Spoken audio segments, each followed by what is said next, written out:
Hello and welcome to day 2 of the road to COP28, live from New York Climate Week. The theme of the day is amplification.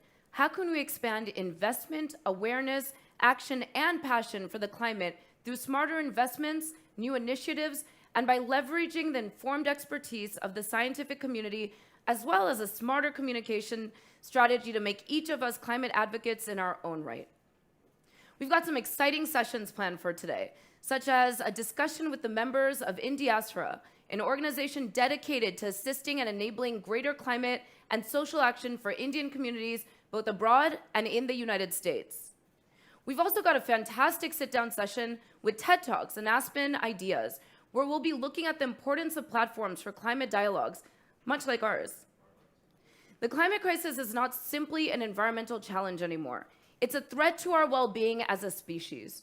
We're therefore proud to be handing over a section of today to Kaiser Permanente, which will be focused on connecting climate change and health.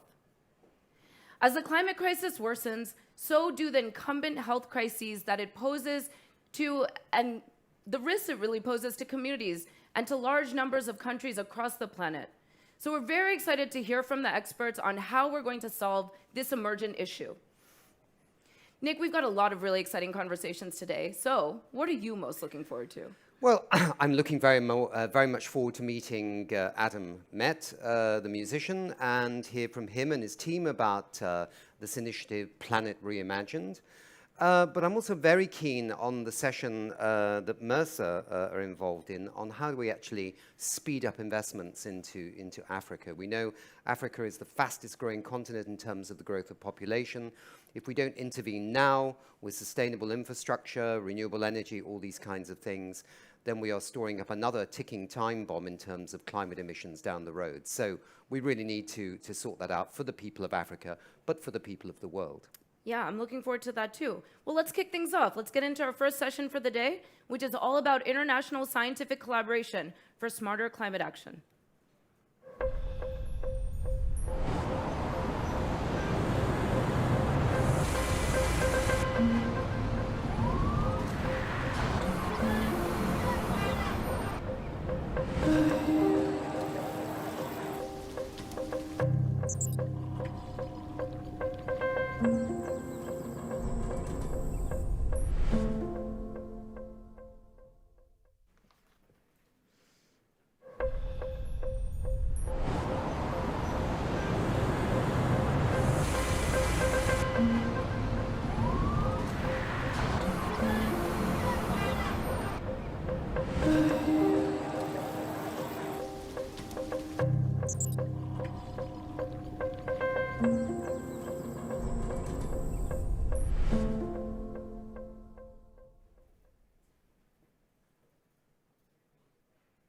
This year has given us a glimpse of the destructive potential of global warming.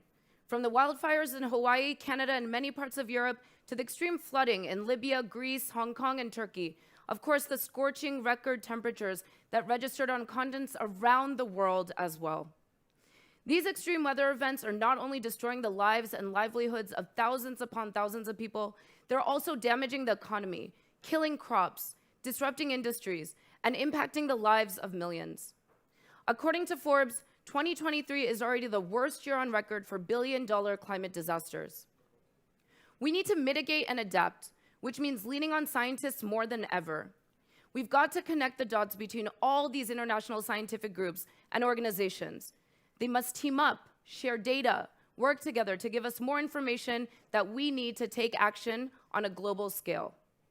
So it's my pleasure to hear from two brilliant experts from the New York Academy of Sciences. This is one of the oldest scientific organizations in the United States, and their goal is to use research, education, and expertise to find innovative solutions to the big problems that society faces. Their initiative, the International Science Reserve, brings scientists from all over the world together in an open network and gets them ready to act when a crisis inevitably hits. So I'm thrilled to welcome on stage with me Nicholas Dirks, the president and CEO of the New York Academy of Sciences.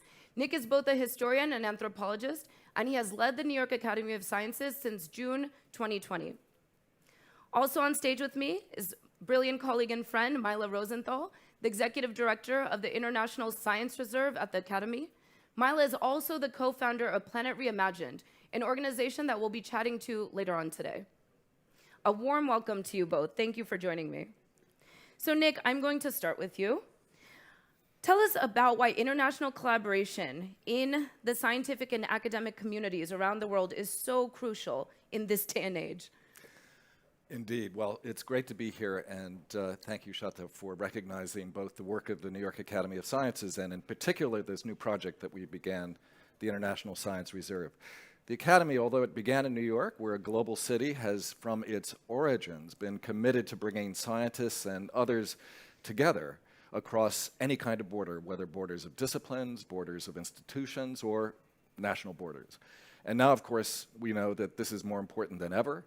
Neither climate nor any of the other kinds of major global challenges we face and try to mitigate to the extent that we can require international collaboration. The good news is that scientists like to collaborate. It is, in fact, their default mode. They get immediately on email and they start collaborating, sharing data, beginning to work together across any kind of border that exists. And they do that particularly at the moment of a crisis. We saw that happen during the pandemic, and when the pandemic took off, we used our scientific networks to try to inform the public as best we could, as in real time we were learning what was going on, first with the virus and then with various kinds of vaccines. And we had more programs than any other organization. And of course, what we learned from the pandemic is we weren't ready for it. And now we know we have to use even more resources than what we were able to mobilize then to take on the threat of climate change. Sure, and I mean, this sounds like this is why something like ISR and the launch of ISR was so crucial. So how are you able to mobilize this expertise? Sure, organizations, scientists, experts like to share and collaborate and communicate, but it takes a special organization like ISR to really do this, to coordinate this. How do you mobilize expertise so rapidly across borders, Mila?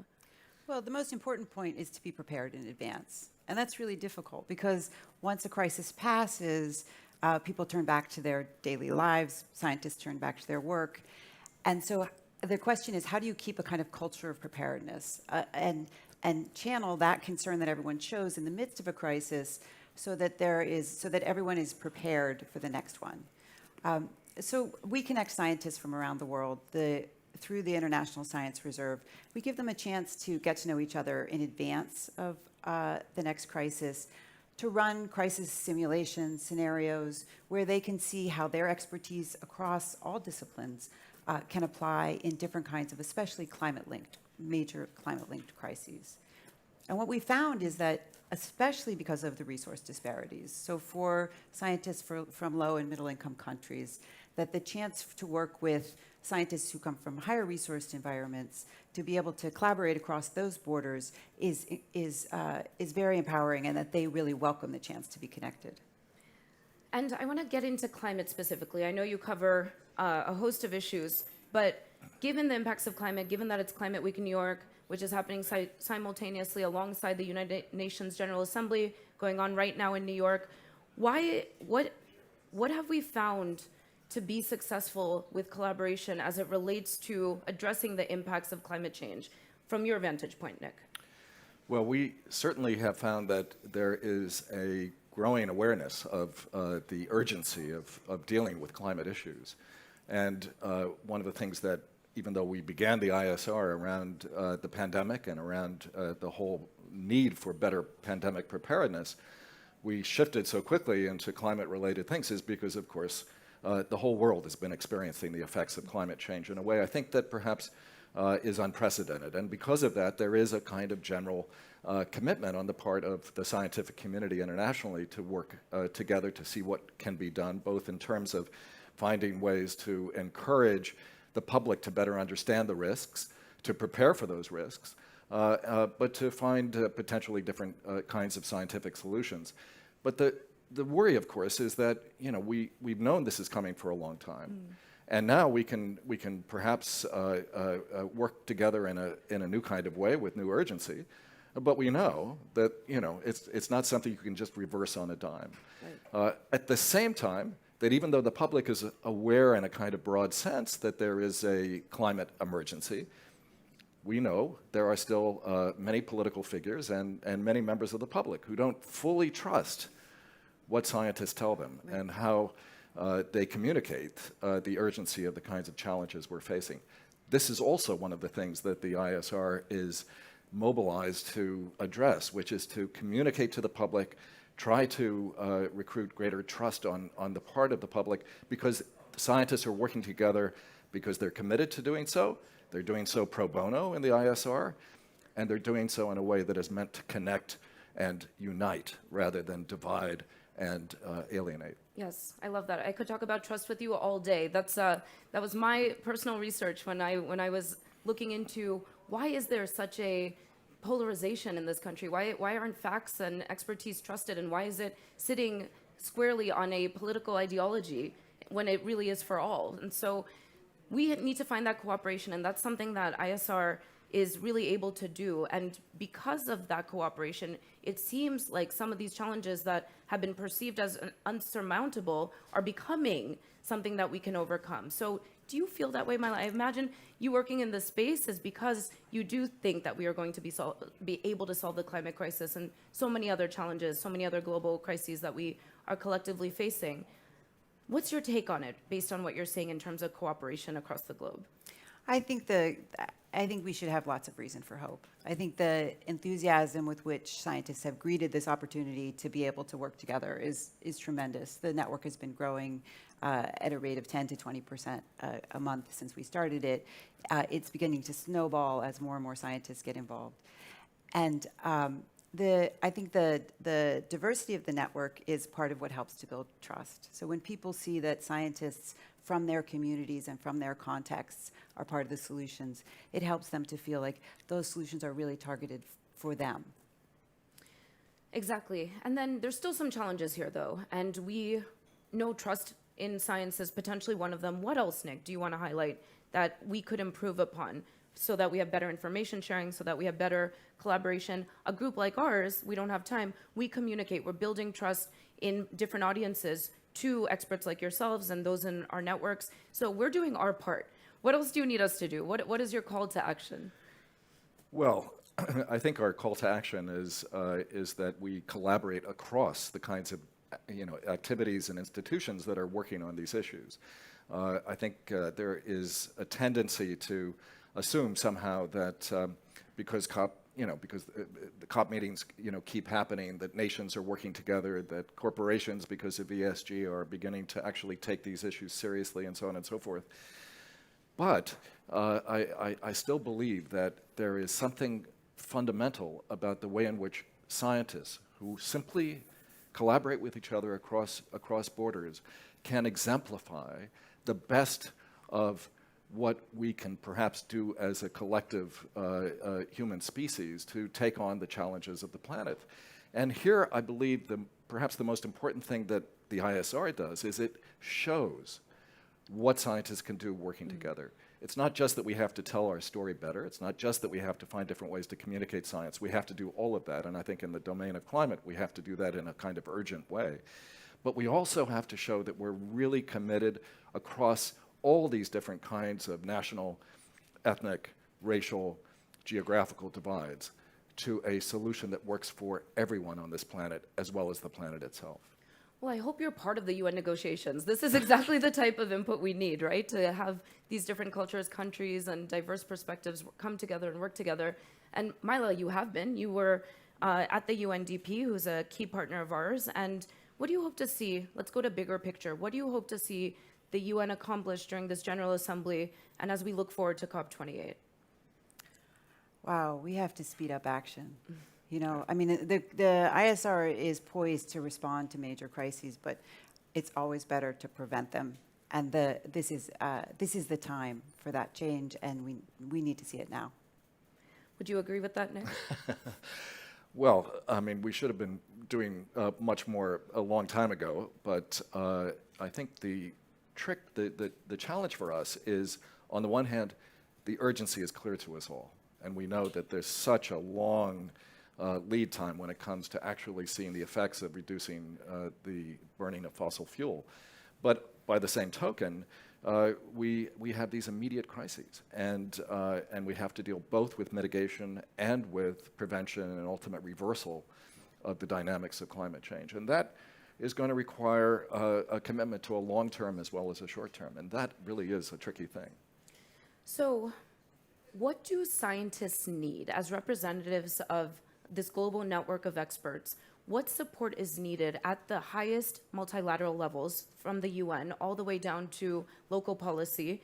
And then I know, as a scientist myself, my background's in academia, we would end pretty much any conversation saying we need more resources, right? Of course, we need more funding, more research, all of that.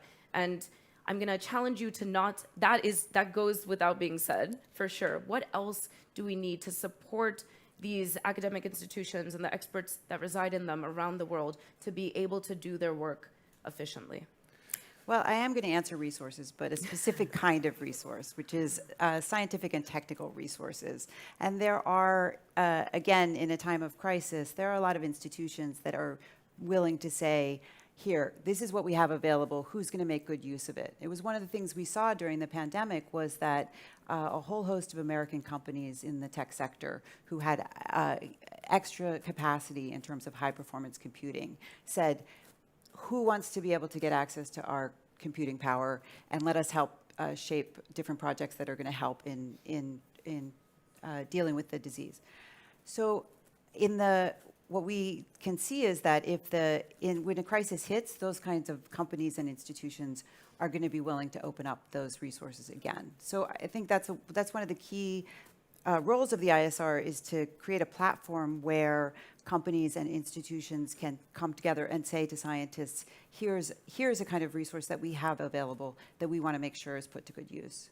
And then, so I'm going to challenge you to talk about policy then, Nick. So how is it that we can improve relations between science organizations and policies so that policies are really evidence-based? What do policymakers need to know from the scientific community? Well, I think that the first thing that policy makers need to be able to do is to work with scientists who can help them understand the relationship between what is known about the climate and what isn't known.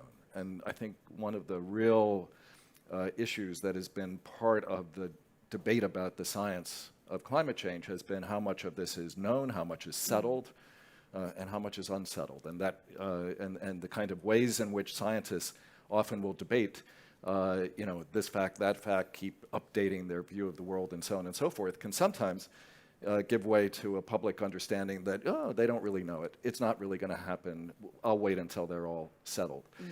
Well, we know enough that we have to act together. And in the domain of policy, we're simply going to have to bring scientists to the table to talk about the things that we know we can do and leave the rest for scientific discussion outside. I love that. We don't have to wait. We don't have time. That's also the name of our organization. So thank you. You are such pros, and it's such a pleasure to talk to you and to be a member of ISR and contribute what I can to this effort. What a great way to start today's sessions. Appreciate your input. Thank you. Thank you. Thank you.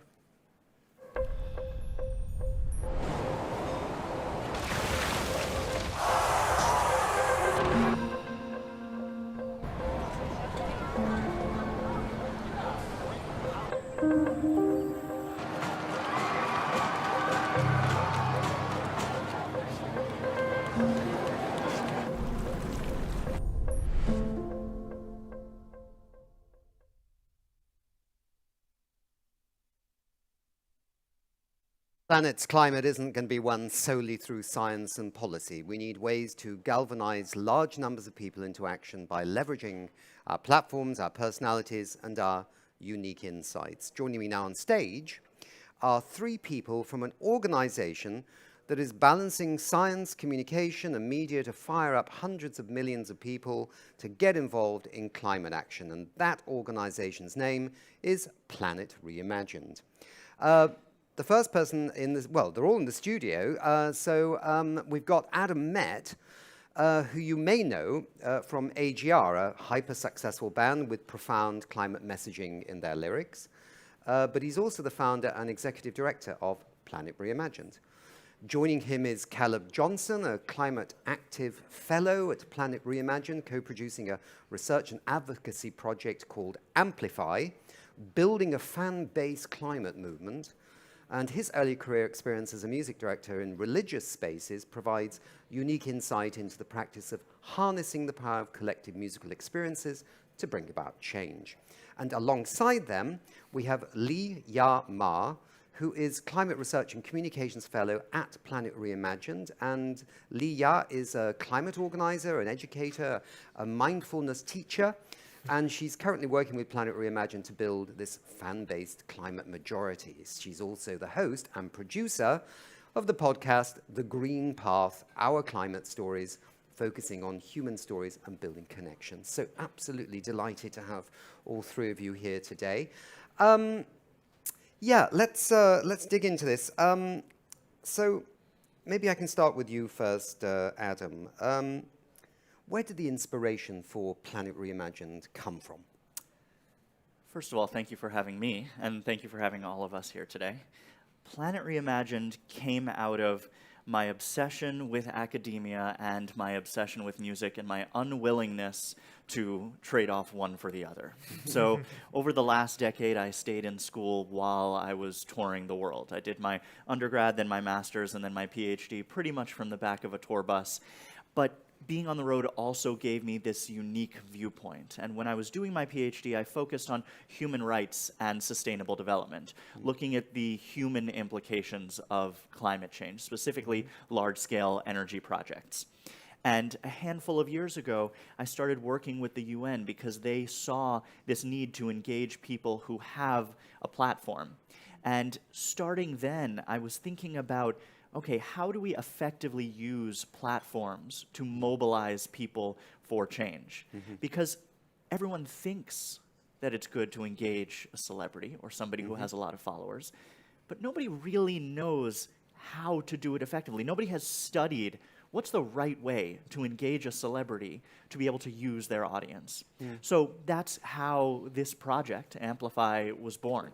But Planet Reimagined as a whole, the theory behind it is, let's take really complex research and merge it with really effective advocacy. We bring together fellows from all around the world. Last year, we had representation from 78 countries. And they take really complex research in all different areas, from energy to rivers and oceans to ESG to looking at building movements, and combine it with advocacy through our partners like We Don't Have Time in order to amplify that work. Right. Yeah, I mean, we're kind of drowning in platforms around the world in terms of engagement, right? I mean, Twitter now called X. I have no idea why it's called X, but anyway, maybe it's there's X, Y, Z. Maybe it'll be called Z eventually, and then completely despair. But but there's kind of just they're purely social, really, right? I mean, there's a difference between the social platform and a platform with purpose, and I think that's the difference, isn't it? Absolutely. Yeah. Platform with purpose means how are you using the platform, the reach, in order to instigate real concrete change. And whether that's policy change or getting people to sign petitions at the kind of first level, getting people to march in the streets. And policy change happens at the local level, it happens at the state level, the federal level, and internationally. And that's a lot of the projects we've been working on. That's a very good point, because I think sometimes people are so obsessed with the kind of meta, high level, they forget that actually a lot of things happen at the local level, right? Somebody will tell you, I don't believe in climate change because my news agent thinks it's all a conspiracy by Martians or, whatever. You know what I mean? And that can have a huge influence. Or if somebody puts a solar panel on their roof, others go, what the heck is that? Maybe I should get one of those. Maybe I'll pop round and see if it works, So, I mean, the local level is really, really important. I think politics has often in many, many countries lost the connection at the local level. Yeah, I mean, feel free to jump in on this conversation. I mean, Caleb, do you feel more local, or do you feel more global, or do you feel everything? Well, I think you obviously have to feel everything because this is a global problem. Yeah. But the opportunity of our project is that artists have unique audiences, and they travel to unique locations on their tours. Right. All over the country, all over the world. And in each of those places, there's going to be local movement leaders, local organizations that are doing climate-related work that is grounded in that community and in that context. So the artist is coming in to work that's already going on and helping to connect the fans at that local community with those organizations at that local level, so that action can sustain and be scaled up in each of those locales, even as AJR or whatever the band is going off to the next city, that action can continue. It's a very good point. And actually, we had a wonderful lady on the show yesterday called Sirintip. She's Thai, Swedish, based in New York, and she is just got a new album out called Carbon. And some of the music is inspired by, for example, data from NASA. She kind of samples the data and used that as a beginning towards a song. So she also actually recorded in a carbon neutral studio in North Carolina, I think. So she's excellent. You should check her out. Yeah. But let me ask you another question. And again, please feel free to jump in as well on this, right? Because it's a chat show. How do politicians value celebrities? Do they take them seriously?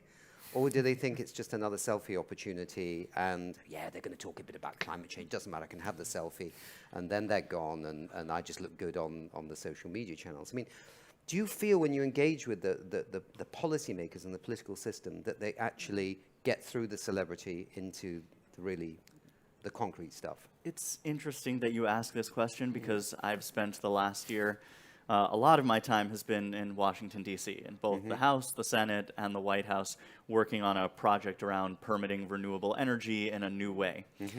And for the first 6 months, I spent pretty much my entire time in the House and the Senate taking photos and then sitting and listening to hear what they had to say.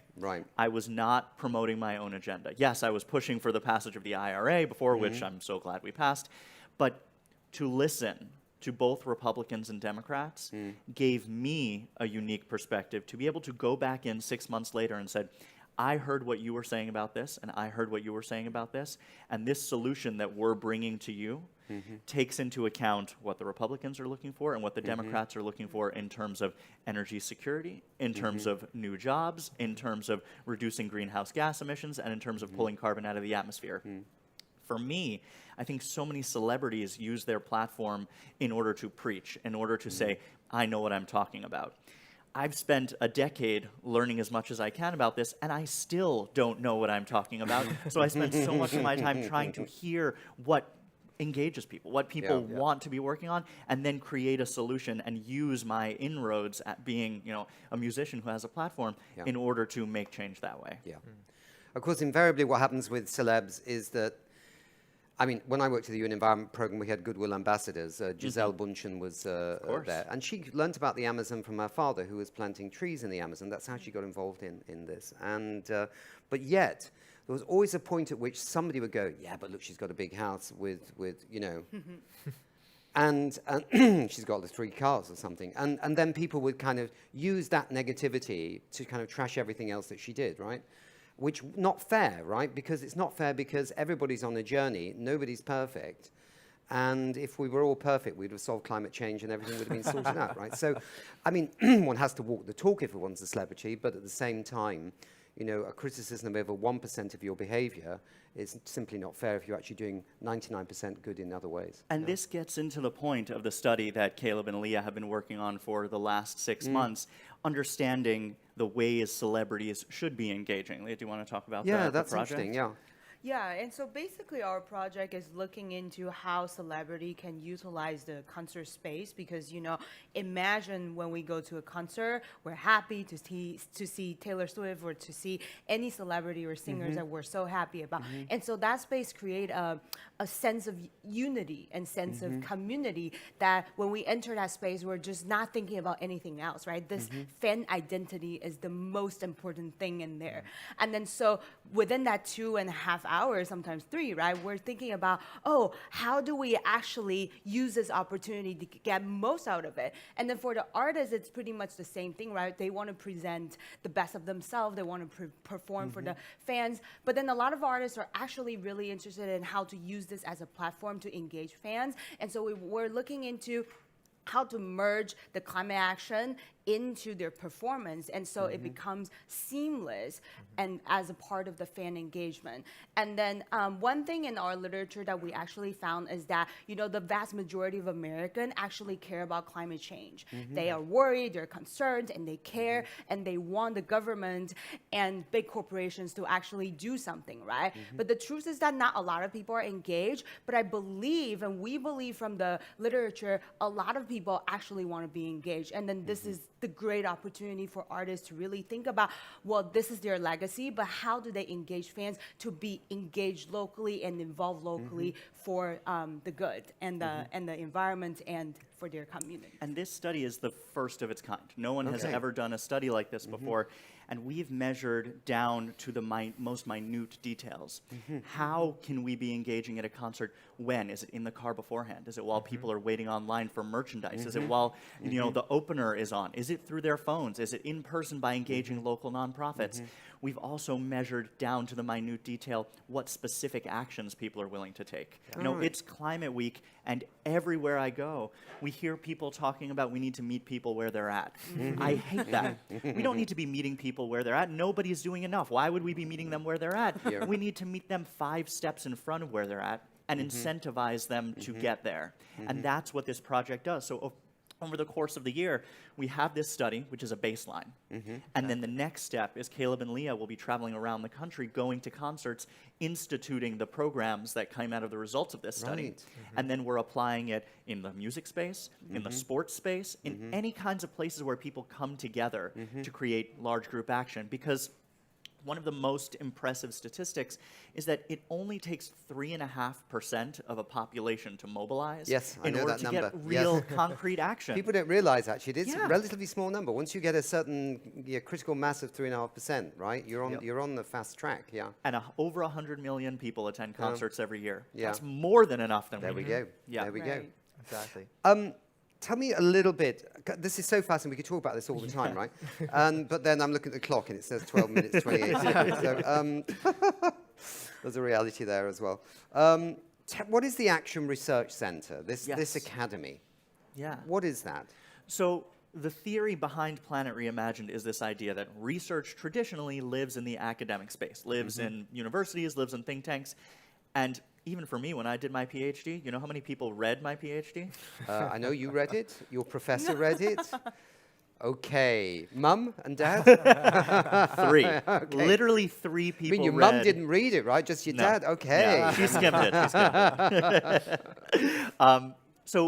So much of research just sits on a shelf. Yeah. So much of advocacy is done by incredible advocacy organizations, but there's a real gap between the two. So if we can do more research with an eye towards how are we going to implement it, how are we going to turn it into advocacy. Caleb and Leah are 2 of our post-grad fellows. We have fellows from around the world.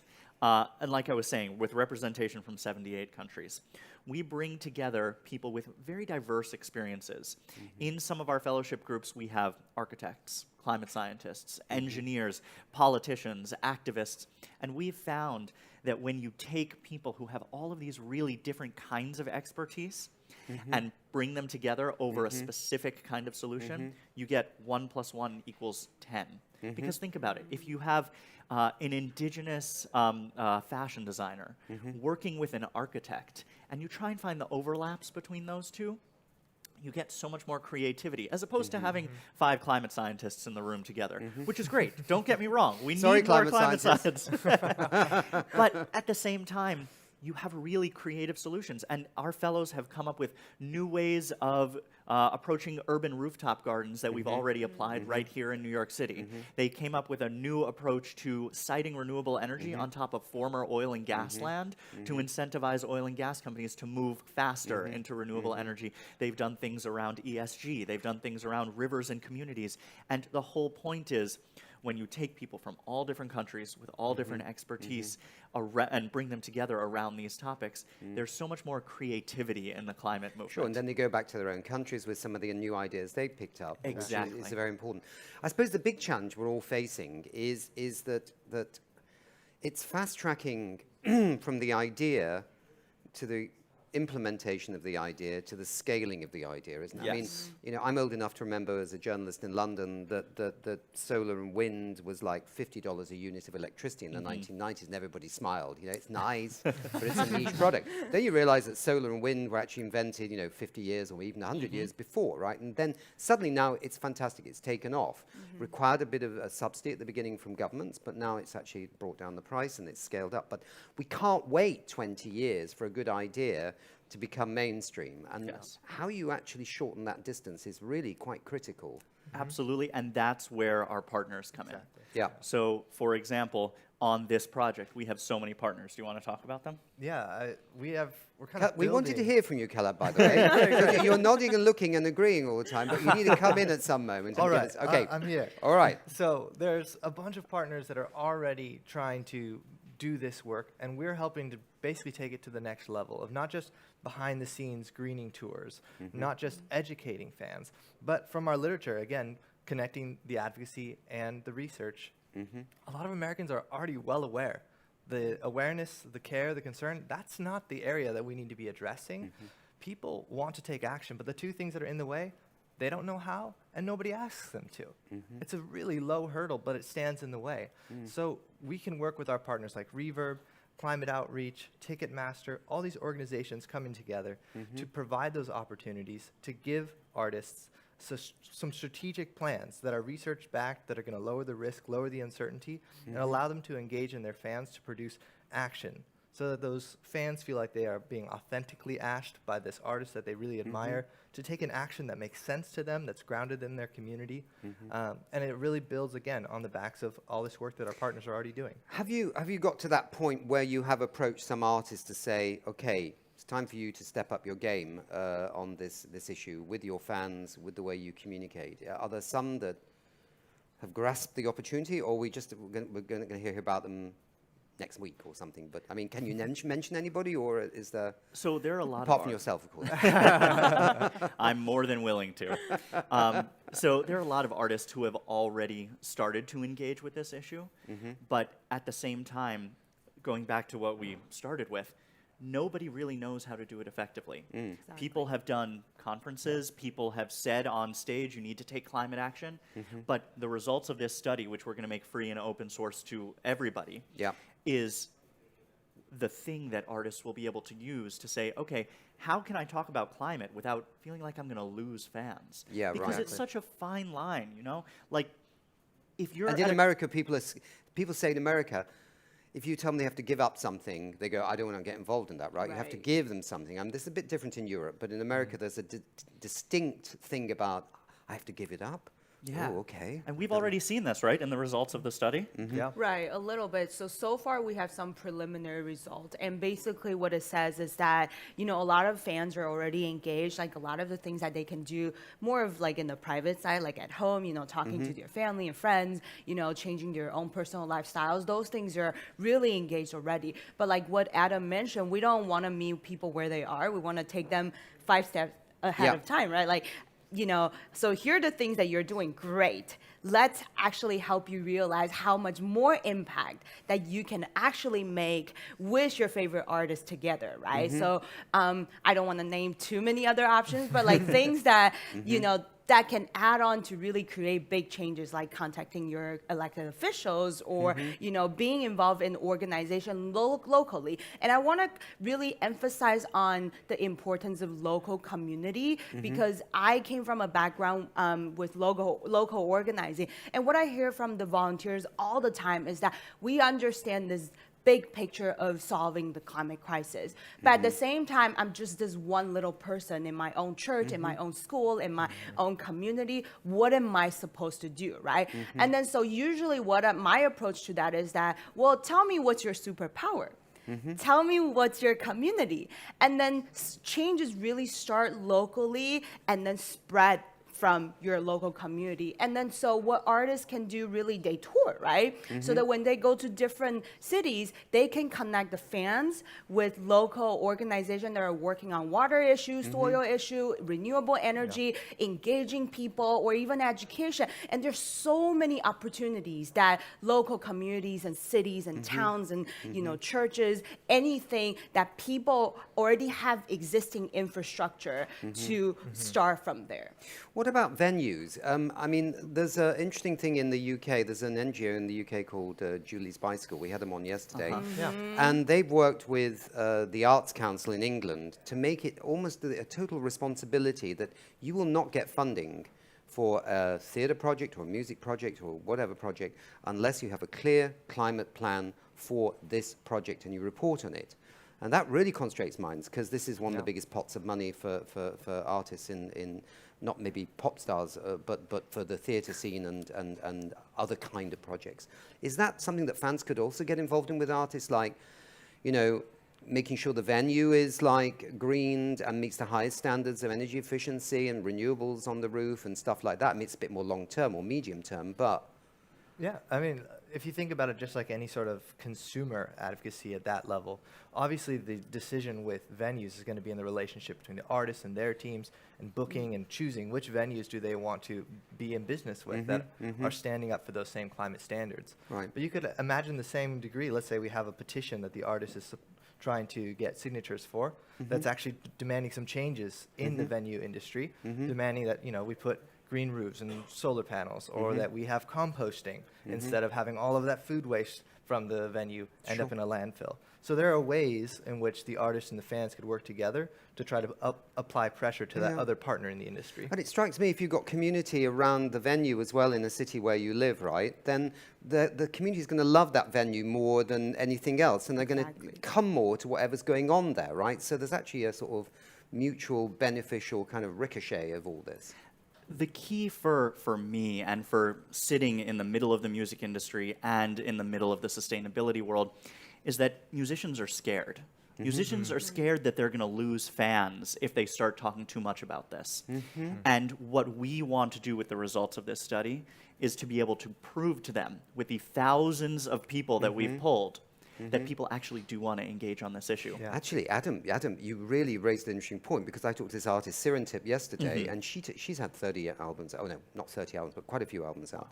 And this one's on climate change. And she said the one challenge she found was that the actual journalists who cover music have not been as interested in this album because of the theme behind it, which I think is unbelievable, right? It should be the other way around, like, wow, somebody's really doing something very special, you know, 12 tracks or whatever, all on climate change. So, I mean, you're right, there is some resistance in the system, but that can be overcome by fans and celebs working together, right? Yeah, absolutely. And we've learned from our research the importance of speaking from common values. Yeah. Right. So there's always going to be specific language for certain communities that are going to cause people to trip up on this issue. Yep. But our preliminary data is already suggesting and verifying stuff that's already been done in the UK, that when you talk to music fans, it's actually more likely that they care about the climate than the general public. Yeah. So this is really an area where the fans are already engaged. They want to know how to get involved, how to take action. So it's a really fruitful place for artists to get engaged and to lower some of that risk. Exactly, because I mean the music industry traditionally in the past was actually where protests could be expressed, and people could align with it, right? And then it sort of got a little bit lost somewhere on the road, where it just became music that you don't really listen to in the fitness club, right? And you think, no, please turn that off. Look, we've got 1 minute and 9 seconds, 8 seconds. There was one quick thing I really wanted to ask you was, I looked at this report you had called Common Grounds for a Clean Energy Future, a case for co-locating wind and solar on federal oil and gas lands. Yes. And it seemed to be linked also with indigenous people. Maybe I got that wrong, or maybe I got that right. Quickly, we've literally got 50 seconds. Okay. What is that idea? So there is a new innovative way that our fellows developed to site renewable energy on top of former oil and gas land. And this does 5 things, and I have 40 seconds to explain the 5 things. Yeah, right. It allows the oil and gas companies to transition so much faster to renewables because they've already done the environmental reviews, so we cut 2 years out of the process. Right. We take advantage of the transmission lines that are already there, so we don't need to build new transmission. And most of the communities in the United States that produce oil and gas, in fact, 80% of oil and gas in the United States is produced by mom and pop shops, people who have 12 or less employees. Right. You think of Chevron, you think of Exxon, it's actually the smaller communities. So our project engages with these local mom and pop shops to help them transition their businesses to renewable energy faster. Okay, that was really on the mark there. That was fantastic. Listen, big hand for these people. They're doing something really exciting and interesting. And we don't have time. We would love to be able to showcase your reports and your findings and all that other thing, because we get about 170 million a month in social Amazing. engagement around the world, so we'd really love that. Thank you so much for being here. Thank you. I really enjoyed it. Thank you so much. Now I'm going to hand back over to my wonderful co-host, Shutta Chakrabarti, who is going to be hosting the next session on engaging the Indian diaspora for climate action.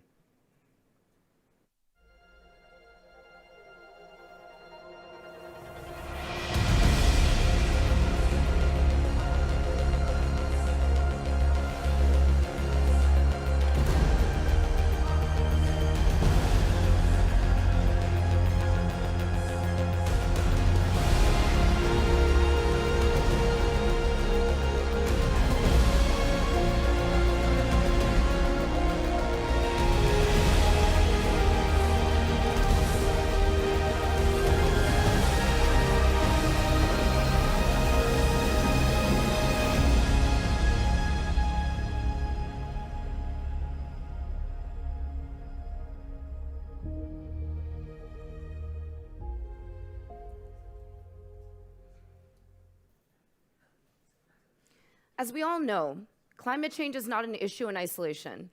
It moves across borders and continents. It affects all of us.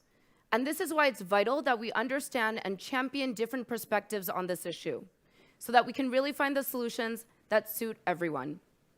At the beginning of this month, the G20 summit convened in New Delhi to focus on climate-related issues for the Global South, including food security, climate and energy, development, health, and digitalization.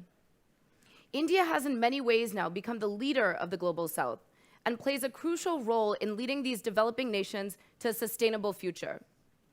One of the most influential groups in India are in fact their diasporic communities that are all over the world, playing important influential roles in society across all continents.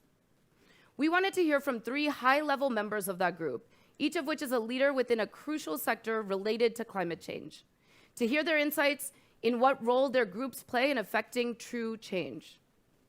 They are M.R. Rangaswamy, who is joining us via Zoom. He is a software executive, investor, entrepreneur, corporate eco-strategy expert, community builder, and philanthropist. He founded the Corporate Eco Forum Group for companies with active commitments to the environment as well as in diaspora, a nonprofit aimed at inspiring the diaspora's capacity as a force for good.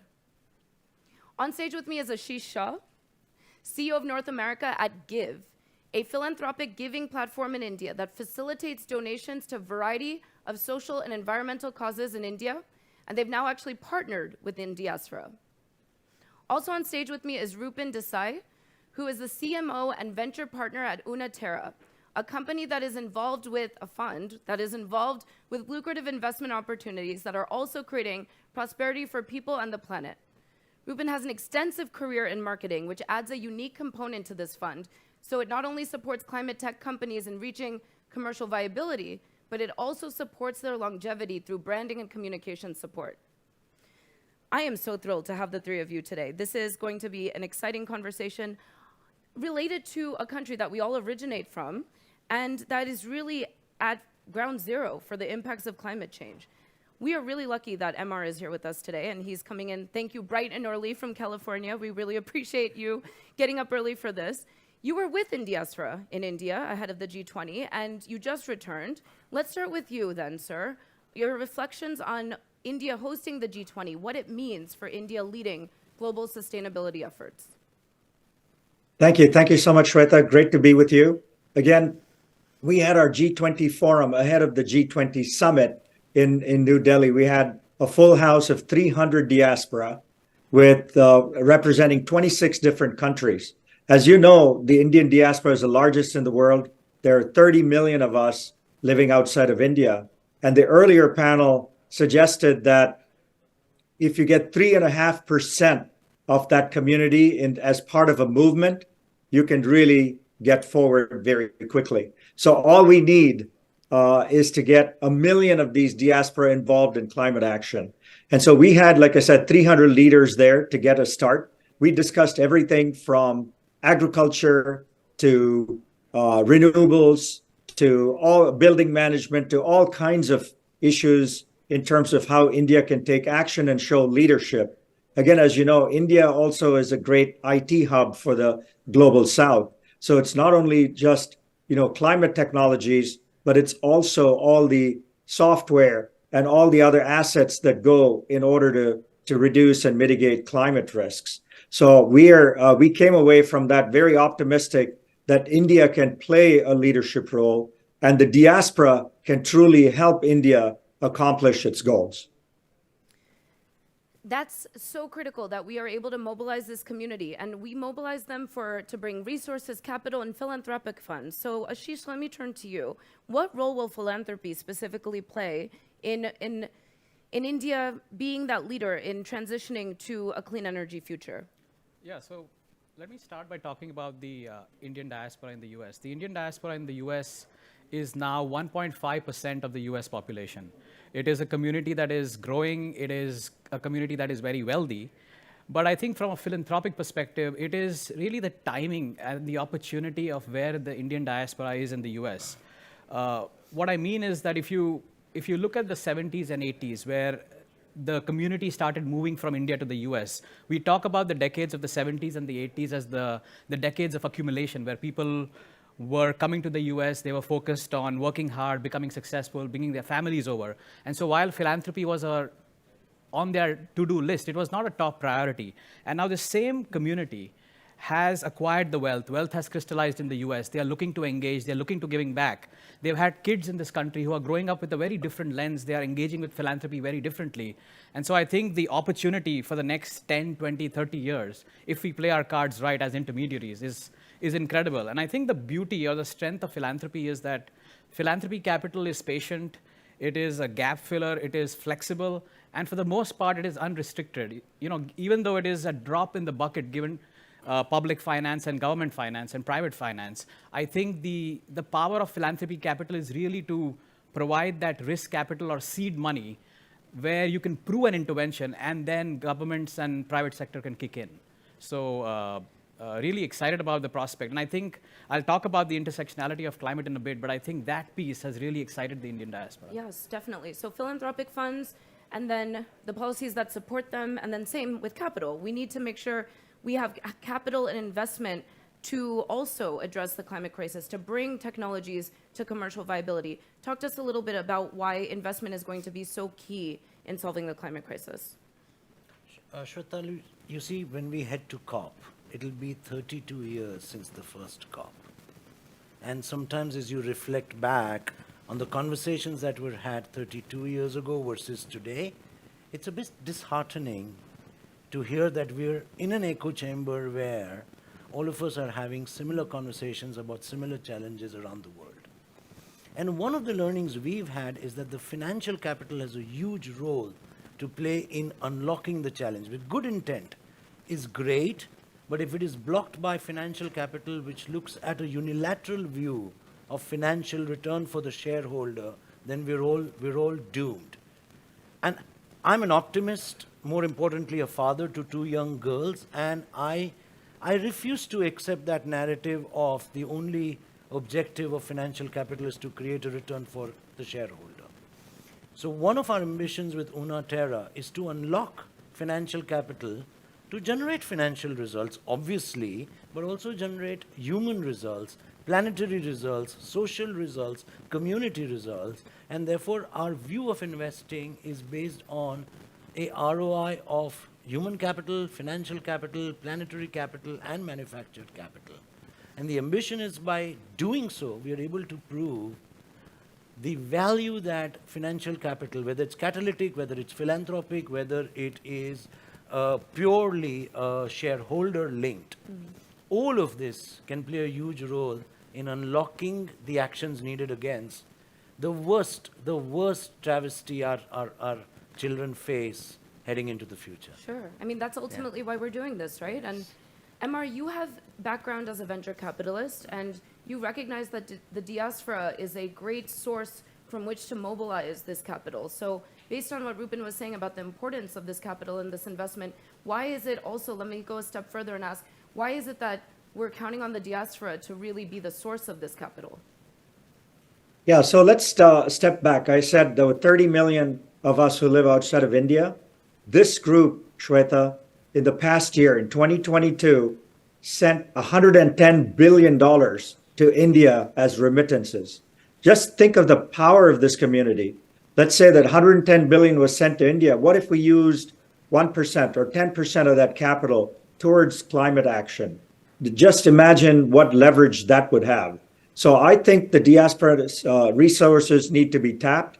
There are about 5 or 6 very large diasporas in the world: the US, Canada, UK, Singapore, UAE, and Australia.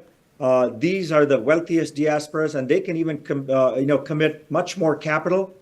Also importantly, this diaspora has the IQ and the technical talent to actually create a lot of the solutions needed for climate action. So at Indiaspora, every year, we have a climate summit around Earth Day. And each year, the population of this group keeps growing. And most of this group that participates with us is the next generation, the 20, 30, 40-year-olds. And so I think we have to capture the minds and imagination of that group. And then we got to capture the capital investments from this very wealthy diaspora that we have in these 6 countries. I think those need to be 2 parts of the solution as we move forward. Right, and we can get younger generations excited about a brighter, cleaner future. We can get those with capital to be part of the solution and to see this as a benefit, as an economic opportunity. But it's not just that, of course. This is a humanitarian crisis. And so let me turn back to you, Ashish. How are we describing the climate crisis to those that will provide philanthropic funds in a way that mobilizes them to want to act? Yeah, and sadly, the events around us are already doing that. If you look at the last 2 or 3 years, the very unusual and the extreme climate and weather events, have really underscored the intersectionality of climate with everything else. Climate impacts health, climate impacts education, climate impacts livelihoods, income, gender equity. And I think that is becoming very clear that we cannot talk about climate action as a sector.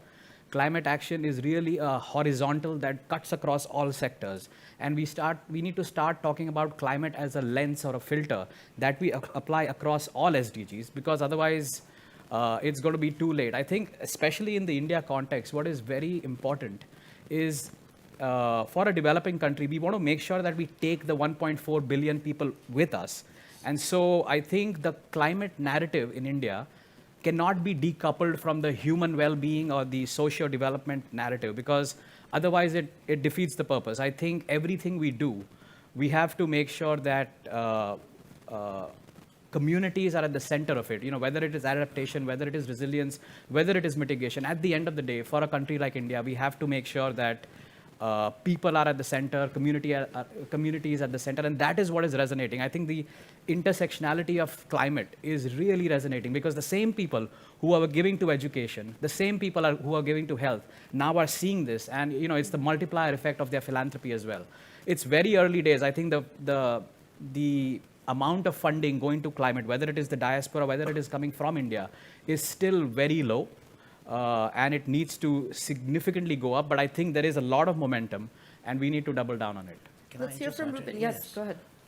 And what I think is India's moment is currently the climate crisis is lost between either climate deniers or climate doomism, none of which is helpful. And then there is the huge divide between the north and the south. So I think India's opportunity is to find a new language of growth, because we're not going to be in the space of degrowing, which a lot of the global north should consider, and for real. But, I think I'm going to quote from Narendra Modi's one of the speeches, and I really like the quote, not showing my political affiliation whatsoever. But he says, when India grows, the world grows. But when India reforms, the world transforms. There is no current language which couples conscious growth, which couples the huge middle class and the poor having well-being, and yet affecting climate positively. And if we take the power of India, whether it is in India or whether it is outside India, you see, we were all brought up on concepts of sustainability. Concepts like a Raddiwala existed way before reduce, recycle was made cool. right? I mean, all of us would have mothers who kept plastic bags and kept using them again and again. We've all taken bucket baths. Showers were an alien concept for us, right? And you go deeper into it, we've all seen stuff dried in the sun, okay? Whether it was our food, whether it was our clothes. So a lot of these concepts have been part of our growth. They've been the normal stuff we do, and we did because resources were scarce. But if we take that to rewrite a language of growth, that both of them, growth and prosperity and well-being, can coexist, this will become India's moment to prove that words like developing, emerging, are all put upon us. We are the dominant force that matters, and we're not in competition. But we can write the future. These are not new concepts to These us. are not new concepts Exactly, for us. Exactly. So I was going to ask you, I'll come back and ask you this about how do we motivate more capital? And this is how. I mean, this is good examples of how. But I want to ask all of you that. But I'm going to come to MR first. You were just with Modi, since we brought up Modi. You were just with the Prime Minister of India in the White House. I know that you saw the Vice President as well while you were in India. So talk to us a little bit about these conversations with some of the highest level people that are governing the largest democracy in the world, and what India's role is going to be leading the transition to clean energy. And as we look towards COP28, just had the G20, COP28 is just around the corner. You have been engaging with with those in governance of this country. What are your views? Yeah, there's tremendous interest from the Indian government, all facets of the Indian government, to work with the diaspora on this very specific issue. This is something we discussed with the Prime Minister, with the Vice President of India, and many other bureaucrats in India as well. So India is known, again, for something called Jugad, which is the Indian way of innovating. So I think if you couple Jugad and you couple India's IT sector, you couple India's leadership in the G20, I think a lot can be done. I think also, like Ashish was saying earlier, India is starting to feel the impact of climate change. So even if India said it's not our problem and didn't do anything, it's going to bear the brunt of climate action, or climate change rather. And there have been so much productivity losses. For example, in New Delhi, when the weather goes above 40 degrees, a lot of workers stop working.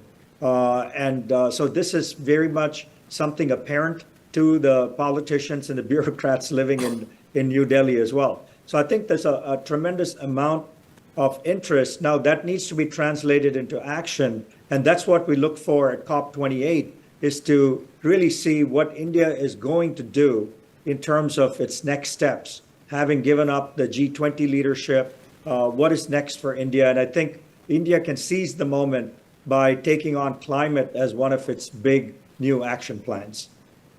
And it's important to mobilize not just the diaspora. Obviously, you founded in diaspora, so we see it's understood that that's a critical component of this. But we also want to be working with groups within India, and I know that's something that GIVE is looking to do and has done, of course. So talk to us about how you are working both within and outside of India, and why is a partnership with the Indian diaspora and in diaspora so critical? So the GIVE US work started because of the partnership with India diaspora. We realized that the community that India diaspora has is the right community. They are a community that is engaged. They are a community that care about India. They are deeply immersed in philanthropy and social impact. And the fact that we founded GIVE US was because of this partnership with India diaspora. So I think what India diaspora gives us is the ability to connect with the right people who want to give to India. In terms of working with India, all our work is focused on India, and we are, in fact, very close to announcing a climate action fund, where we are working with 3 incredible partners with India, TNC, EDF, and ATRI, and creating a fund around 3 areas. One is freshwater conservation, reforestation, and restoration of degraded lands, and climate-smart rural development. And the more you learn about climate and the more you try to research climate, the more, at least for people who are sitting here and don't have a full India context, the more you realize that you don't know much about it and you need to learn more. And I think that is our initial realization. But having partners and so we have the downstream where we are working with partners to direct the funds that we raise from here, and we are working with communities like the diaspora community and the broader diaspora, and foundations and families who are aligned and focused on India to really significantly scale diaspora giving from here to India. And Ruben, how do you think about funding Indians in India? So we're in terms of prioritizing investment from Unaterra, or just generally the investment ecosystem, how do we think about who deserves and gets these resources, and why is India a priority? So we constantly use two words, which is at speed and at scale, which are huge filters when we look at either sustainable companies, solutions, innovation, technology. I mean, suddenly when you put that filter onto 1.4 billion people, Right.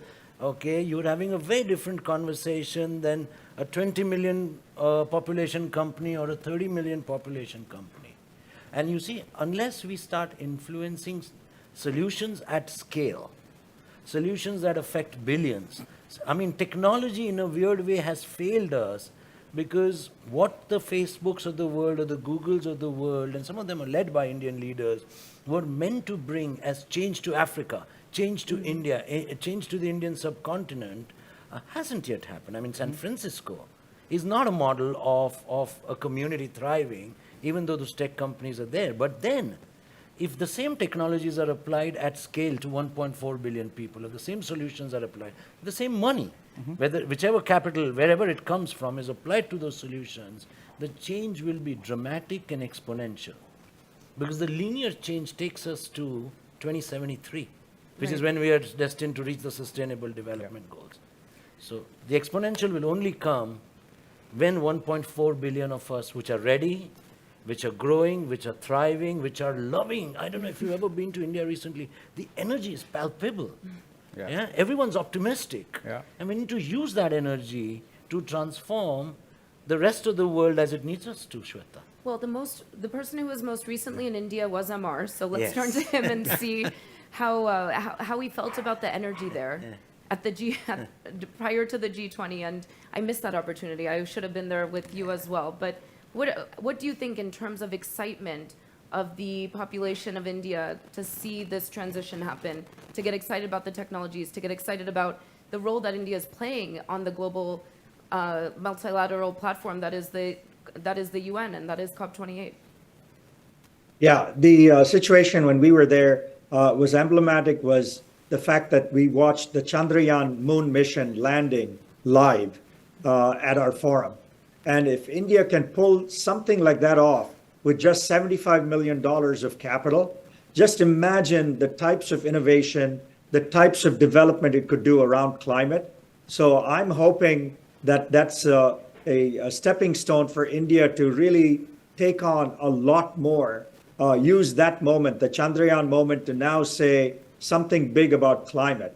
That's what I'm hoping that can happen at COP, where they can build on that innovation, build on the innovation and resilience that they've shown in other areas, and bring that focus.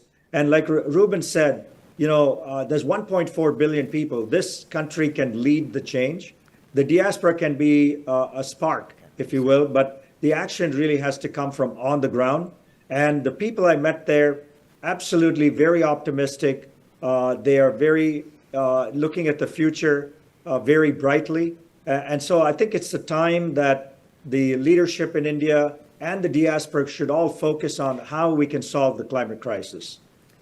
So how can India serve as a role model? I'm going to ask everyone this, but I'm going to start with Ashish. Based on what is happening, obviously you were saying, I found very interesting that we're just at the beginning, the tip of the iceberg in terms of mobilizing philanthropic funds, but you're learning lessons along the way. So what can you share to other countries that could learn from the process of bringing Indian diaspora and those within India to the philanthropic space to support their home country?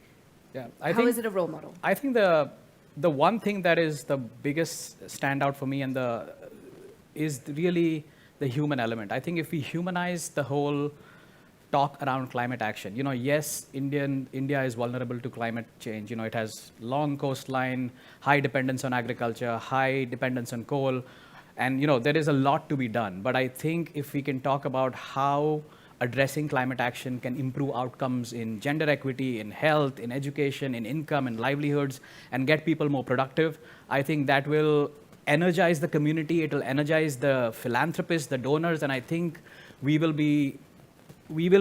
have the right message for people to get behind this, and the amount of money that we need, we'll be able to unlock using that narrative. And I think that is the one thing that we have learned with conversations with a lot of philanthropists in the last, I would say, 6 to 8 months. I'm going to come back to Emar. I'm switching it up a little in the last few minutes, keeping everyone on their toes. Emar, how can India serve as a leader or as a role model for the rest of the global south as well? It's kind of become this de facto regional hegemon. It has been for decades, but now there's a role that is really critical for India to play on behalf of the global south more broadly. What do you see happening there? Yeah, like I said, India can lead in this area much like it did in space. It can do frugal innovation, which is needed in the South. We can't deploy expensive solutions there. So that's really another facet of what India can do. India has open sourced a lot of products. And so India can look at open sourcing some more ideas in this space. And also one untapped thing we haven't talked about here, Shweta, is the use of AI. What is the application of AI? Much like the cell phones came to India and there are like 800 million using cell phones. What can India do with the advent of AI and use that as well? So I think, I'm an optimist. I think we can solve the climate crisis. I think it'll be sooner than later. But I think India can play this role because it's being looked upon by all the other countries, especially after the wonderful success of G20 in India. So I think by bringing innovation, bringing AI, bringing the adoption of technologies in India, it can show the rest of the world what can happen. Yeah, that's awesome. And there's so many cool technologies, and Unaterra Fund is investing in many of them. And it's not just about putting money into the solutions for it to reach commercial viability. That's obvious, right? But we need to support these solutions. We need to brand these solutions. We need to help India brand, right? The different technologies that they are putting out there, like the space landing. All of that's an opportunity for a government and a country to really showcase its innovation and the spirit of its people. And this is something you've been doing through your career, Rupen. You have been helping companies brand and to communicate the benefits that they're bringing through their work. So talk to us about why this is such a critical component of investing as well.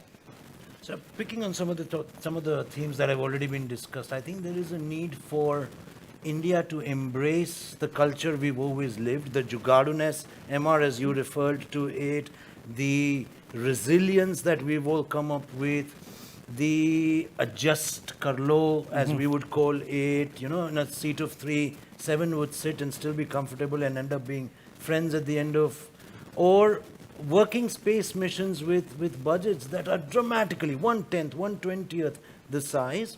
I think there is a lot of that in how we've all grown up that leads us to a different mentality in trying to solve the climate crisis.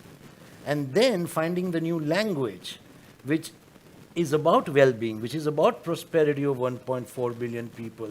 But it is not prosperity at the cost of the planet. It's not prosperity at the cost of more inequity.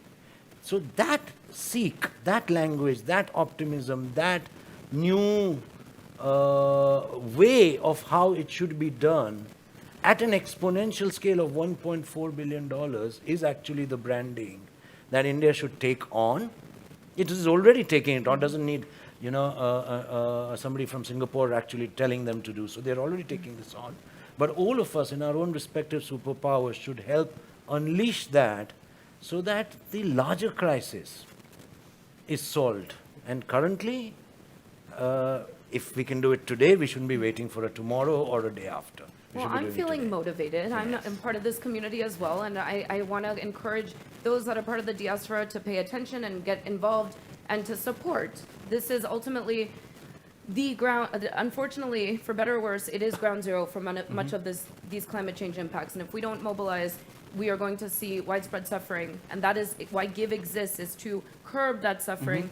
What is the final message? We just have a minute or so left. I'm going to come to each of you to just say quickly what your message is to our audience tuning in. We have millions of viewers around the world, including the diaspora and including India, Yeah.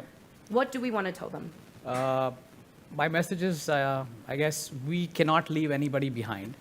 The narrative of climate action cannot be decoupled from human well-being and socio-economic development. And I think we are at the cusp of really making some transformational moves in terms of philanthropy capital from the US to India. And we have to double down on that opportunity. I think this is our time. We have everything to gain if we start strong and build on this sustainable journey together. Thank you, Ashish. Amar, let me come to you. Yeah, I would say it's all about sustainable growth. It's about picking a next Chandrayaan kind of mission for climate. And just to close with the cliched Nike slogan, this always is something I take to heart, which is just do it. Just do it. Yes, Rupen, do you agree? Yeah, I think our time is now. And each one of us has the ability to bring our superpower either for the good or not. And we'll have to decide whether, when we look into the eyes of our children, okay, I don't want to be known as a CEO or a marketer or a CMO. I want to be known as the dad who used his superpower to leave behind a much better world. And the more I think like that, we probably have a better chance at 8 than in my own fancy CEO, CMO cap, yeah. Thank you for your leadership, though. Thank you for your roles. Thank you for the philanthropic angle, the capital angle, and the policy and diasporic angle. Really appreciate all of you taking the time. With that, we are going to now turn back to Nick for a session with We Don't Have Time's partner, Mercer. Thank you.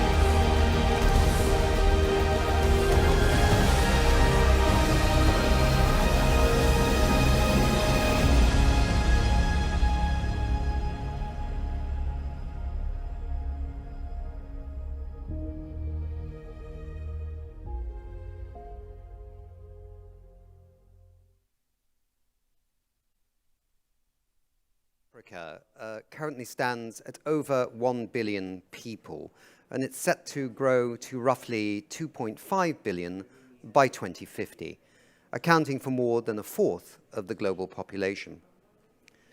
As such, its people need sustainable development to thrive and prosper, and if this doesn't happen, they're going to have an increasing climate and environmental footprint too. The issue of making a sustainable Africa is a very urgent topic. The challenge is how we shift funding to ensure Africa's development is going to be green, clean, and sustainable.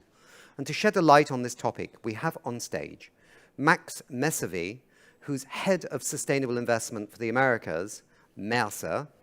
And Max provides advice on sustainable investment strategies, climate change, and impact investment approaches throughout the investment process.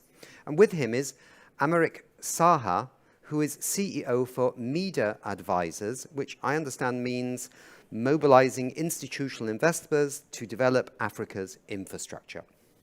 He previously spent 14 years at the World Bank and led the quantitative risk finance function responsible for overseeing market and credit risks for $200 billion in banking operations in over 100 countries.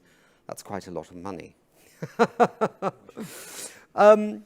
Max, although you're given the title as somebody in the Americas, right, you were a lead and, or perhaps a co-author of reports on increasing institutional investors' impactful allocations to African infrastructure and private market assets in 2018 and 2021. What has happened since, and what needs to happen going forward? Indeed. Well, thank you, Nick. It's great to be back with you and your audience today. Just for the record, we were supposed to be joined by our colleague and friend Lindeka Dzedze from Standard Bank Group. Unfortunately, she's ill and was not able to join us today. So we hope all the best for her. Yeah, well, if she's speedy recovery. Yeah, if she's watching, we really wish you a speedy recovery. And we're missing not having you here, but maybe you can be on one of our shows, say at COP28 in Dubai. Indeed. Okay. So in any case, I just wanted to acknowledge that, of course. So I would say that with our reports, what we initially set out to do, working with MEDA Advisors and Emmerich and additional partners, including Standard Bank, was to first of all map out in 2018, the risk landscape and the barriers to investment for driving institutional investor capital into African investments. And when I talk about institutional investment capital, what am I talking about here? I mean, we're talking about pension funds or insurance companies, endowments, foundations, large pools of assets that need to invest in order to earn a return on their capital to meet whatever their goals are, whether it's providing a secure pension for their members or if it's providing payments for policyholders for an insurance company, for example. So with all of those responsibilities, investors have many different variables they have to weigh. And what we know, though, is that, and I know Emmerich will certainly speak more to this as well, there's been a sort of structural under-allocation towards African investments, particularly in private or unlisted markets. So this is not your equities or stocks or bonds, really. These would be direct investments into infrastructure projects, building roads and bridges, power plants, renewable energy. Those sorts of investments have not been as engaged with by institutional investors. So all this to say that we've sought to understand, what are those barriers? Are they real? Are they perceived? Is there a mix of the two? And so we interviewed a number of asset owners, number of big institutions, number of investment managers who invest in the region to really understand this and put this forward. What we found, however, there are risks. Some are real, some are perceived. There are many different opportunities to overcome those risks, however. And in many cases, again, I'm sure Emmerich will speak to this further, it's literally going physically to the African continent, engaging with counterparts there. It's meeting with local investors, meeting with startup companies who are developing new technologies and new opportunities, and really having a sense of what is actually happening on the continent. You can read things in the newspaper, you can read what's in the media, but it is very different to actually physically go there and meet all these counterparts and feel the energy that is so present. So all of this to say, our second report, and I will yield back the floor, was around profiling different case studies of actual investments, transactions that had been made. Who were the different partners in those deals? What sort of what's called de-risking may have been involved? And de-risking means just a provider of investment capital, perhaps a development finance or multilateral development bank, providing some level of structuring so that a private investor does not have to absorb all of the risks that may be involved. So all this to say, how can we drive more capital was the big question, and the case studies really have brought home how are these deals done? What do other investors need to think about when they're thinking about investing in Africa?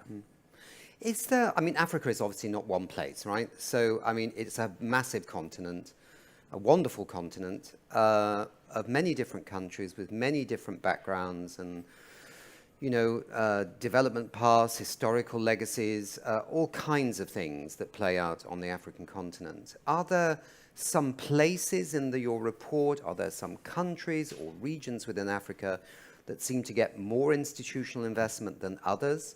When I think of some countries like Central African Republic, I'm thinking of something on the other scale that probably doesn't get very much from, or Togo or Chad or somewhere like that. But there are some others that have been maybe traditional partners with some of the developed countries, with America or, say, with the UK. France, I don't know. Tell me, is it different in different places? Yes, first, thank you, Nick, for having me here today. Yeah. It's a pleasure to be on the stage with Max. And these are the questions that we try to provide some light on in the two publications. And particularly, we go to different regions of Africa and we expose the various investment opportunities, the various partners, and the various solutions that can bring about risk-adjusted returns to investors. We have been to Senegal, for example, with investor delegations. We have made and supported investments in Senegal. We have been in Kenya I'll be in Kenya, going back to Kenya very, very soon, where we have a significant pipeline of transactions that we hope to close in the next few months.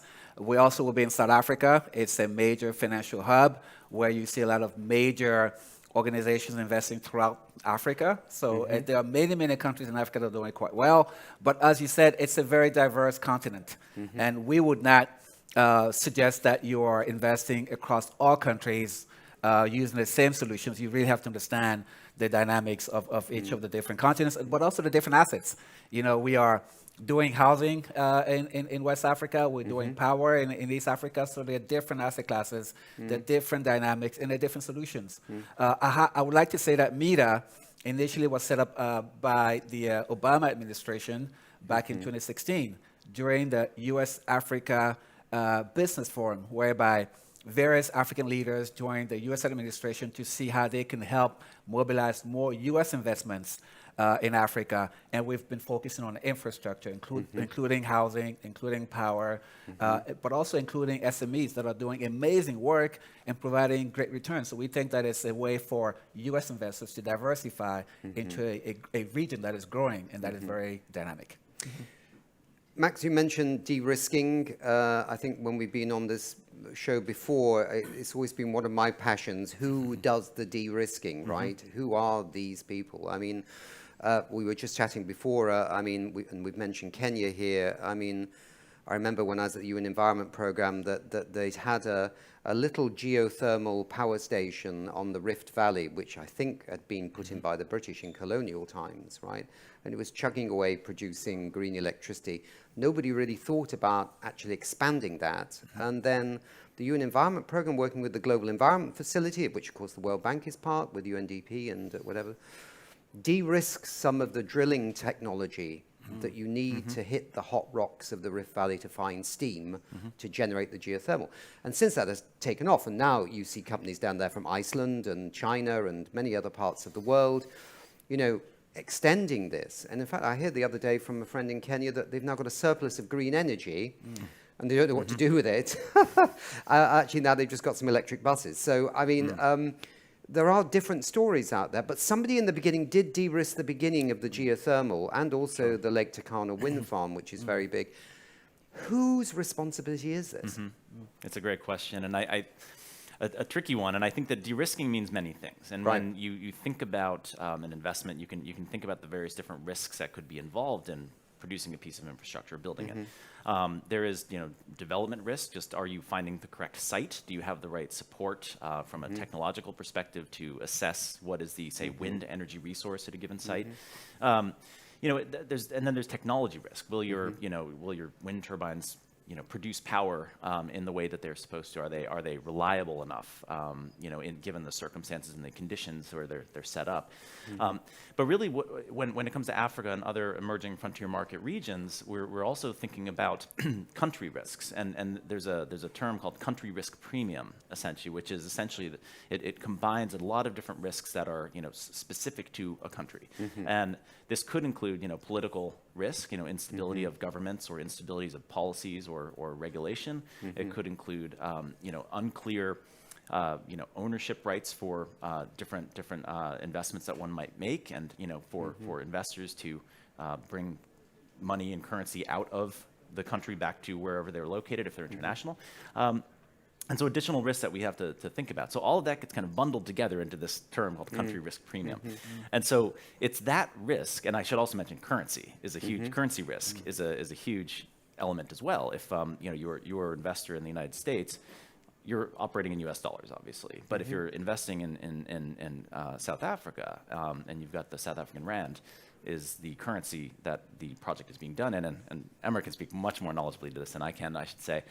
But just to say that you need to get your money back in dollars somehow. And so if you're, but then you have two different exchange rates that could be fluctuating in time. So all of this to say that all of that has to be taken into account. So to get back to your answer your question, you know, development finance institutions, you know, could be World Bank or IFC, the U.S. Development Finance Corporation, arm of the U.S. government. There are different groups out there, that entities that can help to de-risk some of these transactions. There are foundations around the world as well who can engage in what's called catalytic capital, or provide catalytic capital to take a kind of lower level position in an investment that then allows other investors to come in and not have to assume all of the risk. So this is about expanding the pool of capital that's available, and addressing these risks in a way so that private investors can still invest, provide their capital, yet not have to assume an undue amount of risk that they're not comfortable with. And what about the cost of loans? That's another thing too, isn't it? These are some of these risks being factored into the cost of loans, which we keep hearing in the last few years for many people in Africa, organizations, companies, countries, governments, find the cost of those loans are much higher than maybe in many cases, and say in other developing countries that are receiving loans. Again, it's the de-risking thing, isn't it? It's complex, yeah. What's your perspective? It's a major challenge in many countries in Africa. The cost of financing investments, housing, health is very high. And often it's because it's the cost of the loans, the cost of the capital that is very high. This is a major issue that we try to address either by de-risking the underlying financing, to what Max was speaking to. We can use different tools. We can use insurance. We can use guarantees, first loss, various instruments that can take away some of the risk factors, often that are overweighted compared to the reality of the situation. But nevertheless, you can take those out. But the other work that we're doing is to diversify the source of the investors. You have U.S. investors, you have African investors as well, you have African pension funds, insurance funds that have significant resources and that are able to invest as well. And therefore, by crowding them into the solutions and by structuring away some of the risk, you can bring down the cost of capital. I'll give you an example. We just did a financing in West Africa to support 6,000 families to get home ownership, to get access to home loans. And we were able to bring down the cost of financing substantially, but also increase their tenor of the loan so that they can buy the homes not in 5 or 7 years, which is not affordable, but over 17 years. And how we do that is to ensure that we have the proper structure and guarantees, but also we diversify the source of funding from U.S. investors and African investors. Right. And can we just flip that around, because we've been talking about the challenge, but you just raised something else, which is there is a growth in Africa of banks and institutional investors and others. There's a diaspora of wealthy Africans outside the continent. We just heard from colleagues and friends from India, right? And they're living in the US, but they feel they can provide support. Are you seeing any of that? Any of the dollars here coming back to Africa to help build a sustainable Africa? Oh, absolutely. First, Africa is definitely a growing market overall. We talked about different countries, but overall, it's a substantial market. We're talking about close to $5 trillion today. Right. There is also more trade between African countries. There are major African financial institutions. Lindeka, who's not here, who was supposed to join us, is from Standard Bank, one of the largest banks in Africa. We do a lot of transactions with them. They manage billions and billions of dollars. There are major pension funds. We work with Kenyan pension funds. They manage billions and billions, and they're growing very fast. They double in size every 5 years. So it's substantial financial resources that they can put to work. But also the African diaspora is absolutely amazing. They send billions of dollars back home. They invest back in Africa. Many use the education and experience that they've accumulated here, go back home and create businesses. It's a really thriving market. And it's driven by the youth as well, the technology, and it's creating a lot of opportunities.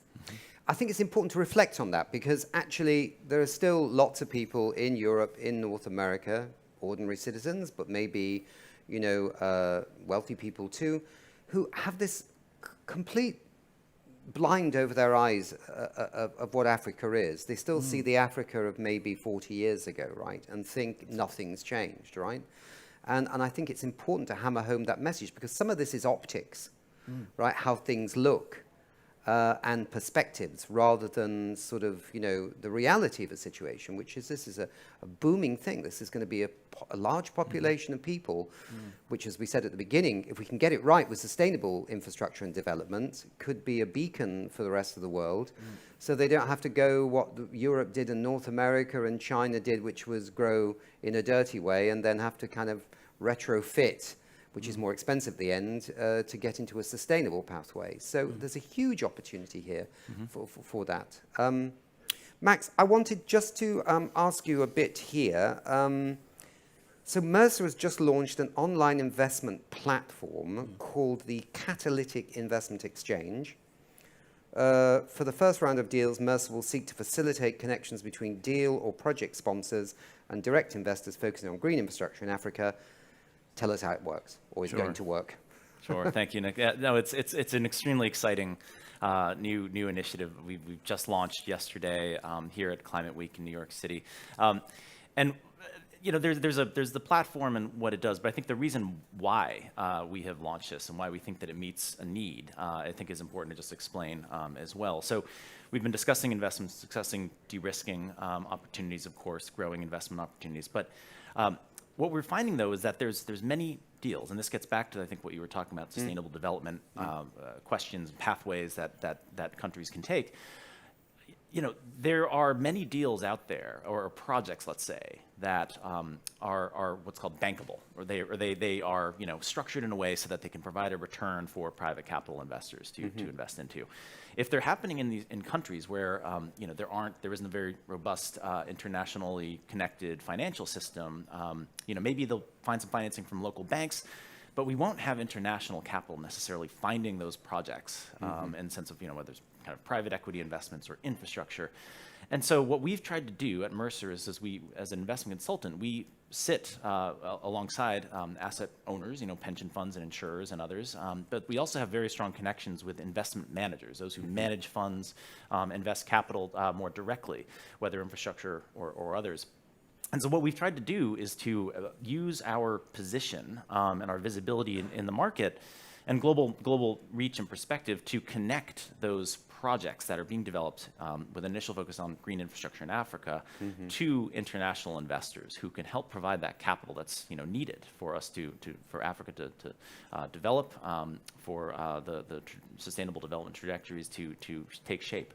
And so it's really about just creating a bulletin board, almost, you might call it, for investors to fill. Connecting projects with potential investors in a way that's clear, and there's some clarity, and they know what they're getting into, and they know the opportunities that they may well have for following that path. Absolutely. And really it's about, there's questions that, about 50 questions that a project sponsor needs to fill out to then be available and visible to investors to start doing due diligence to assess, does this fit within what I'm trying to achieve or not? So I think if Mercer's doing that, such a big company like yours, then that gives it credibility, and people will definitely want to have a look, which is strong.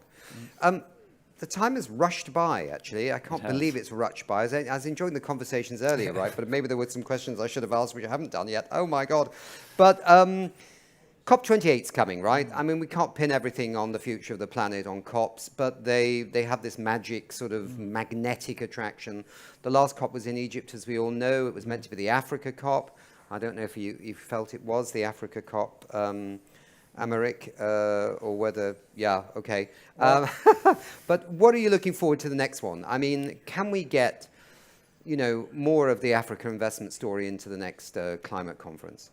Yes, well, it was good that it was in Egypt, because I think it brought to the forefront a lot of the issues that Africa is facing. Africa is the continent that is most impacted by the climate issues that we all see. Just look at what happened in Libya just a few weeks ago. It's just, very, very hard consequences on the African continent. So we're hoping that COP is a forum that allows us to find solutions.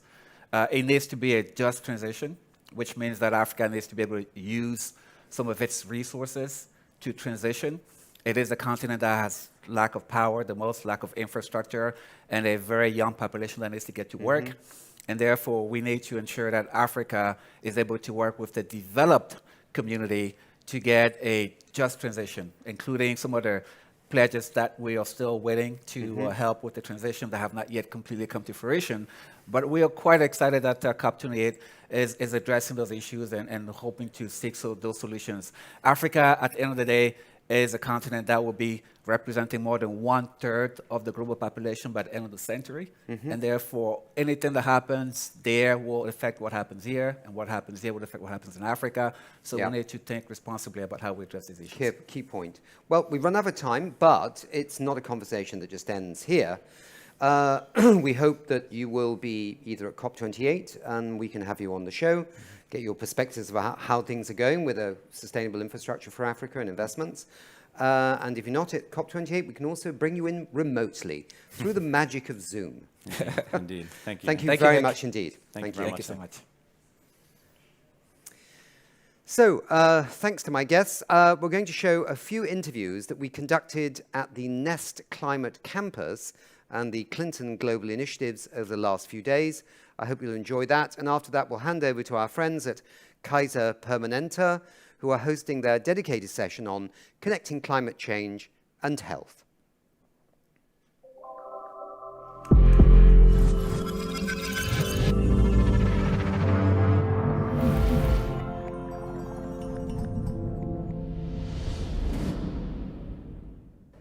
We're here today at Climate Week New York City at the Nest Summit, and I'm so pleased to be joined today with Jada Doyen McKenna, the Chief Executive Officer at Mercy Corps. Thank you so much again for being here. Thank you for having me. And I would want to know more about the work that you do at Mercy Corps. Yes, Mercy Corps, we work in communities affected by climate, conflict, and poverty. We are a team of humanitarians, so we do emergency relief work, humanitarian work, as well as kind of longer-term development work in over 40 countries around the world, like Africa, Middle East, Latin America. And our primary areas are food, water, economic opportunities, and peace and conflict avoidance. Absolutely. But climate, we're working in the most climate affected countries, so climate is really at the heart of everything we're doing to helping communities adapt, cope, and thrive with the changes. Yeah. And you know, we've been seeing a lot of influx of climate disasters hitting global south countries. I mean, we recently talked about Libya. Around 3,000 plus lives were lost, and also thousands of people are also considered lost. How do we really bridge the gap between international organizations that are working to end poverty, but making the connection towards climate? Because I think there's sometimes a bit of a disconnect with other organizations and issues to really relate to the general audience that climate is affecting migration.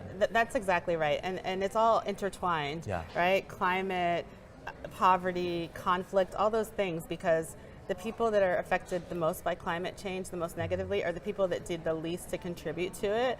And if you think about how that hits poor people in terms of where they live in substandard housing, or maybe areas that are more prone to it, then they don't have the means to cope with it, and it just drives them deeper and deeper into poverty. And then in situations where you have countries, lower income countries, or governments that are just unable to really help people through climate, the conditions for conflict become rife, because then like bad actors can come in as the saviors. So, and you're competing for resources. So if you're not taking climate into the work, we're all about building resilient communities. And that climate is in the center of that right now. Absolutely. And I think, you know, one of the things that you said about building peace and also working with different organizations, being a global organization, what is a unique and specific approach to the climate crisis when building out these programs with communities and those who are entering those communities? So we look at everything, we call it our resilience framework. So there are 3 key elements to that. One is providing sustainable energy sources for people, because energy and poverty are so intertwined. But the second is what we call anticipatory action. So for instance, like you can see where some crops are having difficulty growing because of climate, or if you see certain areas are just getting more and more hit by certain storms, like anticipating that and helping people to adapt or figure out what to do. And the third is just that ability to rapidly respond when a climate disaster hits, and to kind of help people through it. Absolutely, and there's been a lot of studies that have shown that many people around the world are not prepared for a climate disaster due to poor infrastructure or access to resources. I know as we've been, witnessing more of these climate-related events, I think there's been a general consensus with different parties to promote multilateralism. which is working with these different governments, private sectors, and other leaders. So how do you think we should all come together to really talk about this issue, to really push more systemic policies? Because often at times nonprofit organizations are often the ones bearing the biggest brunt of these resources. I think the climate conversation, a lot of the bigger climate conversation has really focused a lot around mitigation and science and like really high-minded commitments around carbon and other things. But at the base of it, the people affected day by day, it's about people, and the adaptation side is so important in helping communities to adapt, to know what's happening because of climate, to know that this is going to be recurring. And a lot of the resources that governments and private sector have put in have been around kind of cool science and mitigation, and we really need a lot more towards the adaptation and just helping communities, especially those who are the most vulnerable, be able to survive and even thrive in these conditions, because this is the new normal. Yeah, and we've seen recent developments with that COP28, how climate adaptation is on the increase, to be able to pressure global north governments to really expend more money into investing to global south technologies, or also community-led initiatives that are being on there. And some exciting news that I've been learning recently about is that Mercy Corps is reaching a new climate campaign. Can you please talk about this exciting campaign that's being launched? So we are launching a climate campaign committed to raise $250 million over the next few years with partners, with governments, with donors, with private companies, specifically focused on adaptation and helping to build resilient communities in the face of climate change. And the work that we are encouraging people to get behind are the three things I mentioned earlier: the sustainable energy access, the anticipatory actions, like really weaving climate into everything that you do to make sure that you're promoting sustainable development that takes into account people's changing environments, and that rapid response that is just like we see in Libya, Morocco. Like, it's so necessary, and it's just really tough for people sometimes to anticipate that and to know how to support people in those times. Well, congratulations on the new initiative. And how can the general citizen contribute to helping Mercy Corps? Well, obviously, like, climate is at the center of what we do. So if they want to learn more or to give, it's www.mercycorps. That's MERCYCORPS.org. Also, if you're with a company or have others, like, ask them how they're responding to help people adapt. Like, pay attention to the forgotten crises. Look on our websites to see where, like, people think the Horn of Africa and the drought they have there, the earthquake that hit Turkey, like northern Syria was very much affected by that. So really encourage people to make sure that we focus on things that aren't on the front page of the news all the time, because this shouldn't become normal. I worry sometimes that people become immune to the suffering because they see so much and so it much just doom passes and gloom by. Being perpetuated, But there are opportunities still for people to thrive. For people should be able to survive these things, and they should be able to adapt to thrive, and that's what we're committed to doing. Yeah, and I think the average citizen can commit to themselves to, yes, reading about those news, but also finding solutions, demanding those solutions, but also working together with organizations like Mercy Corps that is leading those fights. So thank you so much again for being here. No, thank you for having me, and thank you for all the work that you guys do, and thank you to all for what you do in your individual lives to make the planet a better place.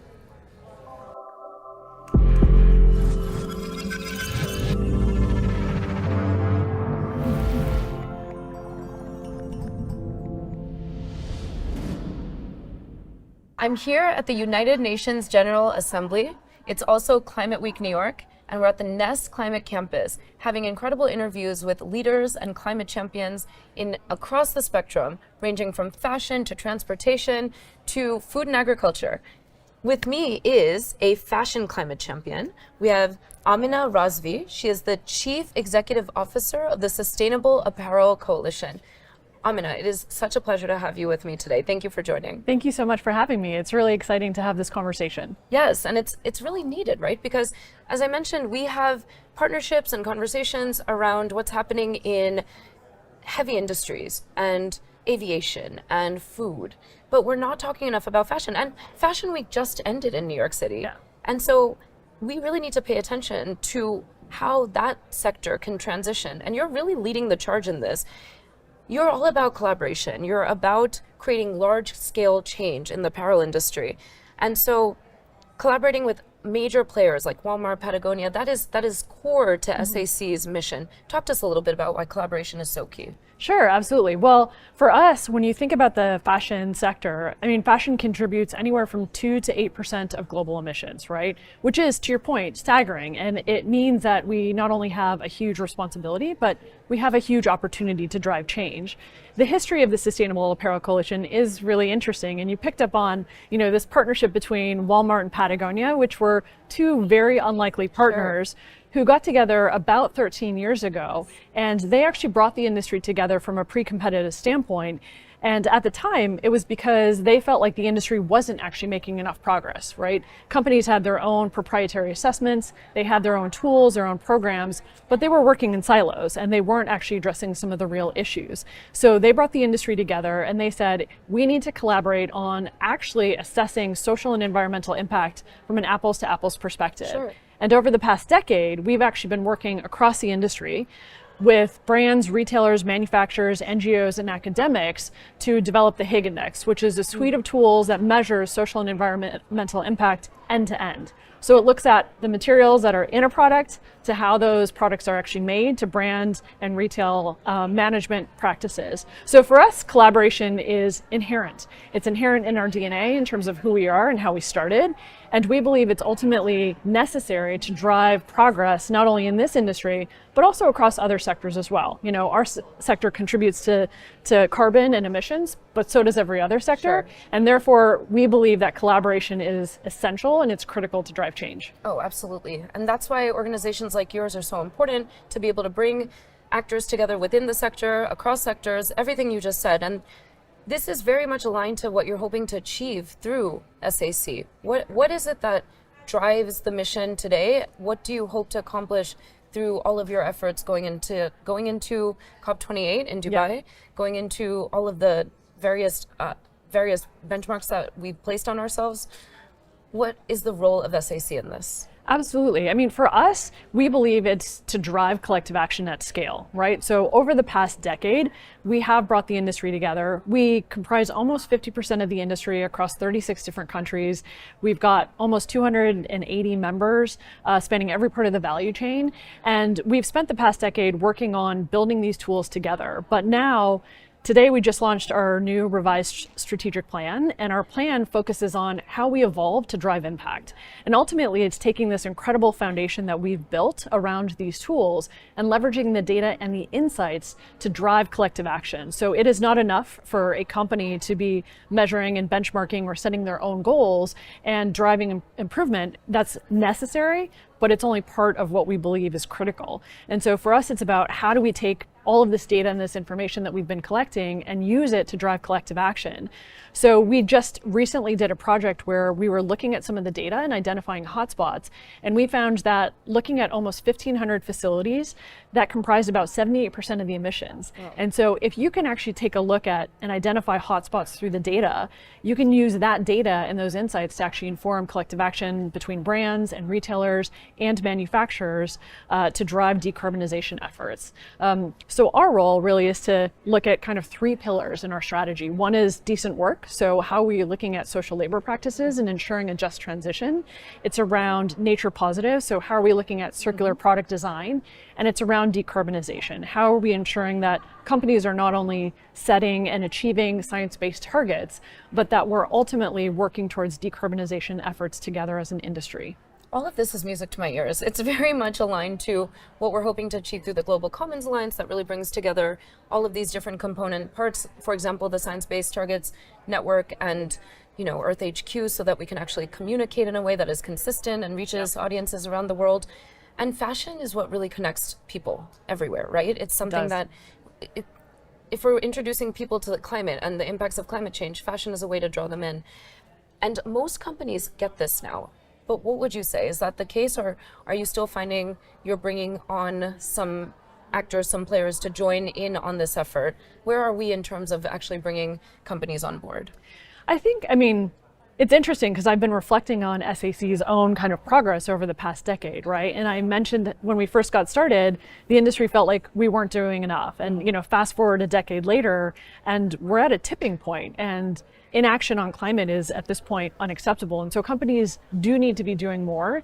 They need to be working, I think, faster, and they need to be collaborating with others across the value chain, because this is absolutely a shared endeavor. You know, so I'm incredibly proud of the work that we've done over the past decade, but I also recognize that it's not enough, and we are, as an industry, not moving fast enough, right? So what we try to do is we try to bring everybody on this journey with us, and we try to empower them and support them with not only the tools to understand their impact, but the support and the community in terms of our convening that will help them actually achieve these targets, whether they're science-based targets, circular design targets, or, you know, looking at social labor issues. So for us, you know, my call to action is that companies need to start measuring their impacts, because you can't manage what you don't measure. Right. And therefore, I mean, that's something that everyone in this space, I think, talks about a lot, but it's so true, and that's the first basic step.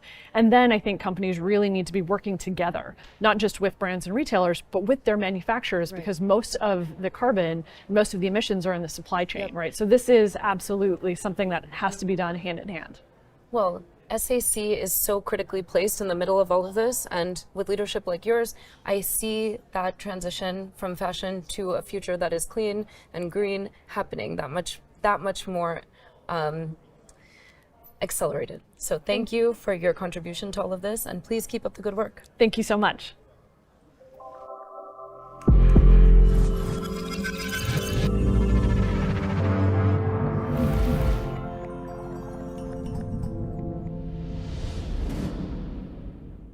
So I'm delighted to have with me Aaron Wiedemann and John Fitzgerald, both co-founders of Renaissance Man. Renaissance Man could be a shopping chain, it could be, I don't know, music, it could be anything, it could be a band, right? Yeah. But actually it's something really super and gorgeous to drink. And so tell me, what is the company that you represent? What do you do? We are Renaissance Man. We create sustainable whiskeys. Well, Right. really, we create sustainable barrels. Yes. Mhm. Many things get aged in oak barrels. Wine, whiskey, scotch, beers. And what we have done is create a way to make our barrels more sustainable than anything that's ever been on the market. And the whiskey tastes phenomenal. Yes. So how do we work out, how do we feel sure when we hear it's the most sustainable thing on the market? What is it that you're doing that's actually creating that sustainability? What's different? For the first time ever, we're bringing intention to the barrel aging world. So right now, your standard traditional barrel is a 250-year-old technology, and no innovation has been brought to that field yet. And so what that comes with is when you have a 100-year-old oak tree, which stands about anywhere from 40 to 80 feet tall, they only use the bottom 12 feet to make a traditional barrel, meaning they're wasting a lot of this tree. And so they get 1 to 2 barrels out of a single tree. Whereas with our invention, we get about 99 barrels out of a single oak tree. Right. Bringing forefront, you know, a sustainable method of maturing our spirits and our beer. Okay. So how do you do that? Is it in the design? Is it how you cut the tree? Is it? I suppose with a tree it's thicker at the bottom, is it? And it gets thinner as you go up. So you're somehow harvesting the thinner bits as well to make barrels. Is that? Yes. Yeah, essentially, what the old technique had to have perfect pieces of wood, that no striations, no knots, anything like that, because the barrels would leak. Our new design does not leak, and it lets us use smaller fragments of that tree. It's still giant staves of oak, but we put the barrel inside of the whiskey rather than the whiskey inside of the barrel. Okay. Right. But you're also making the whiskey as well Yes. as the barrel. So you have a distillation Yes. system, of course, it's Scotch whiskey. Is there a sustainability in that footprint as well of the Yes, actual there is. making? Okay. Yes, because we use all organic grains. And so that's a sustainable aspect because herbicides and pesticides destroy your soil. Also for the end consumer. Because if you think about whatever you spray on your grains, when it comes down to the actual distillation process, you're distilling whatever has been in that grain and on that grain. So you're essentially distilling down chemicals into your glass at a concentrated rate. So that is also a sustainable aspect to our whiskey. Now, the way I like to say it is like we're a cooperage, so a barrel maker that happens to have a distillery. And the only reason we have the distillery is to show off what our invention can do. I see. So How long have you been going, and how is it going as an enterprise? We incorporated, what, in 2020? 2021. 2021 we incorporated, and we just opened, was it July 5th? July 5th. Is when we opened our doors to the public. Right. So it's been going really well. Mm-hmm. It's a really good time, obviously.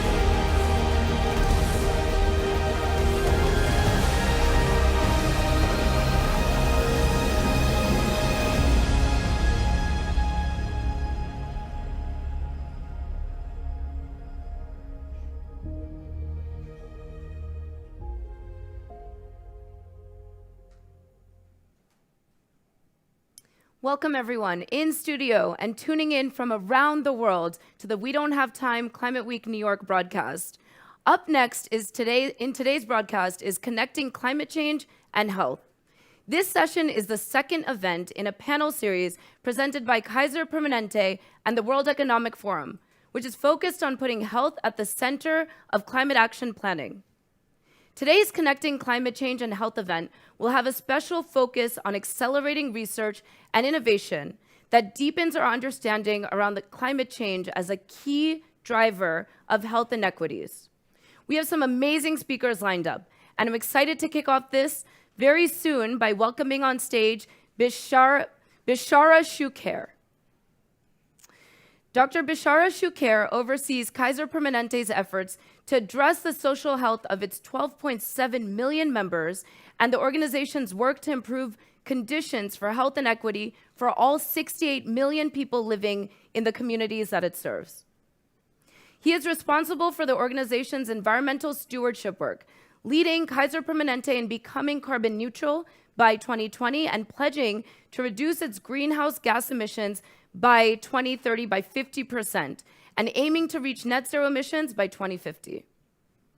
He oversees the management of the organization's comprehensive community health and social health portfolio and the care of over 1 million Kaiser Permanente Medicaid members. In 2021, Bishara joined the National COVID-19 Response Team, serving as the White House National COVID-19 Vaccinations Coordinator, and returned to Kaiser Permanente in 2022, where he continues to bring attention to the health and equity implications of the major public health challenges we face today.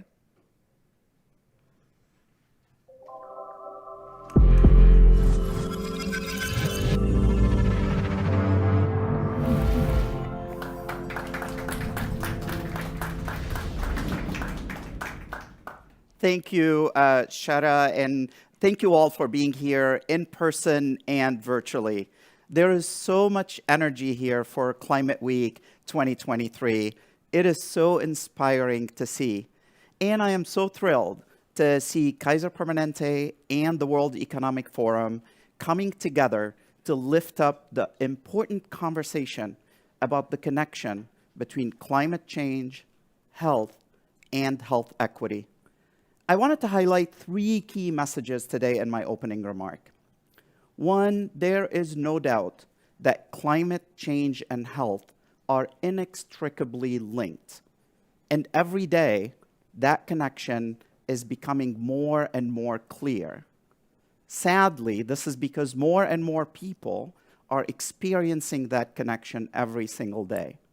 Millions and millions of people need help when climate emergencies arise. That's why last week we launched an online resource about how to protect health before, during, and after major climate events such as heat, wildfires, and floods. These resources are available to everyone at kp.org/climate events.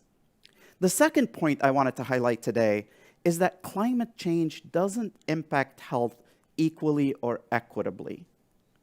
People who contribute the least to climate change are impacted the most. Look, everyone is at risk for climate-related health impacts, but children, seniors, people living in communities with less protection from the elements will need extra care during severe events. Which brings me to the third point I wanted to highlight today. We have made a lot of progress in understanding climate change, health, and health equity through research. We have studies showing the increase in heat-related deaths over the last 35 years. We have studies showing the impact of air pollution on deaths in the United States each year, and much, much more. But there are still gaps in what we know. Further research and innovation needs to be a focus. With the right research, we can tell people how to protect themselves from the health harms of climate change. We can make better decisions in our climate action plans, and we can make sure that our solutions prioritize people who are at the greatest risk.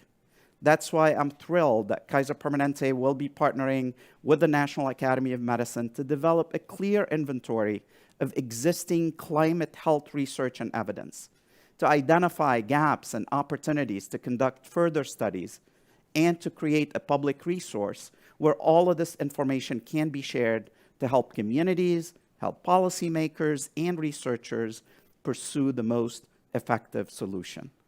There's an exciting agenda for the rest of the meeting today, and thank you to our colleagues at the National Academy of Medicine, Wellcome Trust, and Rockefeller Foundation for being here today to discuss this work. And you're also going to get to hear from wonderful climate researchers on how we can make research a catalyst for change. And with that, I'm really excited to introduce my colleague and friend, Admiral Rachel Levine, as we dive into, before we dive into the panels. Admiral Levine's and I worked together every single day during the pandemic when I served at the White House as vaccinations coordinator. And it's so good to welcome you, Admiral Levine, to this panel here today, to this conversation here today, to start talking a little bit more about climate change and health. Admiral Levine is the 17th Assistant Secretary for Health at the U.S. Department of Health and Human Services, and she is the head of the U.S. Public Health Service Commission Corps. Admiral Levine, welcome. So good to see you again. Well, it's great to see you, Bashar, and I'm so pleased to be here. Thank you for inviting me. Well, we are so thrilled to have you here, and I'm going to dig deep right away and start chatting with you about the connection between climate change and health. And, you know, from the terrible fires that we've seen in Maui last month to the catastrophic floods that we're seeing in Libya, how's HHS approaching the climate change issue from a health perspective? Well, thank you for that question. And in your opening remarks, which talks about the link between climate change and health, also with that health equity lens. So we are working across all HHS divisions, as well as key agencies outside HHS, including the EPA and the Department of Energy, to clearly define that problem and to effectively respond to the problem. We set clear goals because we were there at COP26 in Glasgow, and we signed on to the health program. We were also in Egypt at COP27, and the goal is that we're going to be in Dubai for COP28. We have created our Office of Climate Change and Health Equity, which is working to protect the health of all people from the impacts of climate change, especially, as you said, the most vulnerable, enhancing the sustainability and climate resilience of U.S. health systems, and working ways to address climate change in regards to the social determinants of health. We have a new Office of Climate Change and Health Equity Health Sector Resource Hub. We are working with public-private partnerships such as the White House Health Sector Climate Pledge. And I also had the pleasure of co-chairing the NAM Climate Collaborative. So we're all working together on resilience and emissions reduction. And of course, I get to work with you also at the Action Collaborative with the National Academy of Medicine. Maybe, Admiral Levine, if you can just double click a little bit more about the strategies that HHS have to protect vulnerable population and low-income communities that are most at risk with climate related events. Well, thank you for highlighting that. So we recently partnered with the National Highway Traffic Safety Administration to develop a program called the EMS Heat Tracker. And this is a dashboard that shows where EMS activations for heat-related illnesses are highest. And policymakers and healthcare providers can also use this. We also highlight the communities that are most vulnerable through our HHS Environmental Justice Index screening tool, which was created through a partnership with us with the Office of Climate Change and Health Equity, or we call OCHE, and the CDC. This looks at social factors such as poverty, race, and ethnicity, along with pre-existing health conditions to give a picture where those health burdens already fall hardest. And we publish a regular climate health outlook, which connects the federal government's forecast for heat, precipitation, drought, etc., to county-level indicators of climate health vulnerability. Thank you. And this is obviously extremely important for a lot of the folks in the room here, as well as our virtual audience, and truly is an integral part of this series around the connection between climate change, health, and health equity. Can you comment, Admiral Levine, a little bit more about what we know and understand about the costs that are associated with the climate impacts on health, and where do you see opportunities for us to learn more?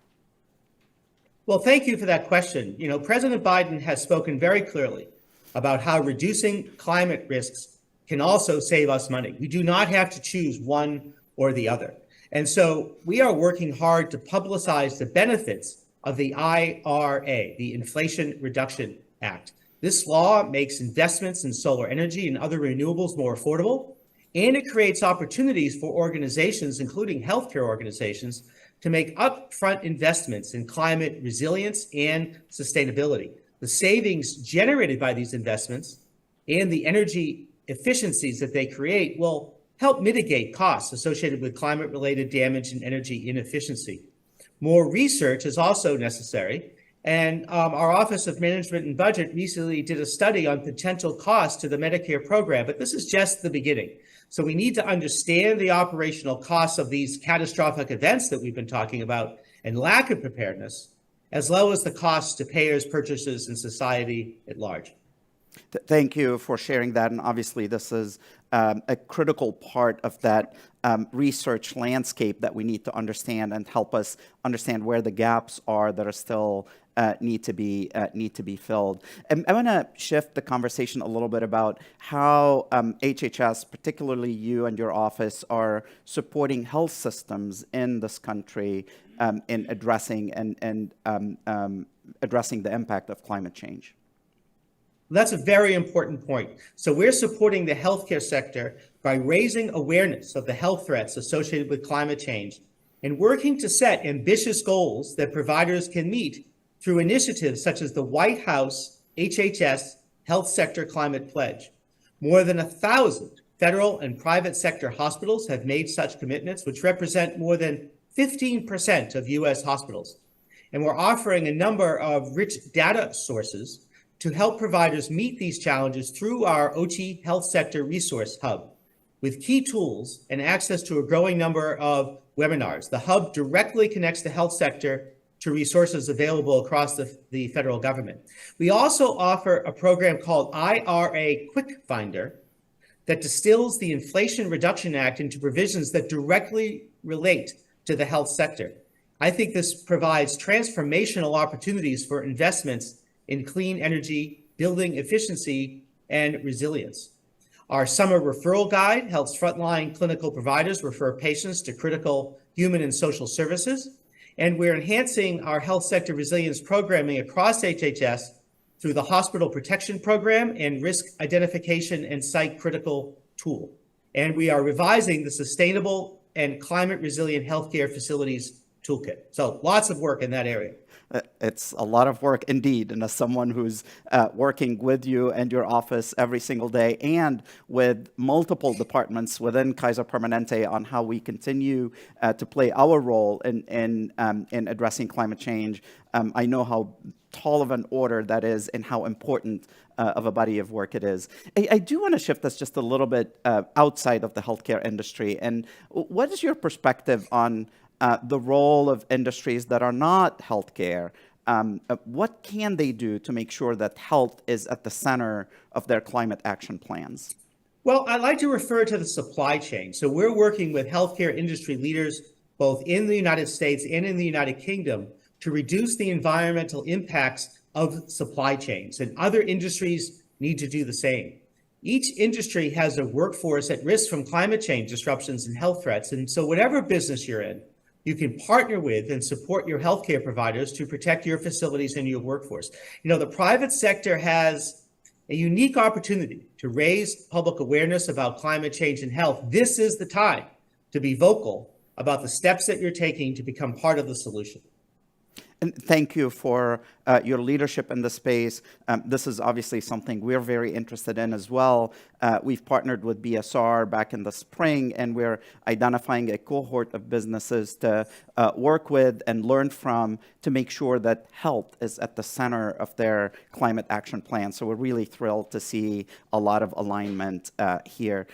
Rachel, a little bit later, we're going to hear from phenomenal researchers who understand the space of where are the gaps that we need to really fill when it comes to climate and health. So from your perspective, where do you see gaps? Where do you think more research is needed? Well, you know, there is a lot of research going on, particularly from the NIH and the CDC, but there are gaps. The evidence base on adaptation and resilience measures is strongest for heat and climate change leading to heat-related illnesses, but not as much about other climate change impacts. So we're working with the NIH and their strategic initiative to help close these gaps and focusing on community-engaged research and implementation science. Now, ARC has published an expression of interest in proposals in health-related health system resilience research, and we need more funding and more research in this area. Another gap is assessing and estimating the healthcare costs associated with climate change. We need more basic epidemiology and multidisciplinary research to estimate the attributable burdens of illness and mortality associated with threats like wildfire smoke, drought, algal blooms, and others. So we do have gaps, and we're working to fill those gaps. Thank you, which brings us obviously to the resources questions. Any words of wisdom you have for the resources that would be needed to accelerate the action around climate and health? Well, resources are critical. So we need more research, as we were discussing, but also more communication about that research, more communication about the results and the impact of sustainability and resilience efforts, so that we can publicly communicate the success stories and the success stories associated with the Inflation Reduction Act to help people and organizations understand the whole picture and the importance of being proactive. And Admiral Levine, any final words of wisdom you have for the folks in the room here or those who are watching us virtually? Well, thank you for having this forum and for raising this issue. We see the health impacts of climate change every day, whether that is heat-related illnesses in the United States and throughout the world, the impacts of forest fires and the smoke from forest fires, which we, for the first time almost ever, we saw even in the East Coast, in New York and in Washington, D.C. Problems related to sea level rise in coastal communities impacting fresh water. So many challenges associated with climate change that are impacting health. And we have to bring that health equity lens, as you were discussing, to these issues.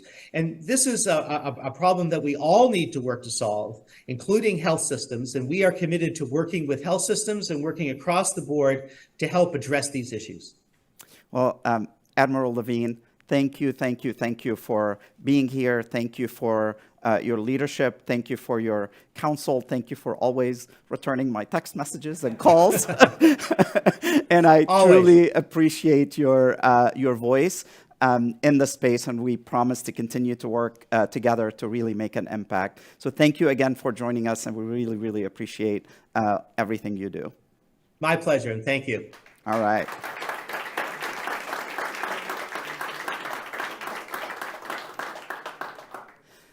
And now I am so pleased to introduce Ali Zaidi to offer some additional insights from a national perspective.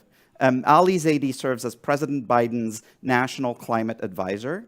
In this role, he leads the White House Climate Policy Office, which coordinates policy development and all of government approach to tackle the climate crisis, create good-paying union jobs, advance environmental justice. And before his current role, Ali served as the Deputy National Climate Advisor. Welcome, Ali Zaidi. Hello, my name is Ali Zaidi, and I am President Biden's National Climate Advisor. I am so delighted to be joining virtually with all of you for this Connecting Climate Change and Health series. Thanks in particular to Kaiser Permanente and the World Economic Forum for creating this space for an important conversation about how health and equity intersect in all of our work, and giving us a chance to talk about how it intersects with our work at the White House Climate Policy Office. As President Biden has said so many times, climate change is an existential threat, and it is a code red for our nation. The United States just set a record for billion-dollar disasters, 23 just this year, more than ever before. Our communities increasingly are facing down threats, whether it's wildfires and droughts in the West or hurricanes off of our coasts. So much risk, but so much opportunity to lean in to the solutions. Over the past 2 years, more than 100 million Americans have been affected personally by an extreme weather event. We've seen the devastation in Maui, Hurricane Idalia's destruction in Florida, and the record-shattering heat wave that hit Puerto Rico. We've felt the wildfire smoke that blanketed the Midwest and the East Coast, all of us breathing in those toxics into our lungs. And these are just the latest in a string of events, mounting evidence that climate change is not a far-off threat. It is a clear and present danger in our communities. All of this underscores the need for continued and significant increasing investment into our communities and into the solutions. So we've got to do two things. We've got to mitigate the root cause of what's driving the climate crisis, and that's CO2 and other greenhouse gases going into our atmosphere. And we've got to invest in adapting to the impacts we've already unleashed, making our communities more resilient in the face of this incredible risk. President Biden sees all of this as a serious threat to our public health. After all, climate and health outcomes are increasingly and inextricably linked. Climate change is worsening asthma attacks. It's impacting cardiovascular disease trends. Whether it's pest or waterborne, we're seeing it proliferate in the diseases that are encumbering our communities. And it's putting pressure on chronic health conditions. Folks with chronic disease who lose power after a storm may lose access to life-saving medications. And we're seeing them also exposed to new environmental hazards, real stressors on underlying conditions. As the president says, you should never bet against the American people when it comes to solving big challenges. And that's why we're teaming up with you for not only a whole of government approach, but to marshal all of the inventiveness, the ingenuity of the American people in industry, workers on the front lines, folks from the healthcare sector all across the country to take on this crisis. To do that work, President Biden has established the first ever Office of Climate Change and Health Equity at the Department of Health and Human Services to bring everybody to the table, to make sure we're surveying the challenge and defining the solutions. As part of that work, HHS has developed a climate and health outlook that provides the public and all of you data on how climate and health interact and how professionals in the sector can help respond in a way that meets the public where they are in this new reality. The administration is also tackling more directly the pronounced health effects of issues like wildfire on the health of the American people. airnow.gov and its specialized fire and smoke map is now providing real-time information, both to the American people and to healthcare providers, about how smoke and air quality are interlinked, so that people in real time can make informed decisions about how to stay safe and be able to breathe clean air. Through the president's bipartisan infrastructure law, we are now investing the most we ever have as a country, $50 billion into resilience investments. That goes from everything like airnow.gov and the data infrastructure that we need, air quality monitoring and the like, to specific interventions at the community level, whether it's infrastructure being built, or it's forests being managed, or it's taken on the nature-based solutions that we need to help stabilize the situation. For example, we are deploying $9 billion through the Federal Emergency Management Agency to help communities build more resilience into infrastructure on the front end. I'll give you an example from Florida where this program is working. The BRIC program has helped build a cocoon around a children's hospital on Florida's Atlantic coast so that that hospital can continue to run in the face even of Category 4 hurricanes. This is the kind of work we need to do before the storm strikes to make sure our healthcare system can continue to support people through crises and on to the other side. In addition to mobilizing resources, getting data into the hands of the American people, whether it's through airnow.gov or heat.gov, we're committed to supporting our frontline healthcare workers who are providing critical service in the face of the climate crisis. HHS and the Health Resources and Services Administration, HRSA, has provided $65 million specifically to this end through the Capital Assistance for Hurricane Response and Recovery efforts to protect communities' access to primary care services in climate change vulnerable areas. With this funding, healthcare centers can mitigate flooding, upgrade their electrical systems, and make improvements to ensure continuous healthcare services through and beyond the climate impacts that we're seeing. So it's BRIC to help strengthen our infrastructure. It's programs like this one through HRSA to help support the human capital, the talent part of the equation when it comes to dealing with the climate crisis. And of course, building on that, the Office of Climate Change and Health Equity, the program at HHS, has made sure to take the best practices that we're seeing develop across the country and put that into a guidebook for medical professionals so that we can scale those best practices for folks who are treating patients all across the country. This fall, we will build on the progress we've made by releasing the first ever National Climate Resilience Framework, a document that will advance us towards not only a shared vision, but a shared work plan of how all of us working together prioritize building thriving communities, enhancing science, building out climate services, catalyzing additional investment and innovation, and so much more. Look, you all know this because you're on the front lines of the climate crisis. You are experiencing it through folks showing up because they're dealing with heat waves that are putting more and more Americans at risk. You got hospitals that are operating in the line of fire in the face of hurricanes and extreme weather events.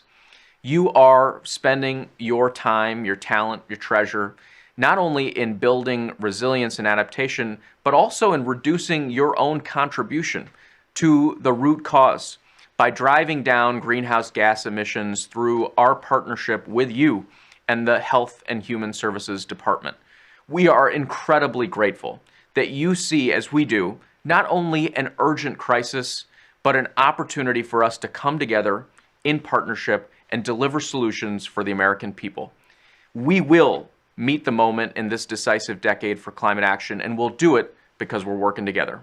Thanks so much.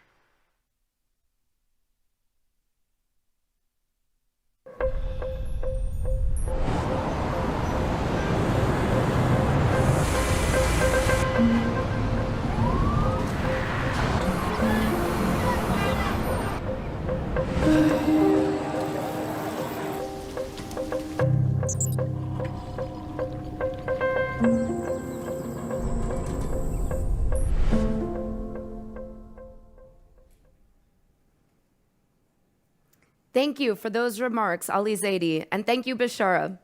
We are now moving on to our next panel, Driving Research and Innovation. This panel will be moderated by Dr. Shyam Bisham.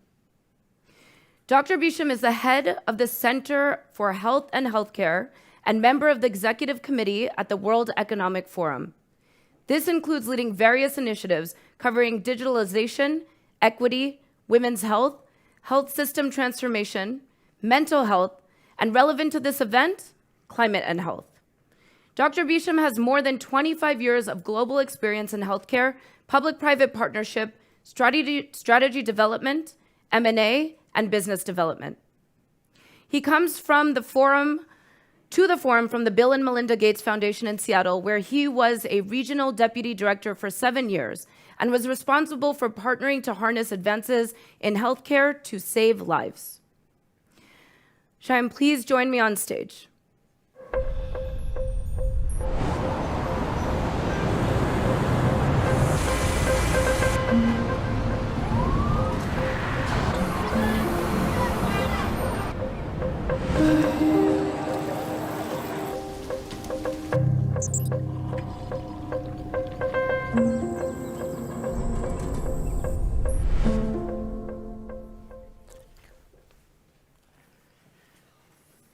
Ladies and gentlemen, distinguished guests, welcome to Climate and Health panel discussion co-hosted by Kaiser Permanente and World Economic Forum this morning.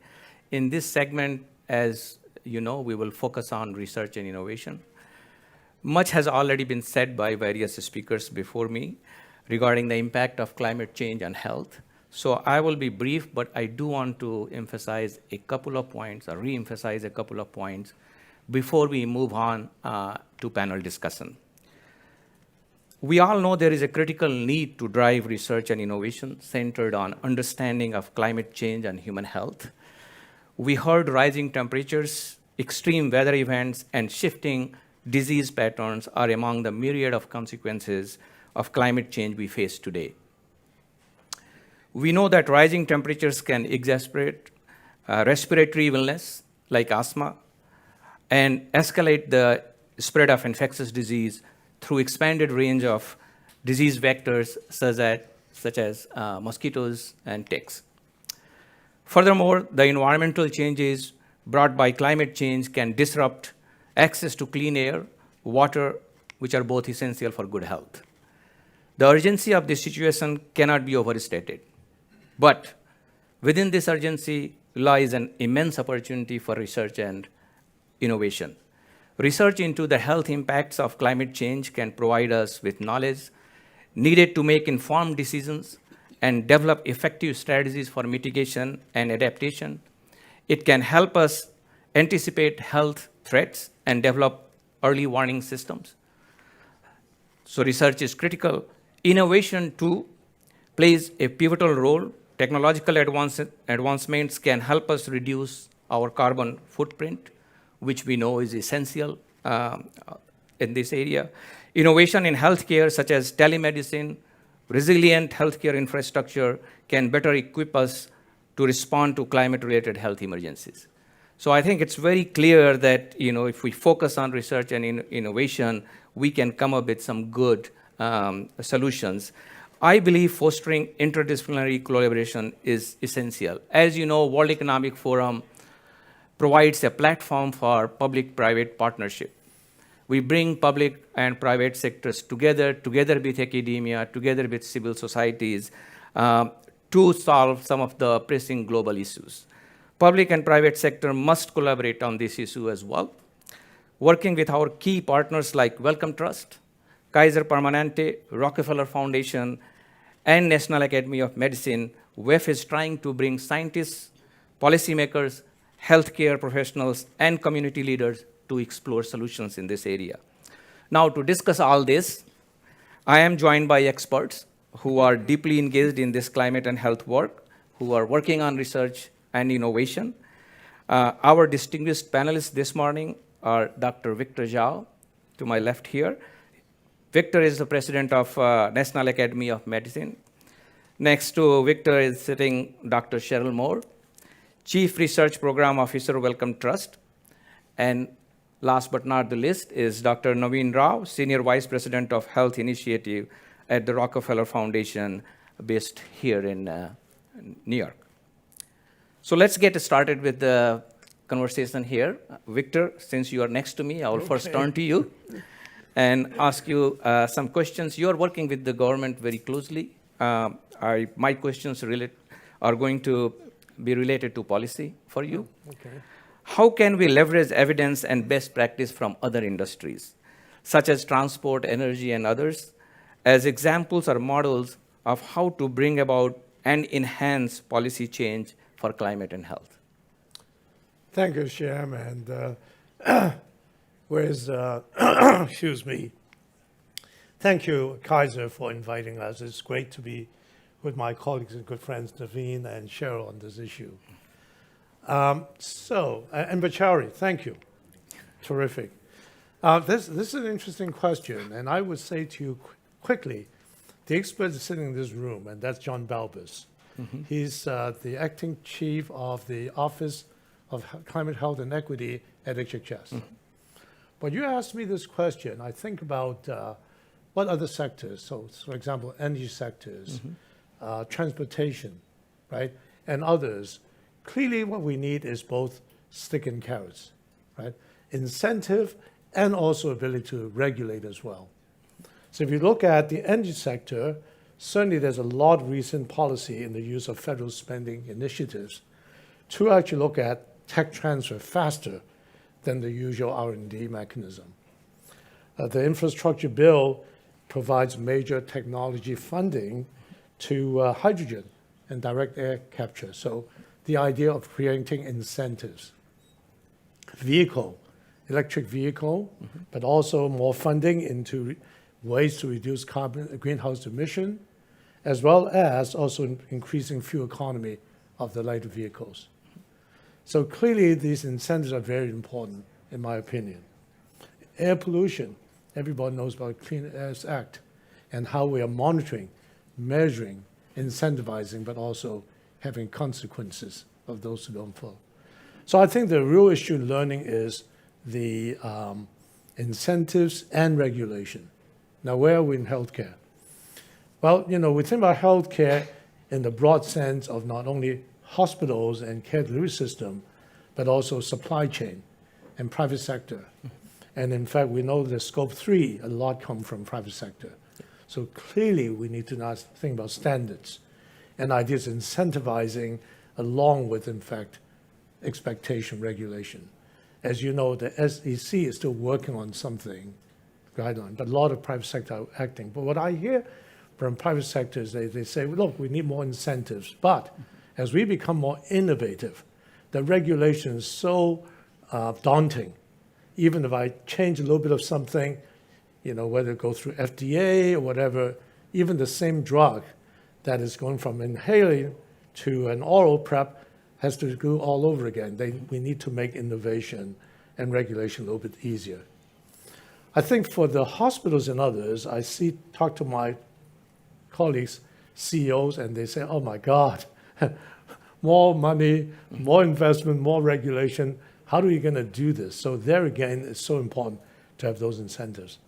So this is where I think we can learn a lot, is to think about how to incentivize the health sector to do more innovation, to reduce greenhouse emission. But at the same time, we need to start introducing standards and regulation. So let me say a few things.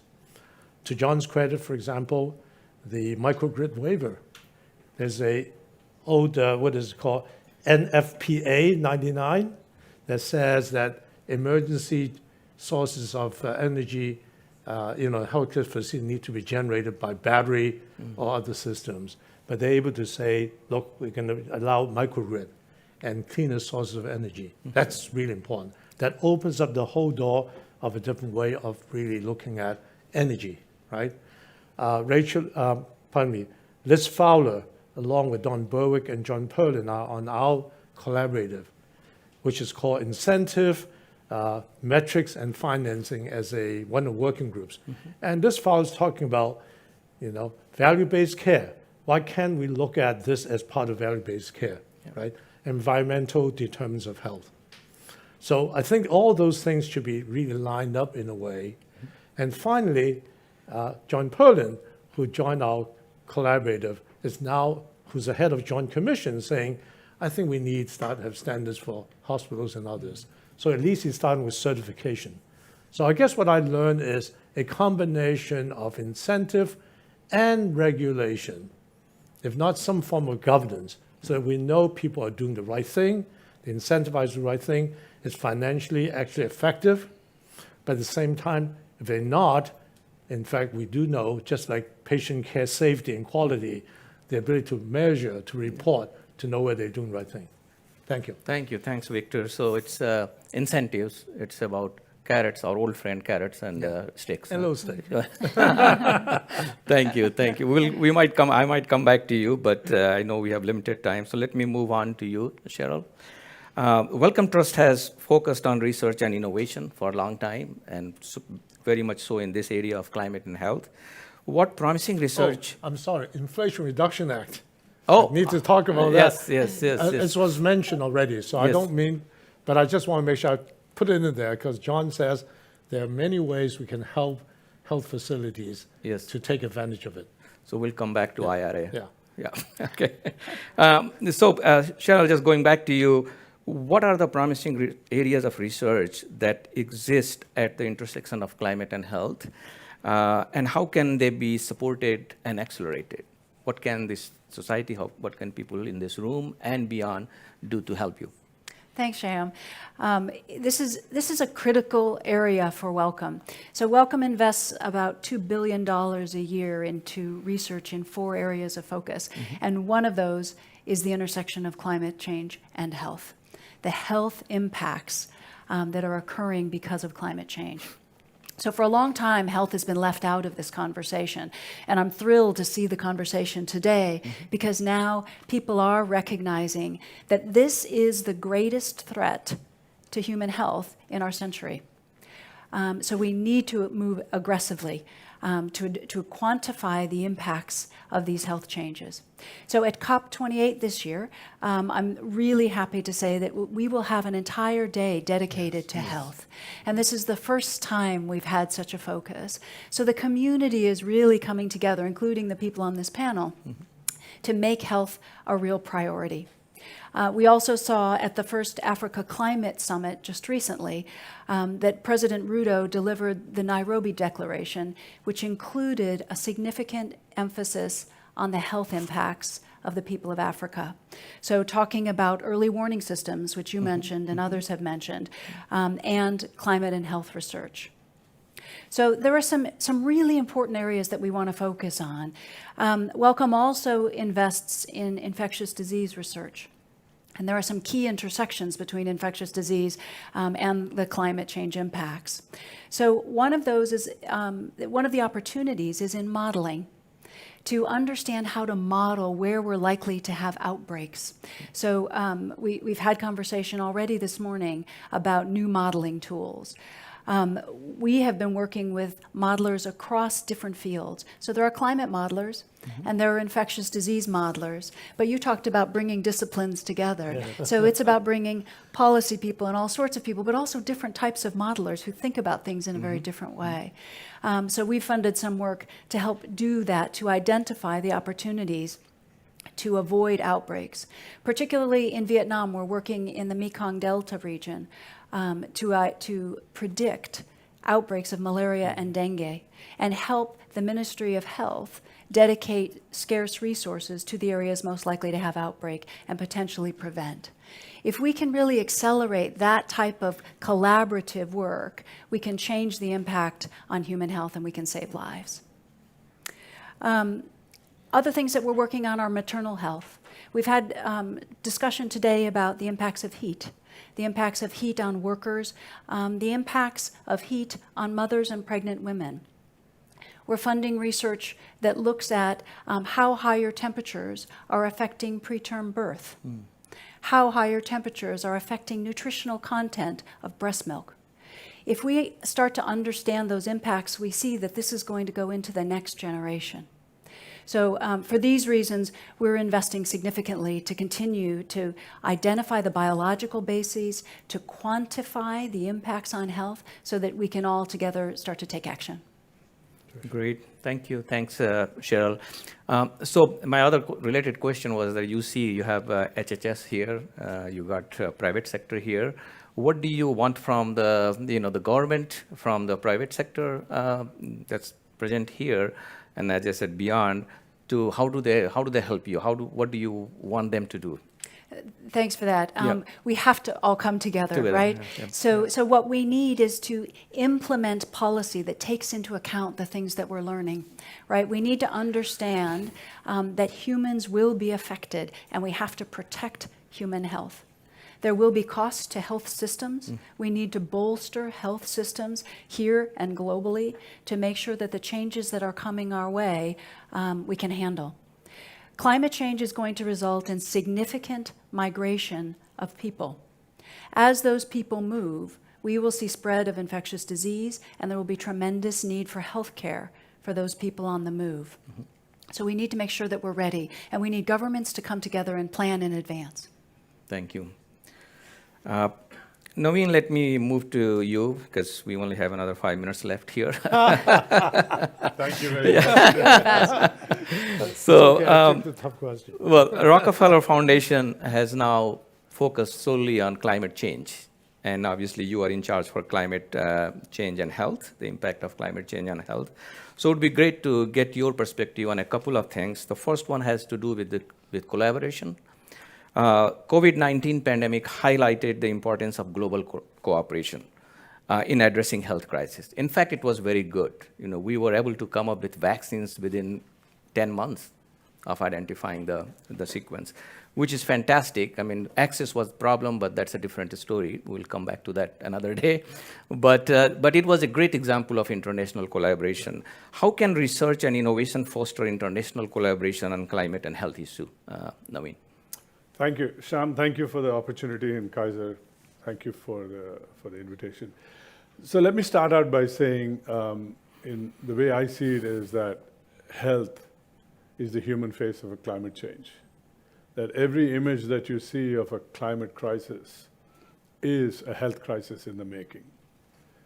And I'm not sure why we are not addressing climate change as if it's a pandemic. I mean, if you look at the definition of pandemic, it's cross borders, nobody is safe, it affects multiple sectors.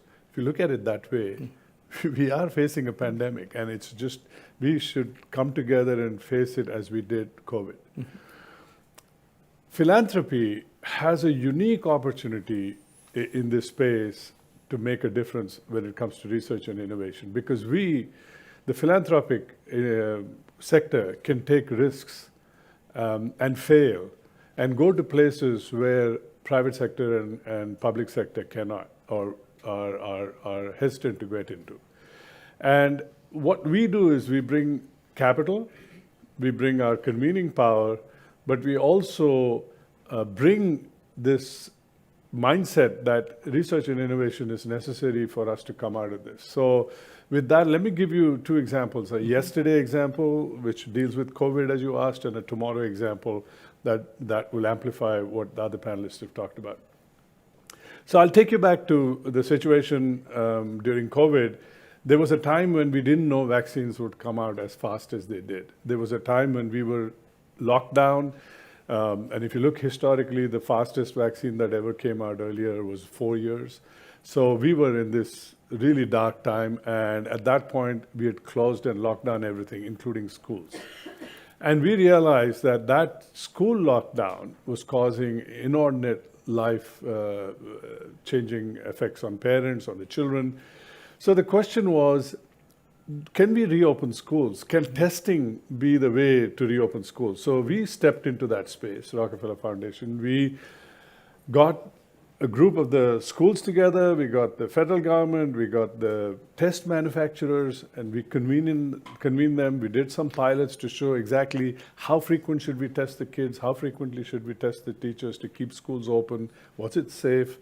We did all that work. Based on that, the federal government then was willing to put in money to buy the tests, and we were able to get about 20 manufacturers of these tests together in a non-competitive way, do advanced market commitment to be able to create the market. Now that is what philanthropy can do in the research, but it's not just innovation and research, it's how do we bring it end to end. Let me give you an example briefly of tomorrow. What we're doing is on this space with innovation, but it's not all innovation is high-tech and needs to be a shiny new toy.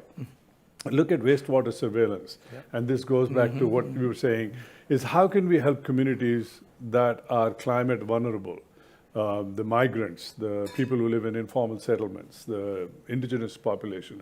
How can we help them detect, predict, and respond to infectious diseases that are on the rise due to the climate change?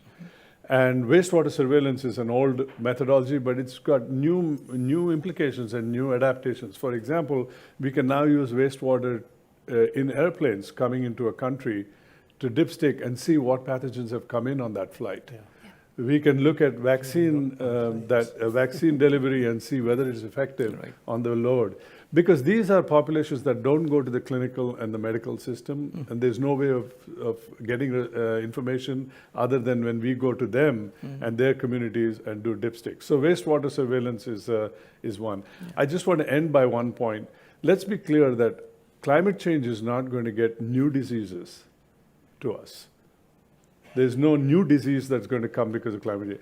All that climate change is doing is exacerbating all the diseases we know, and so let's just prepare our infrastructure, prepare our workforce, but also let's make sure we have research and innovation to drive this forward.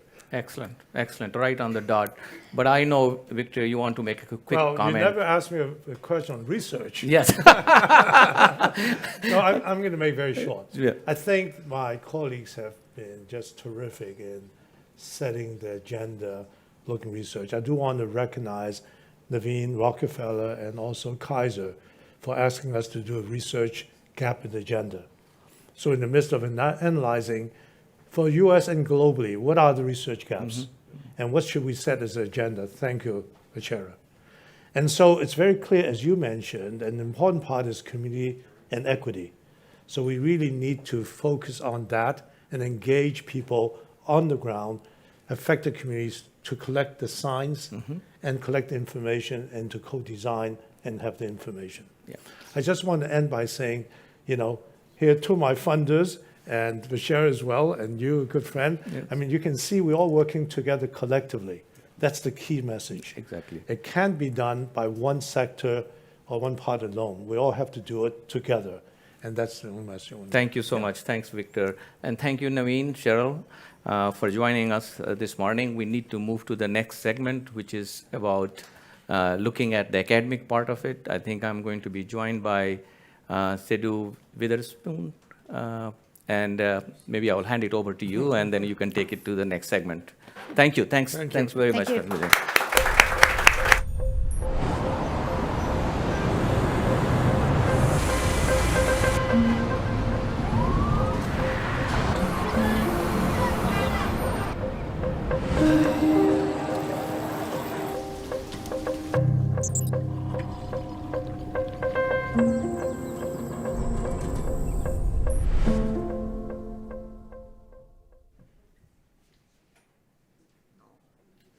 Thank you so much to all the panelists. Let's give them one more round of applause from our studio audience.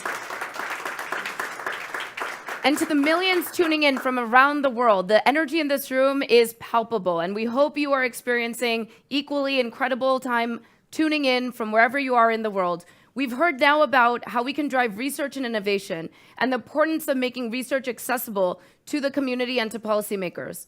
For this next panel, we will continue to focus on the importance of research and more specifically how research can be a catalyst for change. This panel will be moderated by Nsedu Witherspoon. Nsedu serves as the Executive Director for the Children's Environmental Health Network, extending partnerships, organizing, leading, and managing policy, education, training, and science-related programs. For the past 23 years, she has served as a key spokesperson for children's vulnerabilities and is a leader in the field of children's environmental health. Nsedu, please join me on stage.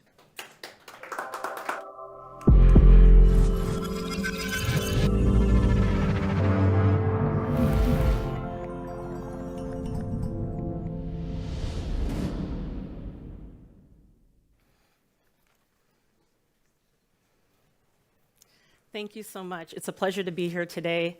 Again, as you heard, I'm with the Children's Environmental Health Network. This topic runs extremely deep for us. I've had the pleasure of working for this organization for over 23 years now, and I cannot see a greater growing crisis to our world's children and their children than that, the threat of climate change and the implications to exacerbating their environmental contributions to concerns that they witness every day with negative health outcomes. Excuse me.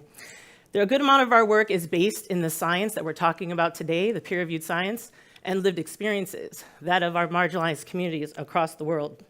Really excited to have our panelists here today, and we're going to move into also, supporting the acceleration of research and innovation at the intersection of climate, health, and equity. We are also a founding partner of the Climate Equity Collaborative, which is working internationally and within the US at the nexus of climate justice and children's environmental health, an intersection that's not getting enough attention. So I'm very excited and motivated here to have our panelists, which will be talking about using science as a catalyst for change. I'm going to briefly introduce our speakers, and then please check out their bios. Well-deserved, very distinguished panel here. But in the interest of time, we're going to get into discussion. And so we have a few questions, but we'll start with introductions. Dr. Zulfikar Bhutta is the Robert Harding Chair in Global Health and Policy and Senior Scientist, Research Institute in the Children's Hospital for Sick Children at the University of Toronto in Canada. Dr. Michelle Williams is Professor of Epidemiology and Public Health at the Harvard T.H. Chan School of Public Health.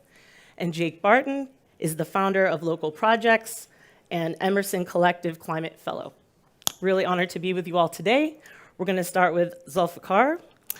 In your experience, where are the gaps and the needs for more equitable research? So that's a great question and a massive question. So my group largely looks at low and middle income countries.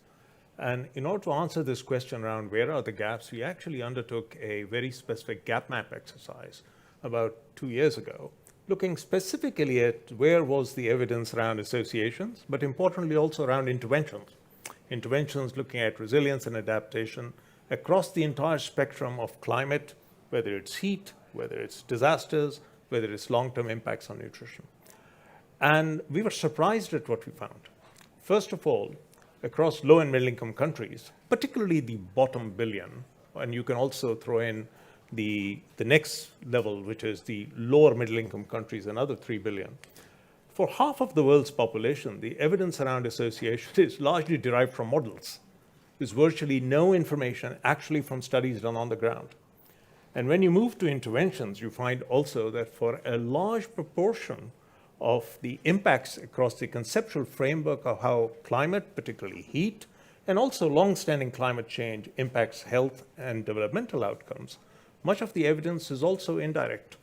So where are the major gaps? I'll point out one major gap, which is a uniform red in our traffic lights around these gap maps, is around occupational health. You would have thought that in low and middle income countries, because a lot of people are working outside, that you would have had a lot more research around both the epidemiology and the interventions, but that's a uniform red, very little work done actually on the ground. Secondly, also around women and children's health, as Cheryl from the Wellcome Trust was saying, around women's and children's health, we have just siloed information in bits and pieces, but we don't get a good sense of how does not only acute heat or severe heat domes impact these outcomes, but also the impact of long-standing exposures. And the third thing that I would put forward is, especially in the wake of COVID, is the whole issue of mental health and long-term development. You put it all together, and some of these gaps around health, developmental outcomes in the context of low and middle-income countries are actually intergenerational.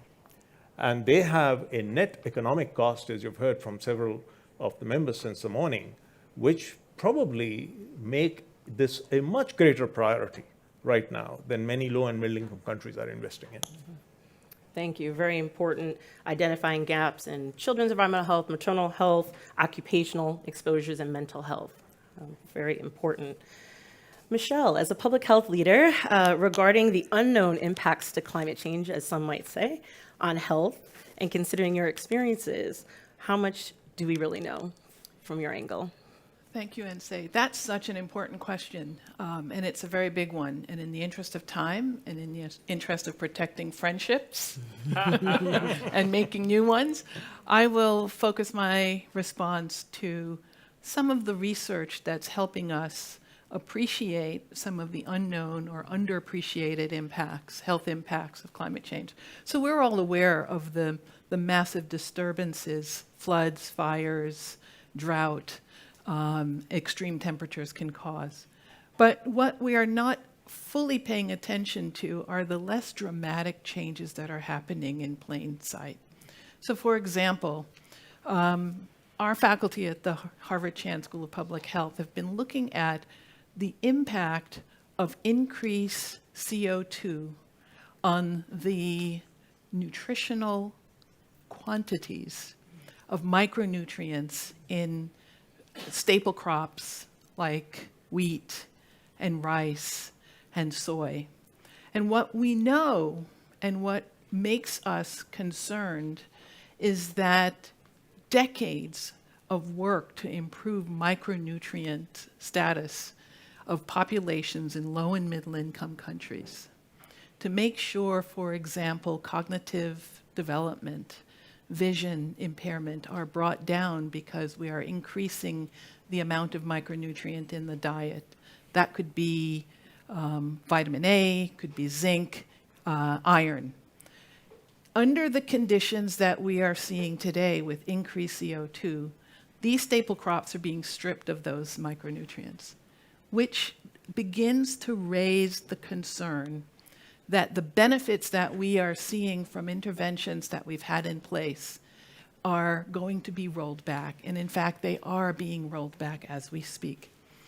Another hiding in plain sight, in those low and middle income countries where fish protein from the sea, are the primary source of protein, we are seeing that the loss of coral reef, while some of us who might be scuba diving are going to be disheartened, we're going to see an impact on protein in the diet and start to see protein calorie malnutrition resurge.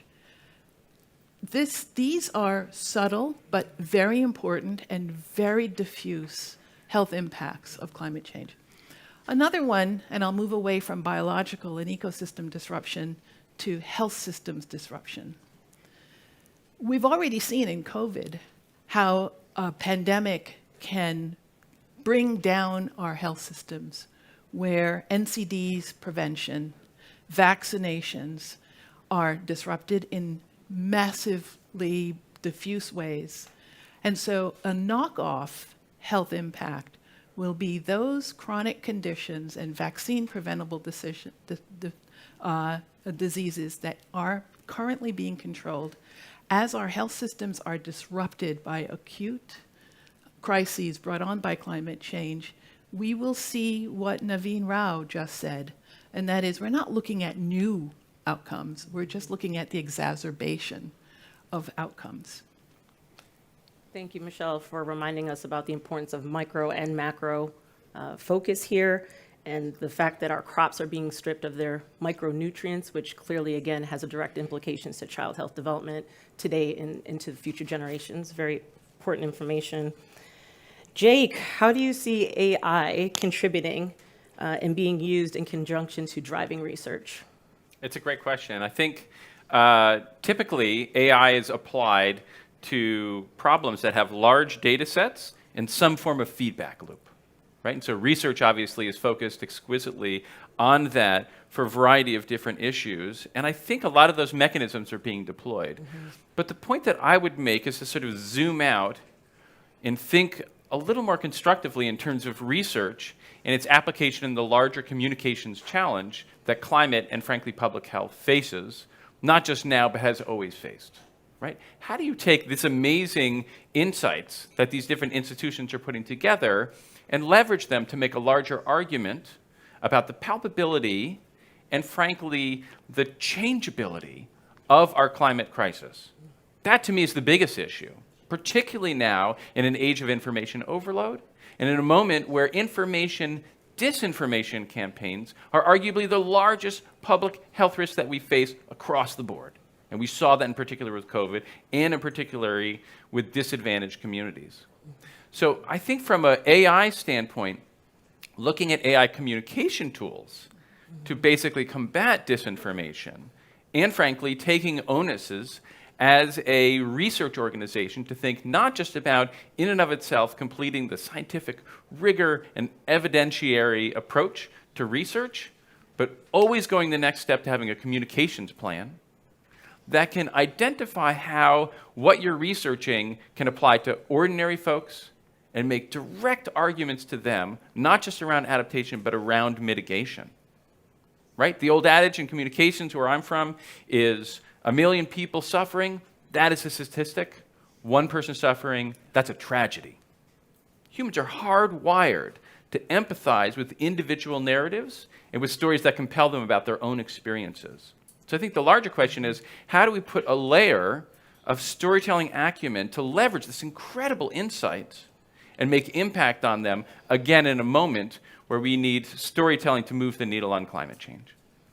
Thank you. So reminding us that there's a storytelling element that's vital in a lot of our public health application, certainly here with a very cumbersome topic like we're talking about. Many communities feel very overwhelmed by this topic, really don't know where to start. And you're encouraging us to maybe consider AI tools along with a communication plan. Really appreciate that. Zulfikar, how should we be using research to drive change, in your opinion? So let me try and build on the 2 points that my colleagues have made and try and see if I can put forward an argument for how we should go about this, again, with the low and middle income country lens. So I too believe that AI has the potential to be a great leveler. Just like the cell phone technology decades ago created a communication leapfrogging for many communities that we're reaping the benefits of today. So the 4 big gaps, if you take the 4Ds framework around research in low and middle income countries, are the gaps between description, discovery, development, and delivery. And on the description and discovery side, AI offers an enormous potential for people to move away from just borrowing from others, to be able to run models themselves, to be able to run early warning systems, to be able to capture information and process it in a way that will give them subnational early warning of what might be going wrong.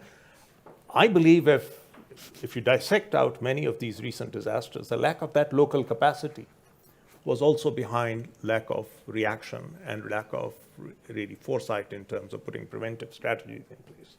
So that's one.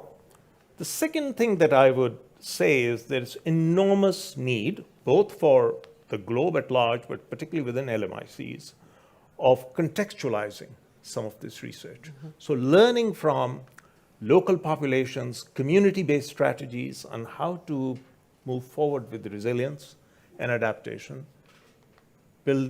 capitalizing on some of the tacit knowledge that communities have on how they can make things better for themselves. And I'll give you an example. Much of the impact of climate and particularly extreme heat that we see in rural communities are on women and children, particularly as was alluded to during pregnancy. And we're not even clear at this stage if there is enough integration of that research within existing strategies for women and child health to bring in adaptation strategies, resilience building around things that can reduce the risk of adverse pregnancy outcomes, whether they be prematurity or small for gestational age or what have you. And the last thing that I would say is that I think we need a lot more implementation research around integration, bringing in various sectors. I don't think the answers for many of the climate change related solutions are going to come from the health sector only. Until we have strategies and large-scale research projects that bring in the safety nets, working with the agriculture sector that Michelle alluded to, working in with the education sector, and working in with the environment related agencies, I don't think you'll have a holistic solution. So this is an enormous opportunity, particularly in low and middle income countries which don't quite have the capacities for working in silos, to get their head together and put strategies in place whereby people can look and develop and evaluate projects that have integrated multi-sectoral approaches. Thank you. So potentially using AI as a early warning system tool, talking about contextualizing our research and the dire need to integrate with multiple disciplines for sure. Thank you. Michelle, how can we expand research to all, considering the glaring gaps in health equity? That's such an important question, and I would say the first thing we have to do is really recognize the point that was made earlier, that the populations most at risk are the ones least responsible. And if we turn that rhetoric into action, one of the first things we have to do is make sure that we mobilize resources to those communities that need to do the research and develop an implementation plan for mitigating and adapting to rapid changing environment. The other thing that we have to do is we have to make sure that we're not imposing a research agenda on communities most affected. And this means that we don't double down on the mistakes we've made in the past in global health, that we must recognize that innovation, talent, and solutions that can help all of us can emanate from the global south. And we have to be open-minded and less biased about where talent lives, because we know talent is widely diffused. What's not widely diffused is the opportunity. Well said. This is very critical. We have to do this together. We cannot do this without the guidance and the leadership of our community, again, lived experiences, and not negating by any means the additional skill sets that they have joined with research. So thank you so much. And Jake, you might have the last word, we'll see.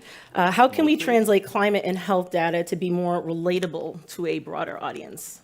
So this is a great question. I think it definitely dovetails with both of what was just said.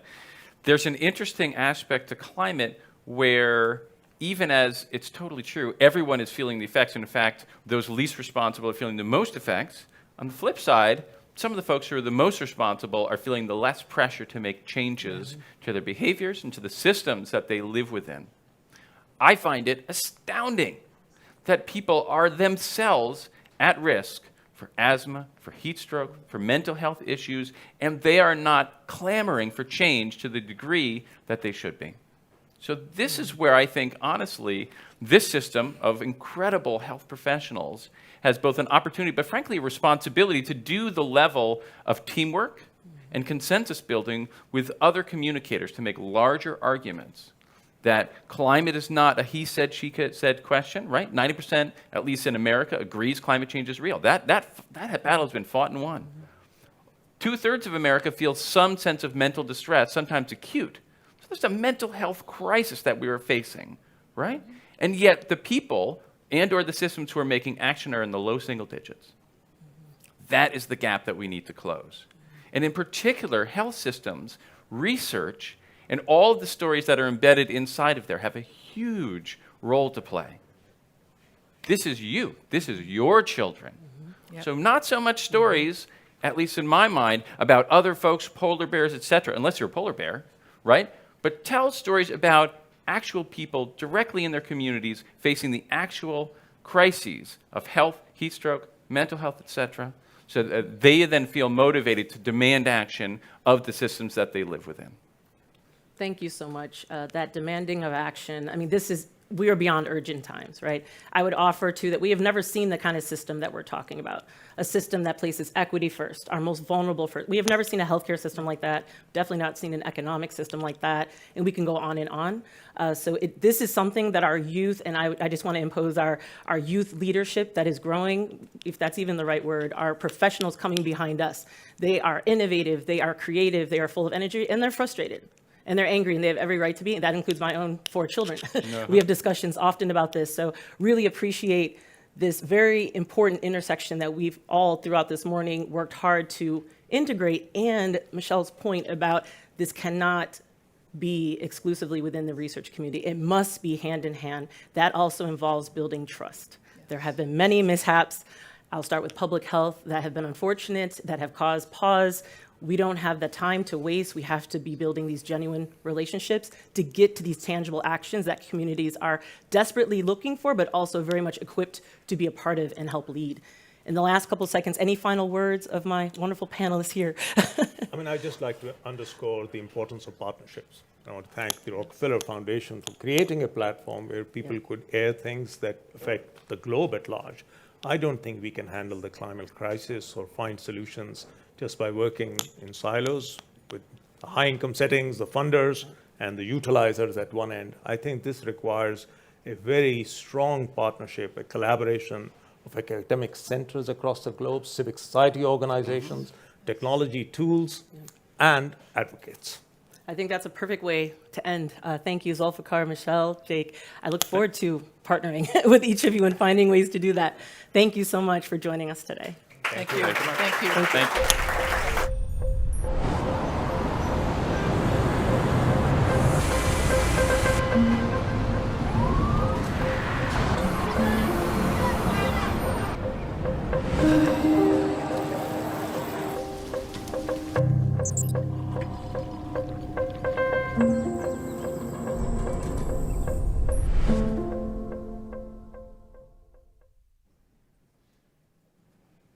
Thank you to the panelists. I'm hearing a lot of recurring themes on building trust, the importance of collaboration, and of course, all because we don't have time. Time moves so quickly when you're listening to great discussions like these, and we've now reached the end of these sessions. But I'm pleased to invite back on stage Shyam Bisham to give us some concluding remarks. The stage is yours.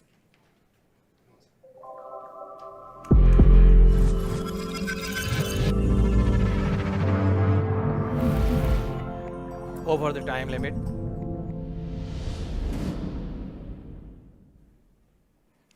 Thank you. Thanks, everyone. I know we are over the time limit, so I would be very brief here. Well, we heard about need for improving policy, better incentives. We heard about carrots and sticks, philanthropic work in this area, artificial intelligence, the work on the digital side, and academic research, and various other things working in this area of research and innovation related to climate and health. So I think we covered a very broad scope here. In conclusion, in the last few sentences, I would say that driving research and innovation in understanding the nexus between climate and health is not just a scientific endeavor, it's a moral imperative. We must do it. I don't think we have a choice here. It's an investment that we must make. It's an investment in the well-being of current and future generations. By deepening our understanding and harnessing innovation, we can protect lives, we can enhance resilience, and build a more sustainable and healthier world. Last point was on partnership, and I think that's where we come in picture. Obviously, we partnered with Kaiser Permanente to bring this session to you. Partnership is critical here. I always emphasize public and private partnership, bringing both government and the corporations, companies together with academia, together with civil society and other stakeholders to make a difference. So the last thing I would emphasize here is collaboration, collaboration, collaboration. That's the only way we will solve this challenge. So thank you all for attending this important climate and health session, and thank you Swedish Chamber of Commerce for hosting us here.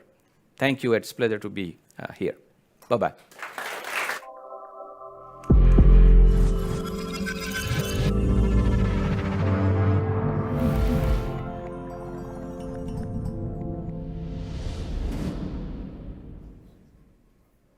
Thank you for sharing your thoughts with us, Shyam. I couldn't agree more. There's a lot left to learn, but we don't have time. We need climate action now. Thank you so much to Kaiser Permanente and to the World Economic Forum for putting together this fantastic session. Next up in today's broadcast are some exclusive interviews that we recorded earlier this week at the Nest Climate Campus. The first interview we're going to show is with someone many of you probably recognize, but might not know is a passionate advocate for the climate, Nikolai Coster-Waldau, also known as Jaime Lannister from Game of Thrones. Let's watch. I am here at the United Nations General Assembly, and it's Climate Week New York City, and we have some exclusive interviews with climate champions across the spectrum, from actors to influencers to climate scientists, and I'm so excited to have with me actor, producer, UNDP Goodwill Ambassador, Nikolai Coster-Waldau. Welcome, Nikolai. Thank you. Thanks for having me. So thank you so much for joining me here. You have some really cool projects that are underway that have taken you all over the world, and it's the Optimist Guide to the Planet that we're going to be talking about. Yeah. This is a show that's launching Yeah. that audiences can look forward to seeing. Yeah. So we need to learn a little bit more about this. Tell us a little bit, and then we're going to show a little teaser. Yes, well, it's, I've been working with the UNDP since 2016, and I've been traveling with them, and I've been very lucky to go around the world and meet people who are passionate about making a positive impact in our world.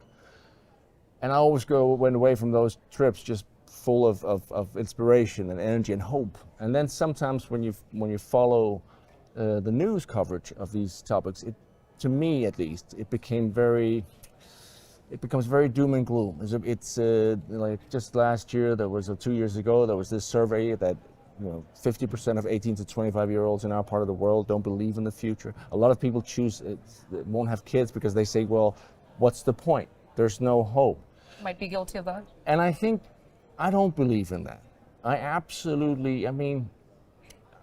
We are too smart. We are too amazing. I think human beings are just incredible. And I think that sometimes we forget to include the fact that the solutions to these massive challenges we face, and let's face it, they are massive. On every parameter, we need to do better and course correct. So I had this idea of doing a show like that, and then a company called Cream reached out. There was a documentary that was amazing called Anthropocene. They said, can we do something with that? And I said, yes, but it has to be about people. And then we're lucky, Bloomberg partnered with us, and then we started traveling the world. And this little tease is just a little tease. The show comes February next year, but this is a teaser that I'm very excited about. Okay, amazing. Let's check out this teaser trailer. You believe in tomorrow, right? I do believe in tomorrow. The future is in our hands, Put the seed first before you water it. I'm a father to 2 beautiful daughters. Yes. Give me 5. That's it. Disengaged Park. Oh, roll over. I'm also a husband, a son, an actor. Jaime Lannister on the room by. A friend, an avid table tennis player. I'm a human being. Whatever we imagined, we created. We believed the resources of nature were endless. We were wrong. Generic's been closed off for the past 12 years. When there's a disaster, the seeds of hope will always be found amongst those who are most affected. Climate change and loss of biodiversity are threatening our future, and we now understand the need to course correct. But how? I want to show something. Massive community, nature coexist. Now they're gonna refit this coal power plant into hydrogen energy. That's a ballsy move. Over the years, I've traveled the world with the UNDP as a Goodwill Ambassador, and I met incredible, inspiring people. Maybe your impact should be bigger, not your salary. Can we just please copy that and send it out to all the CEOs? This show is about solutions and the people behind them. Incredible. Creating man-made clouds seems insane, but this is the definition of thinking outside the box. It's amazing. The little worm can actually dissolve plastic. In my architecture, I harmonize the people with the nature. It's about why I believe we have every reason to hope for a better tomorrow. Growing coral on demand is really restoring the reef. It's a magical moment, huh? Aviation doesn't have an answer for sustainability, and so we set out to prove that it could be done. My name is Nikolai Coster-Waldau, and this is an optimist's guide to the planet. Nailed it. Great. I myself, I always try to be very optimistic. There's hope. What about my game? Is there hope?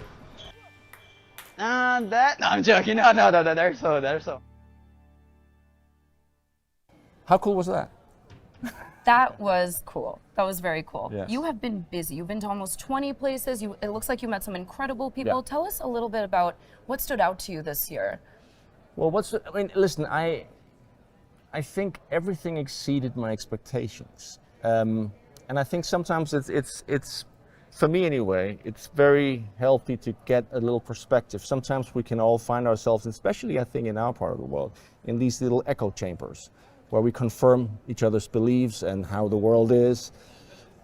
I didn't meet anyone wherever we went that didn't have a real belief in a better tomorrow, that didn't believe that we could solve these issues. And I saw incredible solutions, and some of them were, the highest of the high tech, innovative, where you go, just blew my mind. Like there was a place where they found a way to mimic what plants do. So they break down CO2 at source. And that, of course, has huge possibilities. Another one, you saw a little clip in the teaser from Kenya with the Masai Mara saying, listen, hang on a second.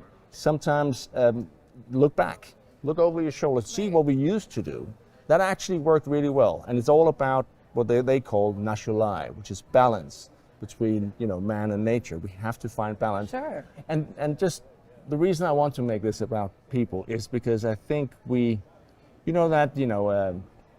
classic cliche, you say, if you want to love someone, you have to love yourself first. Yes.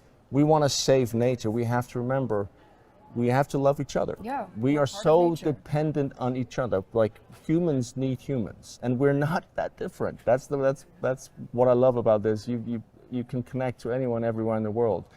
You don't have to start talking about what separates you. Let's just look at what unites Brings us together. Yeah. You exude optimism and positivity. You really do.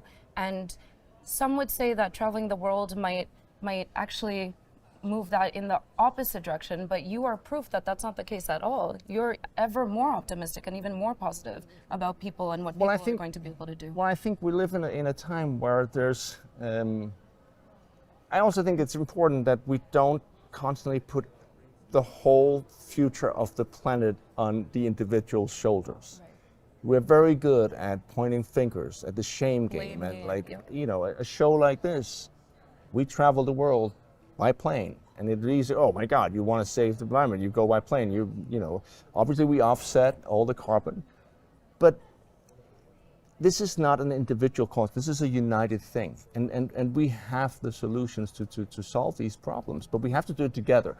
And we have to also understand that to really make this transition, which it's happening, not fast enough, it has to be federal level. It has to be the governments that come together. It has to be our decision makers because as soon as they make those difficult choices, I guarantee you everybody will follow suit. We're all going to be like, yes, let's go. Individual to multilateral. We're here at the United Nations General Assembly. That's the whole point, is bringing in heads of state to see if we can progress some of these policies that we know need to get into place, to see some of these technologies actually make it to commercial viability. Tell us about some of the technology you saw, and what support do they need to actually be out there? Well, one that is obvious, there was a lot. There was everything from, like, you saw a little thing, a worm that dissolves plastic. That was really cool. I mean, you go, well, so many solutions already exist in nature. Let's just listen to that. But then, you're also excited about a country like Germany, which is this industrial powerhouse that they use the whole north of Germany. They have dedicated that to go hydrogen, to really say, listen, we're going to make this transition and invest the money that's needed.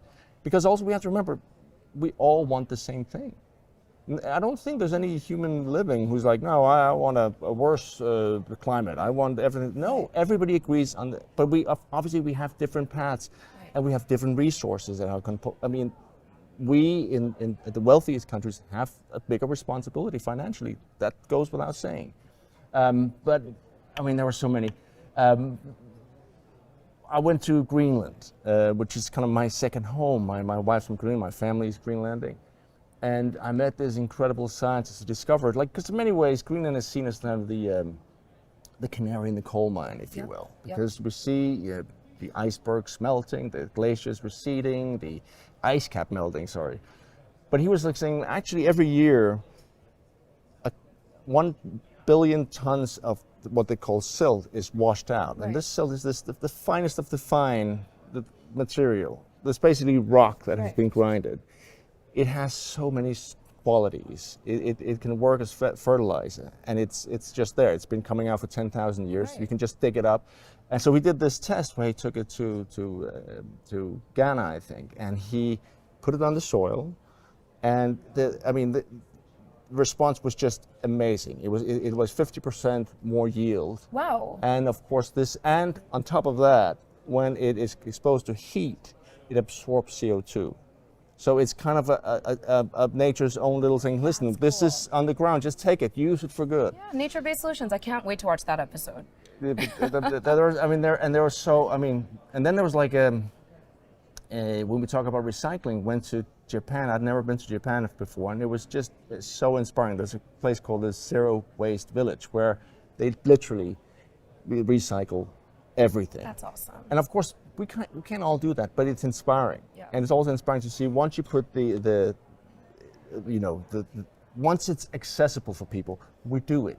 I think it's that simple. Yeah, I mean, that's the thing. Sharing these solutions can get people excited for the part that they can play in this. Yeah. And there's so many solutions at our fingertips. We have technology now. What we need is to be able to communicate this in a way that really reaches audiences, motivates people to change behaviors. You're doing that. So why is it so important to bring your voice, you as in the role of UNDP Goodwill Ambassador to this conversation, to further these solutions, to reach wider audiences? Well, I think for me, first of all, I really like human beings. That's also why I'm an actor. I find we are so interesting and we are so amazing. And if you look at what we have done, in our history, it's mind-blowing. And I also think it's very important sometimes because now we meet here and we just look at all the problems we face, and they are gigantic. Sometimes it's also good to go, hang on a second, we've actually come a long way. It's not, yes, it's 2 steps forward, 1 step back, and we're not all moving at the same pace. But the world is a better place on so many parameters than it was 20 years ago, 30 years ago, 40 years ago. When it comes to gender equality, when it comes to healthcare, the list goes on. Climate change is a massive task, massive challenge. But I believe we can face it, we can solve it. And I think for me, yes, I'm an optimist, I'm hopeful, but it's based on what I see and what I experience. And I want to tell that story because also I think it's fun. I met a person there, we were talking about a scientist, again, very funny guy, and he was talking about, listen, we also have to remember it's okay to have fun. Right. It's actually, we're very, very lucky to be alive. Yeah. I mean, it's okay to enjoy, to smile, to laugh. Because if it's all this doom and gloom, then people just shut up. Or if you always use fear as your way of communicating, I don't see that that's a way to keep people in place. Right. For status quo to remain. If you want people to act, you need to give them motivation and hope that it matters. Look at that, you have a behavioral science being applied to this show as well. That's incredible. You as an actor love people, I as a behavioral scientist love people. I'm fascinated by human behavior, and humans are so ingenious. There is so much progress that's happened to overcome some of the major challenges we face since we've been on this planet. There's no reason why we won't be able to overcome this challenge, this complex interconnected challenge, but something that is surmountable. So, and by the way, and one thing that sometimes you go, let's just remember common sense. Right. And let's not forget the past. I mean, there are some of these things that we now, like if you look at plastic is amazing. It's an amazing invention. It's done so much good. Yeah. Yeah, we got carried away. That's a good way to we put got it. carried away. It's just now we use it for everything, and you're going to go like, wait, let's just use common sense. Right. This is ridiculous. Right. We don't have to have plastic everywhere. Right, Like, right. let's just rein it back, and we have a way to do that. We have solutions, and we're going to have to do it. It's challenging. It takes a lot, but we can do it. And the same with fossil fuel. Fossil fuel, when it came out, it brought a lot of people out of extreme poverty. It did a lot of good. We got carried away. Right. There are side effects to this thing, but we have alternatives, and we have. And you know, remember I met this gentleman at a coal power plant in Germany that they've decommissioned, and now it's going to go and become a hydrogen power plant.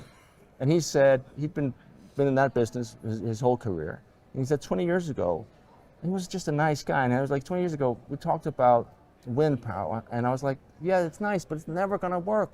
It's never going to. And now today, it is more than 50% of the energy used in Germany. It works. You just, you know, we can't. It's not going to happen like this. Right. But when we look back, when I'm sitting in my wheelchair, I'm very old, I'm convinced that we will look back and see, oh, this time in our lives, actually, that was a moment of transition. That's where we course corrected. Yes, we accelerated working together. We accelerated our solutions, and you're capturing so much of that and the progress that's been made and what else still needs to be done. So you had fun along the way too. Oh, yes. It seems like you laughed at yourself quite a bit in this. Yes. Table tennis champion, potentially. Listen, I am, or future. in my own words, a coming champion. It's going to take a minute.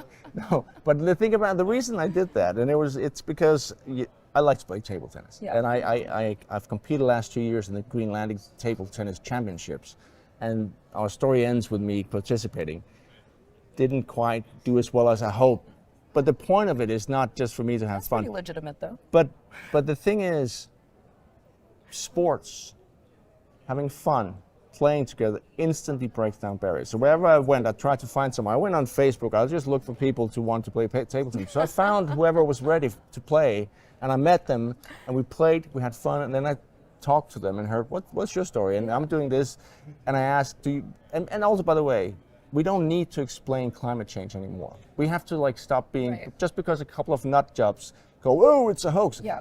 People understand it. Yeah. It's not, everybody understands we have a crisis and we need to act on it. That's, we have to just get past that. But again, once you can play together, once you can have fun together, and you have to put a smile on your face, or break bread, for example, suddenly it's a human being. Yep. And that's the biggest, and it's just important that we recognize that we're not that different. And we can sit, we all know the old truth. If you sit in front of a screen and write someone or get upset about something, you will say things there you would never say face to face.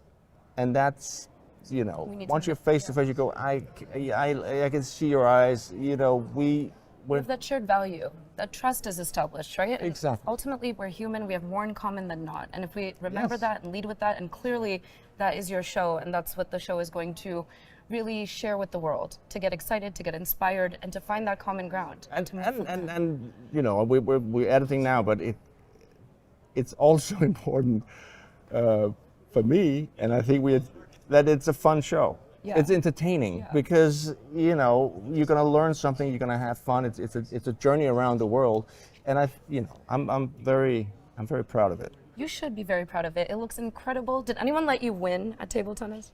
No one let me win. The first person I beat was an 8-year-old. I didn't let him win. Are you crazy? I think that's the way to do it. I agree. I agree, 100%. We are so excited for the show to come out, for us to push it out for you as well, and to really inspire people all over. One last thing before you go.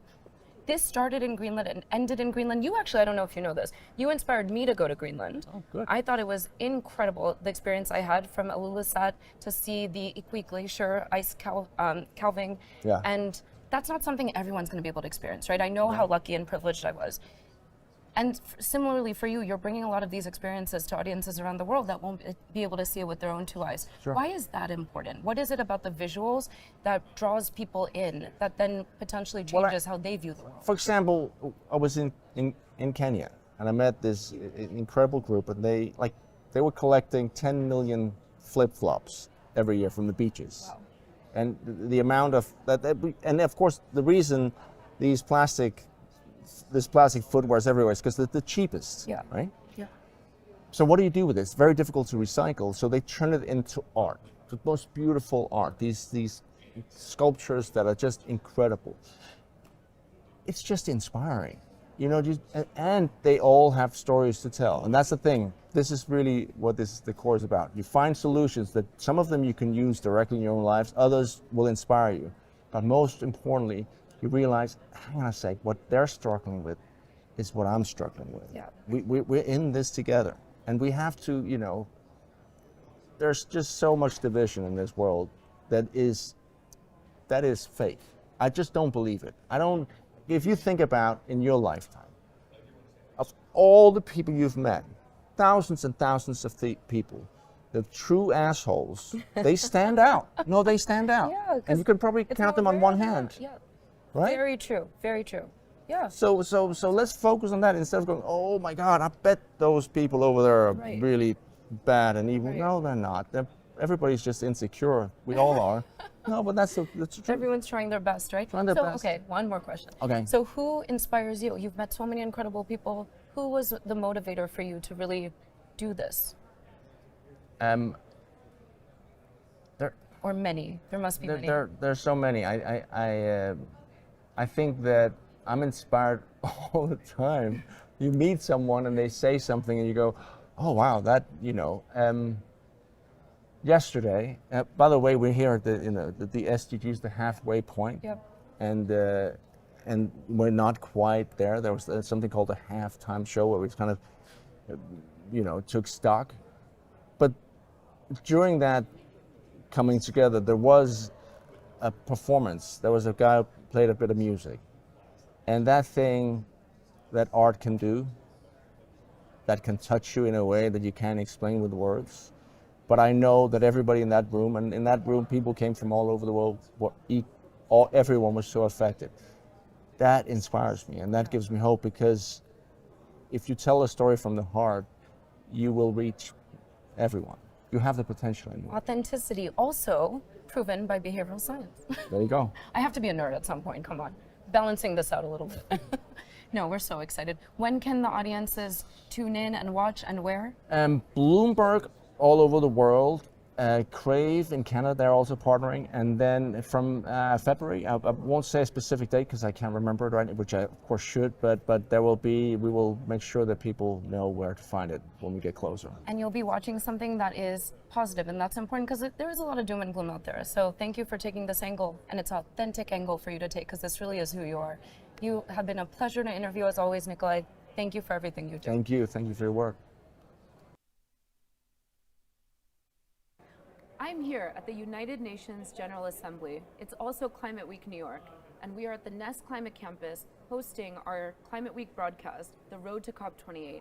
We've had incredible interviewees come in through our studio here today, and I'm so thrilled to have with us the president of Marchand Eyewear, Thomas Burkhardt, who is wearing a pair of very stylish glasses. I was just learning, is a style and an option Comes with from the job, Marchand. yes. Comes with the job. But we're talking about more than just fashion and style. We are talking about the future of sustainability for this sector. So you're an eyewear company, Yep. and you have been president now for a year, and you're celebrating, it's been 40 years for 40 Marchand. years, yes. So talk to us a little bit about, and without this being too obvious of a pun, your vision, The vision. for the future Yes. of Marchand. How much time do we have? No. Fantastic. Very happy to be able to lead this company. 40 years is a fantastic history. There are many aspects of the company that got us to these 40 years, but one thing I'm most excited about is we've been a pioneer of how to make and produce and distribute frames for so many years. Sustainability has become such a hot topic and central topic, and really this is one of the it's going to be one of the levers, I think, that will take us well into the next decade and beyond. And you're already doing incredible work in terms of sustainability. You're already 25% of your frames have been sustainably made. You're hoping to double that to 50%. So that's ambitious.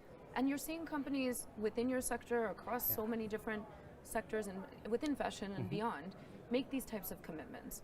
So How do you hope to achieve these goals that you're setting, and how can that lead others in your space to follow suit?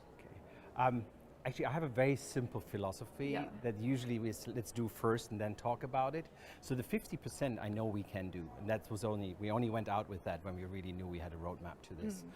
We started fairly early on, about 5 years ago, really focusing on the materials. Eyewear looks a very simple product, but the materials need to be of extreme quality. It's something you wear on your face for sometimes 18 hours, and it needs to be extremely precise. The reason I'm talking materials is because this was where we knew we could make the biggest impact. We're lucky to be working with some incredible partners that are very innovative. Just to give you one example, we launched in 2022, we launched Material Acetate Renew. We were the first partner to bring this to market on the Ferragamo brand.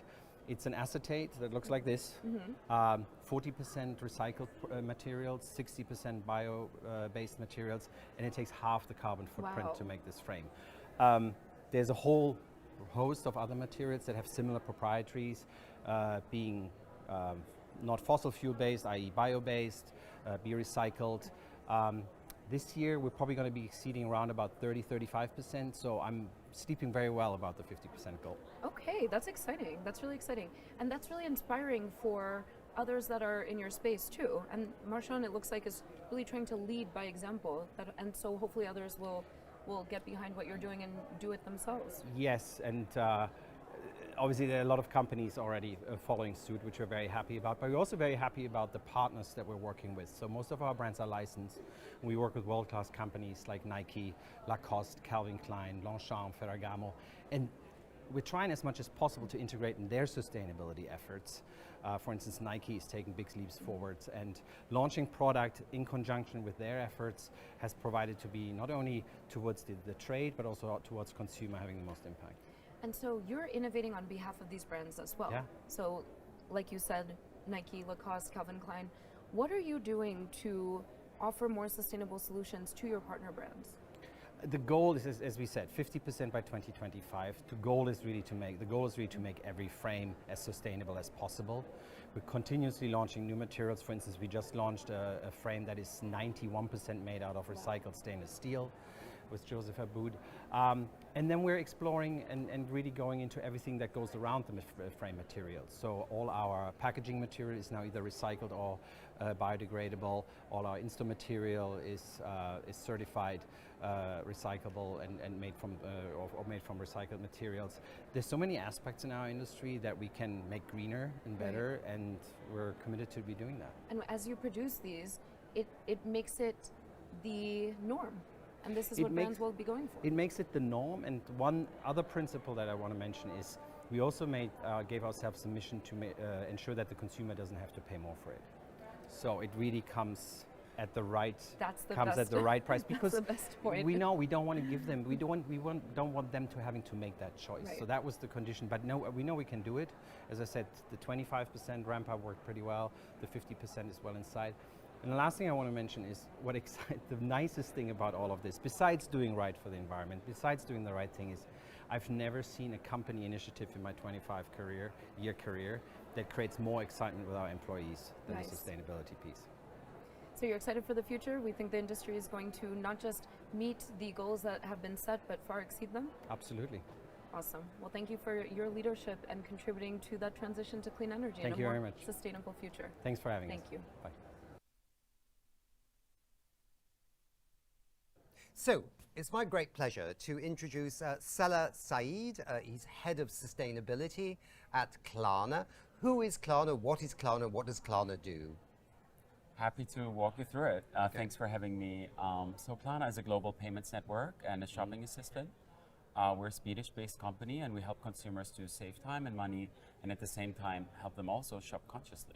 Okay, so you're here in New York, and you're here at this Nest Climate Campus, and you've launched a new campaign today, and tell us about this. Yeah, we're really excited about this. So we invited a few of our partners to be later on a panel to discuss how tech can be an amplifier for circular economy.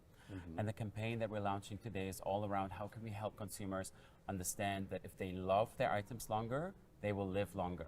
And in fact, certain items could actually surpass our own lifetime. So it's all about creating awareness around how to extend the life of products and how to shop maybe more for secondhand and how to maintain value of products to not create even more waste.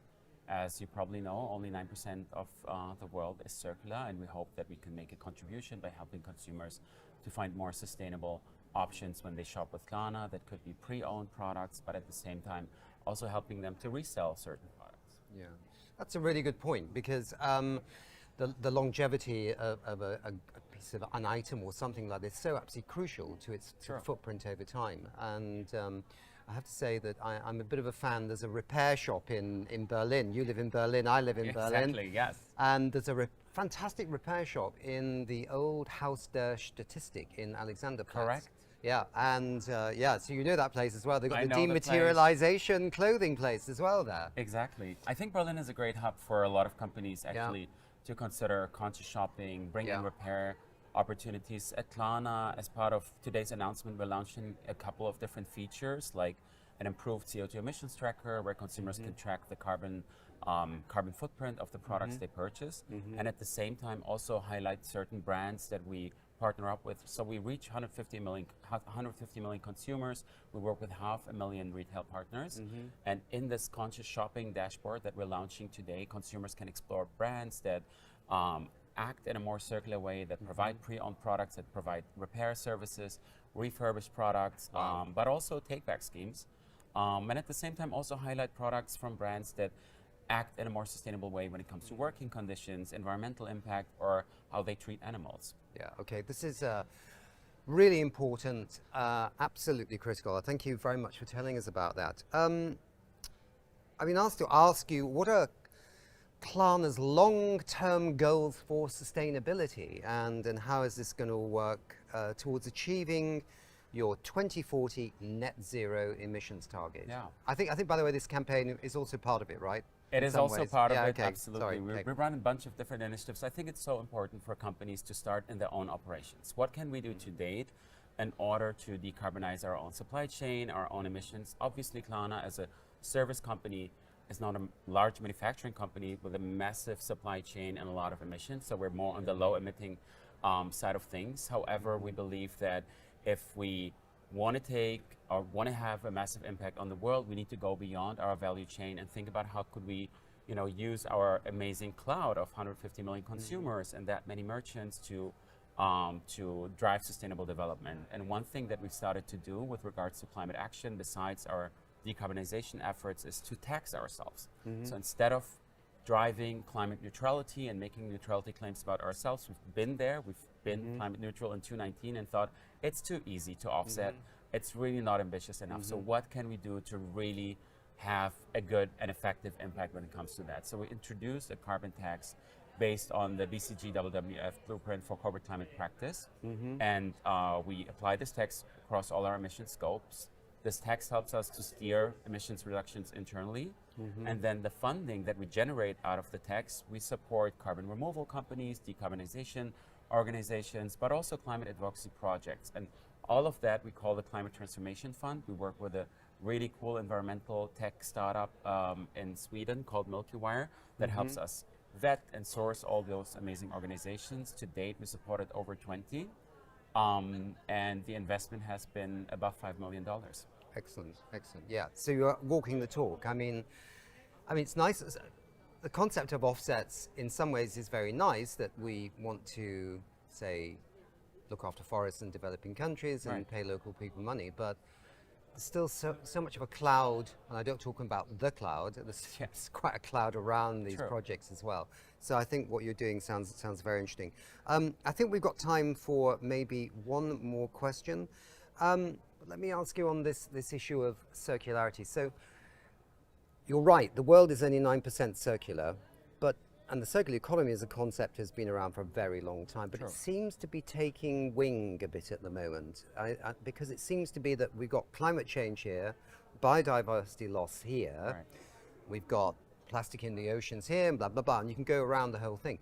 It seems to me only if you have a circular economy can you actually finally start joining all these things up, rather than seeing them as separate 100%. I don't boxes. think we should think about those different issues that we face in silos. You need to have a holistic strategy and approach to circularity.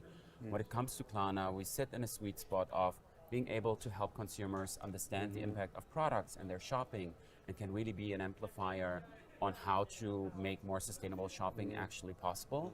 And at the same time, we can take those insights and go back to our retail partners and tell them, this is what consumers want. We know 8 out of 10 consumers that shop with Klarna, they want to align their values with the brands they shop with. Over 50% of our consumers actively seek to want to understand the carbon footprint related to their purchases. So when we are able to explain to brands that this is what consumers want, and we have the data to it, we can go back to brands and tell them, if you want to be part of our conscious shopping dashboard, of our resale feature, of all the places where we try to highlight more sustainable options and smarter options for consumers, then you got to up your game. And I think circularity is a great place because it aligns with the business opportunity. When you're wasting less, when you're smart about how to use resources, then you're going to operate overall better as a business. So we launched this feature in Sweden that allows consumers to go through their past purchases and understand that there is still a value of something that I bought 2 years ago, and it doesn't have to hang around at home until, and I'm never going to use it again. I can actually go and resell it and be smart for the environment, and at the same time be smart for my own wallet. And that's really the message we want to convey. Well, I've started actually repairing my socks. When I'm watching soccer, as the Americans call it, but we call football on TV, I actually darn my socks. I haven't bought any socks for 2 years. I'm quite proud of that. Yeah. Okay. It's been so great to meet you. Thanks a lot. Tschüss, so Dankeschön. Vielen Dank. Okay.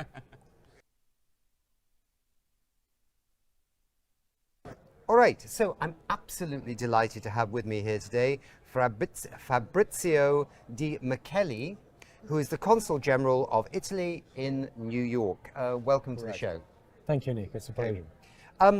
We're very close, the viewers maybe can't see it, but we're very close to your exhibition space here at the Nest Climate Campus here in New York. And the title is Sustainable Italy. Tell us a little bit about what is the concept here and what is the message you're trying to deliver?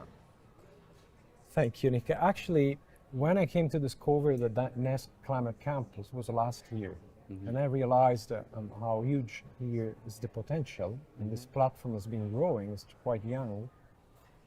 And I thought that this is not only about advocacy, of course, it's about networking, it's about exchanging best practices and putting people together from different backgrounds with this sensitivity and commitment towards, fighting climate change.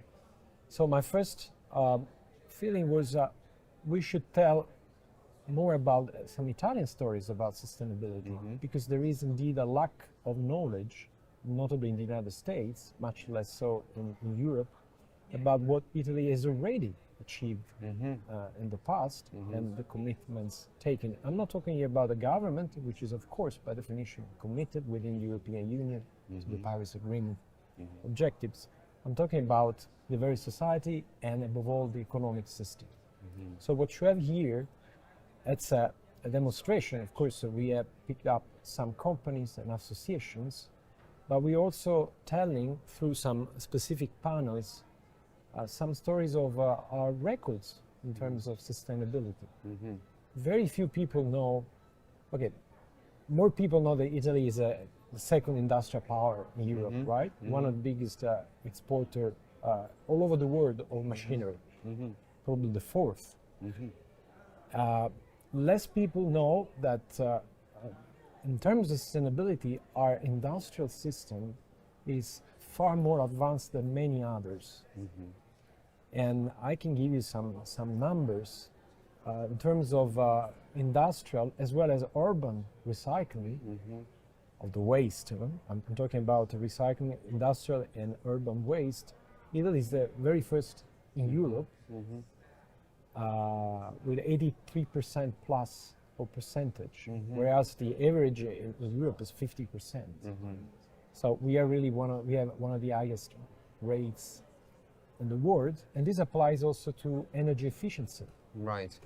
Our company is the most energy efficient in Europe in terms of utilization of raw materials, waters, but also in terms of GHG emissions. I know it's funny, but it's important to stress Why we are so advanced? This process started long before the world started to talk about sustainability. It's very much about limited raw materials and raw resources. It's very much about a model, economic model based on small and medium and sometimes micro enterprises, which in order to survive and prosper need to learn to minimize cost. So in a way, we became sustainable not out of sensitivity for the issue of environment. This was long ago. We started to become out of economic considerations, and this still applies to many companies. Still today, we have 54 maybe percent of Italian companies, big, small, or medium, which invest regularly in green technology. And we are the second biggest exporter of green products and technology all over the world, according to an Oxford University study. So all of this is, if you want, one of the objectives as a representative of the institution, the Italian institutions. We wanted to show this, to showcase also for also companies and industrial associations. But then the second, let's say, broader objective is to take advantage of this huge event to promote better connections between our companies present here, be those in the climate collective, or even more those which will give seminars and workshops throughout these 3 days, so that they can reach out to other companies, other institutions, non-profits. And this is, I think, the added value of this incredible platform. So I think it's a very good idea, because I think many people, whether they be Italians or whether they be visitors here to this event here in New York at the Nest, don't really know what countries and companies are really up to. I think they hear something or they see something, but they don't really know. And I think it's important that we keep telling the stories of, for example, here, what Italy is doing in terms of sustainability, the lovely way you characterized it, that it was born out of scarce natural resources, presumably oil as well, and things like that.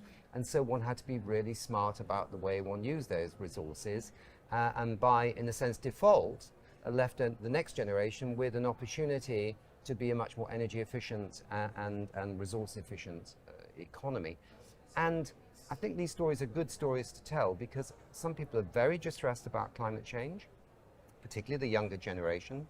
Some people think there's really no chance that we can deal with this. And to actually showcase that actually people are doing things, countries are acting, that their businesses are acting and moving forward, gives people at least a glimmer of a chance that we can actually deal with this potential catastrophe. So I think it's a very good story to tell. And I think you're absolutely right that when you look at some of the countries around the world that have been historically resource constrained, they are some of the more interesting countries, right? Right now, in this moment in time, when resources and the careful use of resources is even more important than it's ever been in our history. I also just wanted to say that, and we were chatting just before, that I think it's hats off to Italy that you're embedding these concepts in the next generation with, possibly one of the most ambitious education programs integrating climate and environmental and ecological issues within the school curriculum. And I think that's very, very laudable, so congratulations. Are there Italian companies coming here today that will be part of? Yeah. We'll have today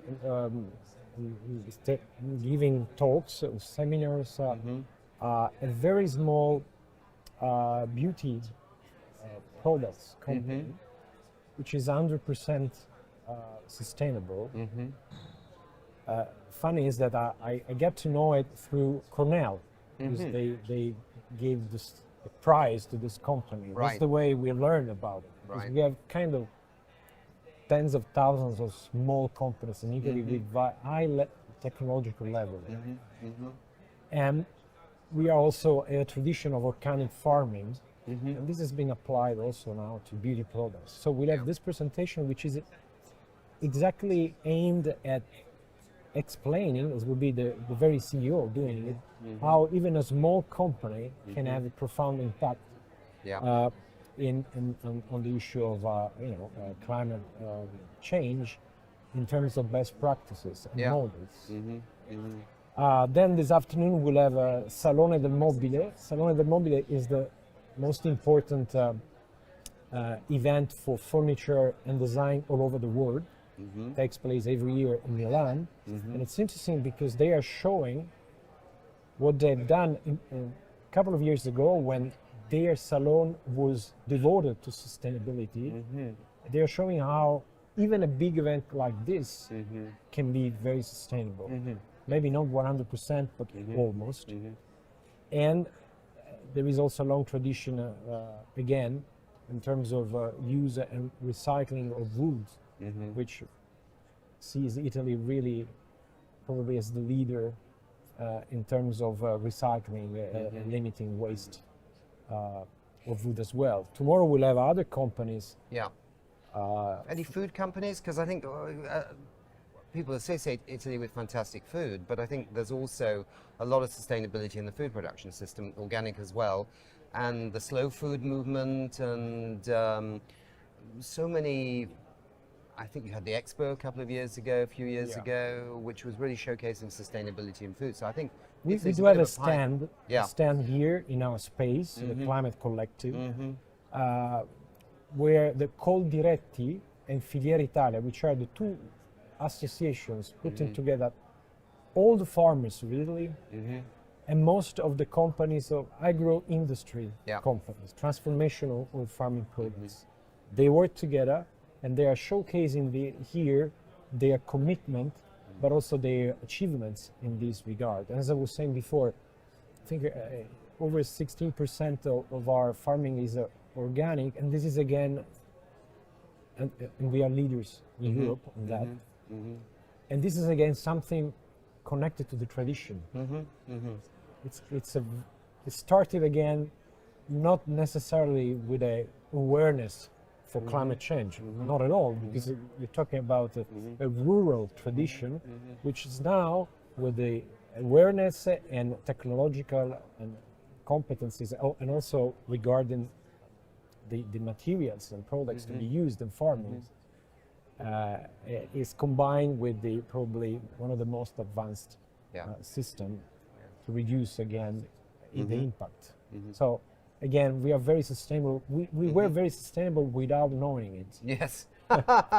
And now it's becoming embedded in the consciousness. We must be aware, because there is a huge potential for improvement, of course. Huge potential, and like every country in the world, Italy is vulnerable to climate change. The river Po running dry again, and these past 2 years we saw lots of catastrophes. Now it's so visible. Consul General, thank you very much indeed for your time from Italy. Fabrizio, very nice indeed what you were describing, and congratulations. I think it's a very good idea to bring what your country is doing into an occasion like this, and also obviously other venues too around the world. People need to know the stories that there is action taking place. Absolutely. Thank you, Nick. It was a pleasure.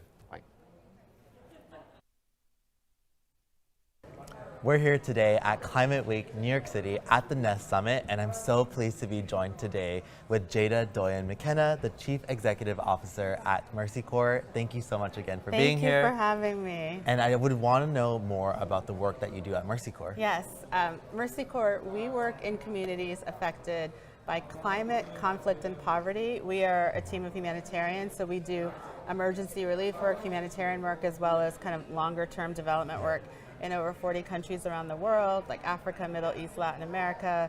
And our primary areas are food, water, economic opportunities, and peace and conflict avoidance. Absolutely. But climate, we're working in the most climate affected countries, so climate is really at the heart of everything we're doing, helping communities adapt, cope, and thrive with the changes. Yeah. And you know, we've been seeing a lot of influx of climate disasters hitting global south countries. I mean, we recently talked about Libya. Around 3,000 plus lives were lost, and also thousands of people are also considered lost. how do we really bridge the gap between international organizations that are working to end poverty, but making the connection towards climate? Because I think there's sometimes a bit of a disconnect with other organizations and issues to really relate to the general audience that climate is affecting immigration. That's exactly right. And it's all intertwined, right? Climate, poverty, conflict, all those things, because the people that are affected the most by climate change, the most negatively, are the people that did the least to contribute to it. And if you think about how that hits poor people in terms of where they live in substandard housing, or maybe areas that are more prone to it, then they don't have the means to cope with it, and it just drives them deeper and deeper into poverty. And then in situations where you have countries, lower income countries or governments that are just unable to really help people through climate, the conditions for conflict become rife, because then like bad actors can come in as the saviors. So, and you're competing for resources. So if you're not taking climate into the work, we're all about building resilient communities.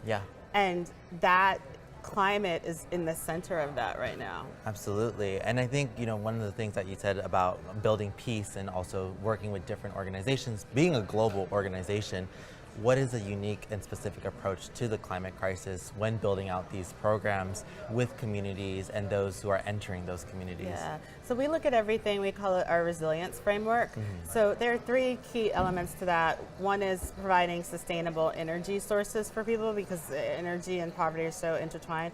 But the second is what we call anticipatory action. So for instance, like you can see where some crops are having difficulty growing because of climate, or if you see certain areas are just getting more and more hit by certain storms, like anticipating that and helping people to adapt or figure out what to do. And the third is just that ability to rapidly respond when a climate disaster hits, and to kind of help people through it. Absolutely. And there's been a lot of studies that have shown that many people around the world are not prepared for a climate disaster due to poor infrastructure or access to resources. And as we've been witnessing more of these climate-related events, I think there's been a general consensus with different parties to promote multilateralism, which is working with these different governments, private sectors, and other leaders. So how do you think we should all come together to really talk about this issue, to really push more systemic policies? Because often at times, nonprofit organizations are often the ones bearing the biggest brunt of these resources. I think the climate conversation, a lot of the bigger climate conversation has really focused a lot around mitigation and science, and like really high-minded commitments around carbon and other things. But at the base of it, the people affected day by day, it's about people, and the adaptation side is so important in helping communities to adapt, to know what's happening because of climate, to know that this is going to be recurring. And a lot of the resources that governments and private sector have put in have been around kind of cool science and mitigation, and we really need a lot more towards the adaptation and just helping communities, especially those who are the most vulnerable, be able to survive and even thrive in these conditions, because this is the new normal. Yeah, and we've seen recent developments with that COP28, how climate adaptation is on the increase, to be able to pressure global north governments to really expend more money into investing to global south technologies, or also community-led initiatives that are being on there. And some exciting news that I've been learning recently about is that Mercy Corps is reaching a new climate campaign. Can you please talk about this exciting campaign that's being launched? So we are launching a climate campaign committed to raise $250 million over the next few years with partners, with governments, with donors, with private companies, specifically focused on adaptation and helping to build resilient communities in the face of climate change. And the work that we are encouraging people to get behind are the three things I mentioned earlier: the sustainable energy access, the anticipatory actions, like really weaving climate into everything that you do to make sure that you're promoting sustainable development that takes into account people's changing environments, and that rapid response that is just like we see in Libya, Morocco. Like, it's so necessary, and it's just really tough for people sometimes to anticipate that and to know how to support people in those times. Well, congratulations on the Thank new you. initiative. And how can the general citizen contribute to helping Mercy Corps? Well, obviously, like, climate is at the center of what we do. So if they want to learn more or to give, it's www.mercycorps. That's MERCYCORPS climate.org. Also, if you're with a company or have others, like ask them how they're responding to help people adapt. Like pay attention to the forgotten crises. Look on our websites to see where, like, people think the Horn of Africa and the drought they have there, the earthquake that hit Turkey, like northern Syria was very much affected by that. So really encourage people to make sure that we focus on things that aren't on the front page of the news all the time.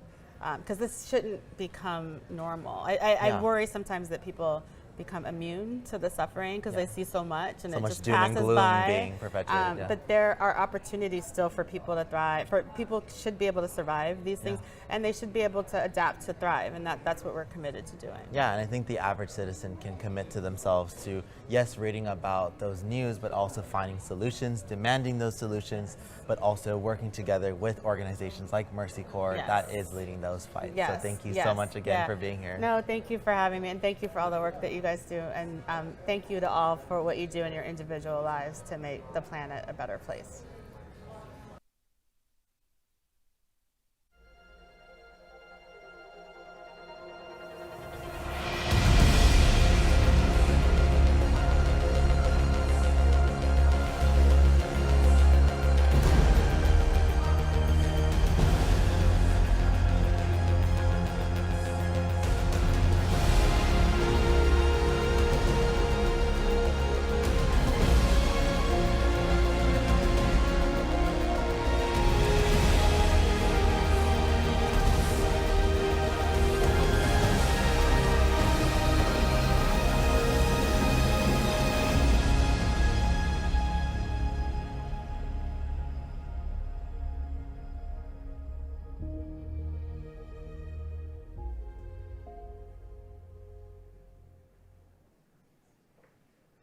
Organizations like TED and Aspen Ideas have been spreading good ideas, knowledge, and solutions to the challenges we face domestically and around the world. Recent years have seen the launch of TED Countdown and Aspen Ideas Climate, respectively. Audiences can tune in to hear from climate and sustainability experts from across the world and across the public-private divide, having them share their perspectives and solutions to overcoming the climate crisis. Here at We Don't Have Time, we have a very similar outlook to TED and Aspen, to amplify ideas to every corner of the planet, and to ultimately align human behavior to what the science is telling us needs to be done. And it all starts with communication. I'm excited to have with me on stage David Biello, the science curator at TED. David is a renowned author in his own right, having written The Natural World, The Race to Remake Civilization in Earth's Newest Age. Prior to TED, he was the environment and energy editor at Scientific American. Welcome, David. Thank you for having me. We also have Greg Gershuni, the executive director at the Aspen Institute's Energy and Environment Program, as well as co-director of Aspen Ideas Climate. Prior to Aspen, Greg was the chief of staff for energy policy at the U.S. Department of Energy, as well as a science, technology, and innovation policy advisor under President Barack Obama. So, thank you for being here. Thank you very much. We're sitting on stage here now, being watched by literally millions of people from around the world who really care deeply about our planet. They're tuning in to hear from experts that it's not too late, and what is it that they can do. And we have platforms like this to reach these viewers because we need alternative forms of media, aside from mainstream media. This I think, is aligned to TED and TED Countdown. What motivated the launch of Countdown as an alternative media and idea sharing source? Well, so I think most people are familiar with TED Talks, and TED is kind of a big tent. We cover everything under the sun. But a few years back, the feeling was there are certain topics that are too important to be in the mix with these other ideas. And so we launched Countdown, which is TED's only single topic event. So it's a multi-day event with tens to hundreds of speakers where we attempt to amplify great ideas that can solve the climate crisis, but also accelerate those ideas that are already in place and bring people together to give them the hope that you're talking about them wanting. Right, and it's very similar to what drove the creation of Aspen Ideas Climate. What were you hoping to achieve with establishing this specific topic area within Aspen Ideas?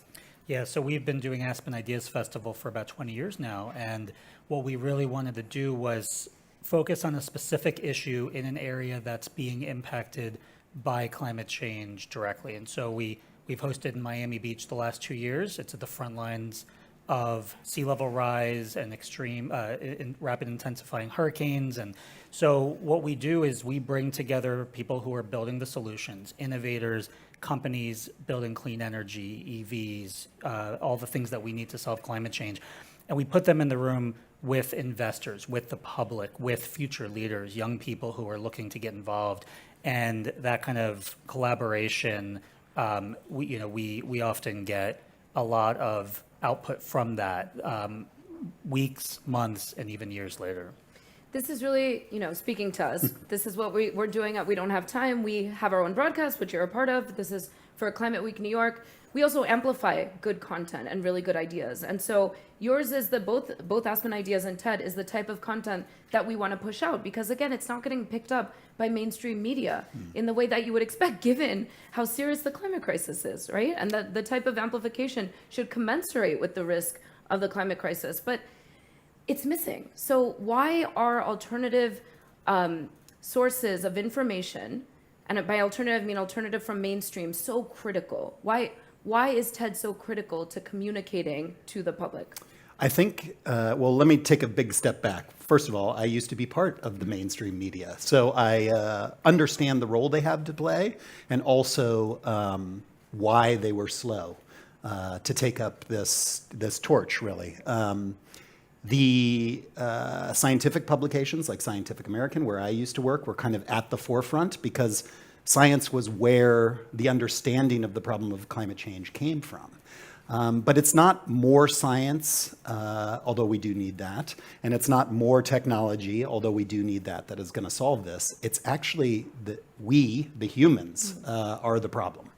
And what moves people is the heart, not the head. And a TED Talk is a way of engaging the heart and the head at the same time, and thereby kind of accelerating action. Sure. And that is something that the audience has received well, would you say?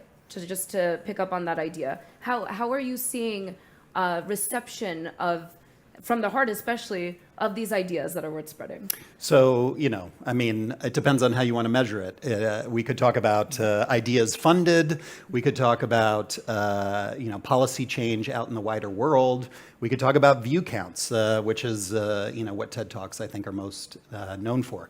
What we're doing is putting these ideas in front of millions of people all around the world, and who's to say that the talk from this year's countdown in Detroit about community renewal is not going to spark some idea in India or China that then sort of accelerates that action all around the globe, which is what we really need. It's not enough for those of us in New York or Mumbai to do something. Everybody has to do something. Okay, we can get into measuring. I could talk for hours about measuring impact because metrics. Somebody coming from academia and policy, now moving into media, it was a common theme that I heard through my entire career trajectory, and it's only getting louder. So I have some thoughts on that as well, and I would love to pick your brains. But before we get there, Greg, what is the benefits of having in-person events? Because we're doing this.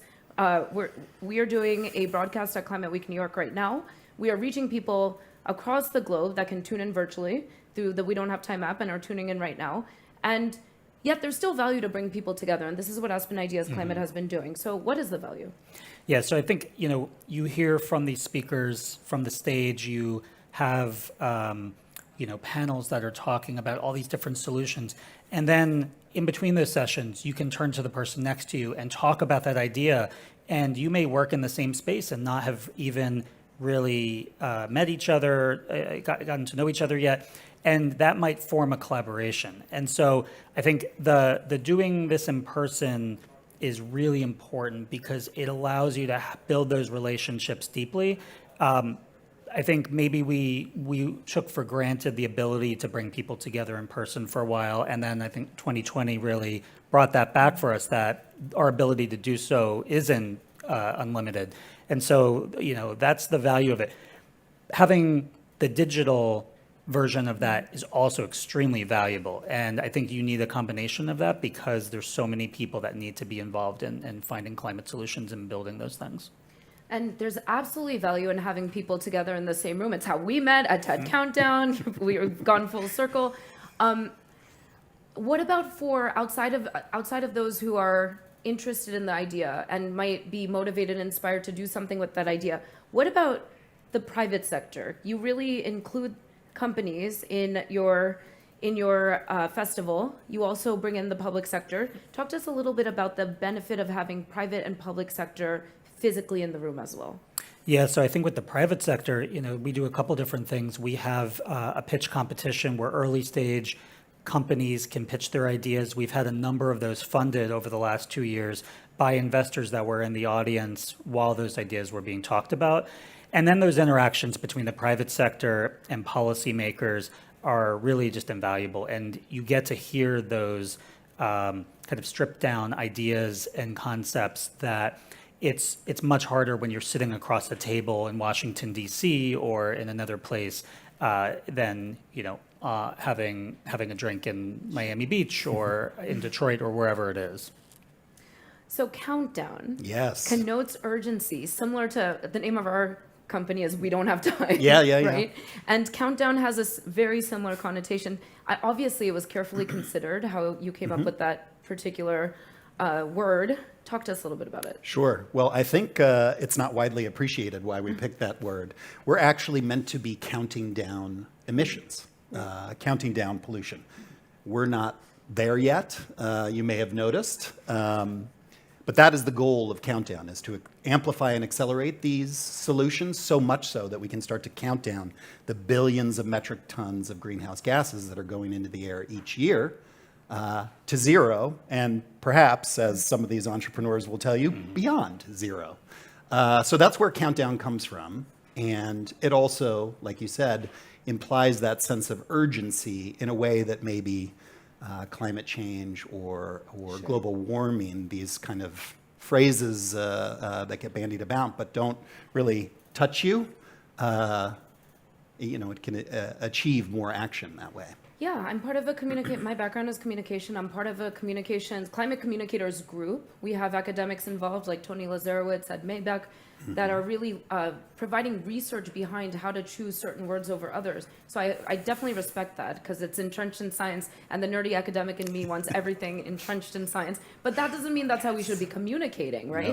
We need trusted spokespeople to communicate. We need to reach audiences through different actors that may not necessarily be scientists. But it may actually, I just did an interview before we came on that the audience will have been watching with Nikolai Coster-Waldau, who was Jaime Lannister on Game of Thrones. And that is a trusted spokesperson as a UNDP Goodwill Ambassador that can reach the whole Game of Thrones fandom and potentially bring them into the fold. So if we utilize trusted spokespeople, we're doing an even better job of spreading science. Right. But Plus, in a way that translates well. I was going to say Game of Thrones is a climate change book anyway. So. Yeah.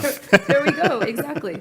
So how does Aspen Ideas Climate think about this? How does it think about inspiring audiences in terms of curating the content too, to ensure that different audiences are reached and they are receiving receiving it as you're hoping for them to? So I mean, we take a really careful look at all the different topics, all the different solutions, and we make sure that we have a wide range that appeals to a lot of different people. Everything from future tech and what is the research and development that we need now to have technologies in 10 years, to natural solutions, to storytelling and art and food and music. And we really try to put all those things together in a way that creates a holistic experience for the people that go in person and the people that are viewing it online, so that they can find the things that they're most interested in, figure out how they can get involved in that, and help contribute to those solutions of reducing emissions. Talking about metrics, reducing emissions is pretty much the metric that we all need to look at. And so everything that we do is really about reducing emissions, building resilient communities. So that's how you think about the content. And in terms of who actually is delivering the content, how does TED think about identifying really strong presenters? And what do you call them? Are they presenters? Sure. Speakers. Or that. Yeah. Or the obvious one. So how do you think about identifying speakers, and more broadly, how these speakers can draw on audiences and build trust with those audiences? We need that trust to be able to get the messages across. So again, they're interpreted as intended. How do you think about that? Yeah, so getting back to what you were saying about Game of Thrones, it is about trusted messengers, but that trusted messenger is going to be different for different communities. It might be a celebrity. For one group of people, we had Mike Posner come in and give a kind of inspirational talk that maybe could help kind of keep longtime climate activists motivated and moving forward, but also bring some new fans into the fold. Who are more interested in Ibiza than they are in climate change. But I hate to break it to you, Ibiza is going to have problems too. But then you want also to reach other communities. So we had a couple of rice farmers from Arkansas. That's going to speak to a different constituency than Mike Posner's fan. Sure. And so we look for what is the idea, the strength of the idea. That's first and foremost, and trying to put the best ideas out there. Then second of all, we look for who is the right person to be speaking about this idea. So if the idea is how to farm rice better so there's not as much methane going into the atmosphere, well, then who better to talk about that than some rice farmers who are doing that year after year? And then why now? Why is this the idea to share now? Has there been some breakthrough? Is it going to help kind of move the policy discussion forward? Whatever it might be, those are sort of the three buckets through which we evaluate speakers. No, that makes a lot of sense. And that's how to build that trust, build that rapport with the audience, inspire the audience. Let's take it back a step. What about just getting people to care? And I'm going to come to Greg with this. So many audiences are apathetic. How do we not just get them to care and then to act on it, right? We're talking about exciting people, but those are already audiences that are engaged potentially. How do we get audiences that may not even be aware or may not care into the fold? Yeah, I mean, I think we take a similar tack where, some of our speakers are big names like Gloria Estefan or Vice President Kamala Harris talking about, drinking water. But then others are really, startups, small companies, people with big ideas looking to expand that. I'm thinking of Davida Herzl from Aklama, who has technology to go around measuring air pollution on a foot by foot, block by block basis. But bringing in, the way we use art and music and food to bring more people in, we have a tech expo where you can walk in and look at what 2050 is going to look like and see what the technologies, what the solutions are that help solve, I think, bring more of the general public that might be thinking about climate change, especially in places like South Florida, but may not think about it on a daily basis like we do, and get them to think about this a little bit more and how they can contribute. And I think through those many ways of getting inside of the climate crisis, I think that's the way you get people to really think about it and care. I heard good things about the ice cream. Yes, the ice cream that was really very good. popular. So food is engaging, right? Yeah, absolutely. Yeah. Food is something that people can relate to because they partake in it every day. And fashion. And these are also unexpected partners of our group. We don't have time. We partner with Fashion for Development. We partner with several food groups. And it seems like you're obviously clearly aware that that's part of the many parlor tricks to use to engage different audiences and get them interested and then introduce them to new ideas. So what are some of these new ideas? Let me ask for some examples. It's like choosing your favorite child potentially, or choosing your favorite ice cream flavor. Can't do that. But over the last couple of years, since Countdown and Aspen Climate has been live, what has come out of it that's really excited you? Well, I mentioned two already, but I'll talk about the talk that was released, I think today, or it might be tomorrow. Okay. Josephine Phillips, because you mentioned fashion. Josephine Phillips is a young entrepreneur who from London, who is trying essentially to reframe our relationship with our clothes. We're all wearing clothes every day, or hopefully, I guess. We're all wearing clothes every day. And, fast fashion sort of breaks that relationship in that, maybe I wouldn't have this shirt for the rest of my life. She has thought about this deeply and thinks we should have a much deeper relationship with our clothes, and I should be trying to keep this shirt for the rest of my life, and that repair is a big part of that. And she started a company called Sojo in London that is all about kind of tailoring and repair to make your retrofitted clothes as cool as your new fast fashion that you just ordered off the internet. And I think that's the kind of reframing that we need, and it's not just fashion, it's across kind of the entire spectrum of things we do as human beings. Oh, definitely. And I'm going to come back to you and ask, how do we get this to be more mainstream? So please ponder that, which I think you have some thoughts on already. But Greg, let me turn to you. Same question. Some of your favorite ideas. Yeah, so I think the two that really come to mind, the first is on decarbonizing the marine shipping industry. And the big container ships that we see going through the Panama Canal or the Suez Canal are a big emitter of greenhouse gases. And they're in international waters. No country really claims those emissions. And so I think some of the conversations we've had over the last 2 years around that is showing progress that that those emissions can come down and that companies are really interested in it. And then I think the second one is a conversation that we had between Catherine Flowers and Reverend Yearwood about environmental justice and engaging with communities. And I think that's so important and needs to be woven in through all of the different solutions that we have, is that we have to talk to people where they are, where these things are being built, where these solutions are being developed, and really engage with communities throughout the process. Yeah. And if you think about that shipping, it's sort of about, that's engaging with the supply side, because that's bringing all that fast fashion to our shores. And then Josephine is coming at it from the demand side. And if you kind of come at it from both sides, then maybe we have a shot at finally counting down emissions. And having these speakers and hosting these events allows you to connect those dots too, right? And tell a big picture story. With your background, you can appreciate that. Yeah. And you have the perfect background to help climate become more relevant to people and their day-to-day, for them to care about it, for it to really become more mainstream. How do you think about it? How do we make these topics more on the forefront of our minds?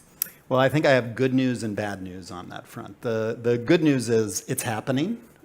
Maybe it's not happening fast enough, but I've been made more optimistic by how quickly sentiment has changed in recent years. The bad news is sometimes I look back at articles I wrote, well, I'm not going to say exactly when, and I'm like, if you change the date, the same things could be said about carbon credits today as were said X amount of years ago. So to solve this, we have to build a ginormous, that's the technical term, social movement. And so relevance to everyday people is the key to this. And for far too long, the climate movement has been kind of caught up in the facts and figures and the phrases like greenhouse gas emissions, and even I'm throwing those around. But that's not really what builds a giant social movement. You know this as a social scientist. You got to engage people with their day-to-day concerns, like putting food on the table or having enough money to buy the gas to get to work so they can put food on the table. Exactly. And so engaging where people actually are is the key, not talking about billions of metric tons of greenhouse gases. You're going to get there by engaging people where they are. Yeah, well, you get it, and the TED Countdown platform is using that knowledge to being effective, and that's making these topics more relevant for people in their day-to-day lives and making it more mainstream. And I'm sure Aspen Climate is thinking about it similarly. You're also, partnerships is key for you as well. So talk to us a little bit about how we're going to make climate the forefront of conversation and the role of collaboration and partnerships in doing that? Yeah, so all of the work that we do is in collaboration with a number of other organizations. And so we bring in a lot of experts to help us plan Aspen Ideas Climate, to do roundtables and breakout sessions, both in sister programs at the Aspen Institute, but other organizations, universities like Columbia and Duke, the Nature Conservancy, others like that. And it's really about creating that web that makes a strong set of solutions. Not all of them are going to work, and so we've got to try as many of those things as possible to get up the road towards decarbonization. And so I think you can't do that by yourself. You have to do that with a large group of collaborators. Would you say partnerships is key as well? Oh, absolutely. There's no question that, like I said, ginormous movement. So you need as many partners as you can possibly have, whether that's kind of from the top in government, perhaps your specialty, or from the very bottom that are kind of pushing for these solutions to come to the fore. Because that's what it's going to take. We're all going to have to push for it if we want to solve this problem, which I think we do. I don't even have to tell you if you're making a point to the public, to look into the camera so that they feel it too, and that you're such pros. I'm so thrilled that you've joined me on this panel, that you are doing the work that you're doing. It's absolutely critical to communicate on climate, to bring those that may not be in the room but are tuning in into the conversation, get them excited and inspired.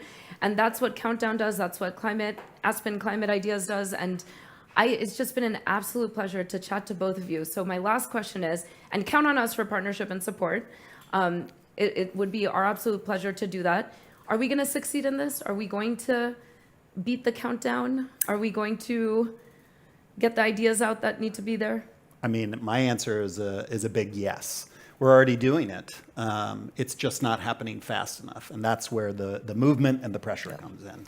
Absolutely, yes. We have to. We have no other choice. And so we've got to solve the climate crisis.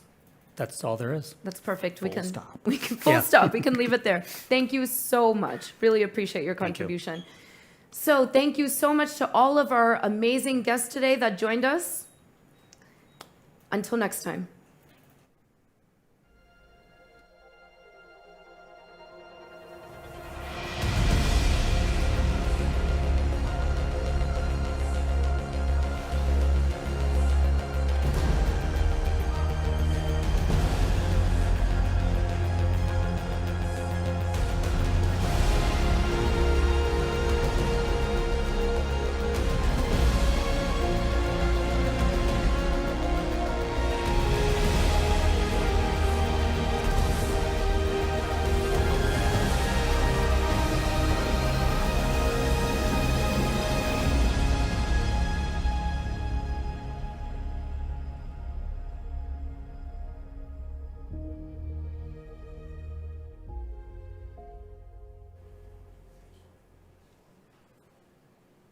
Nick, it's been an amazing final day of our broadcast from New York Climate Week.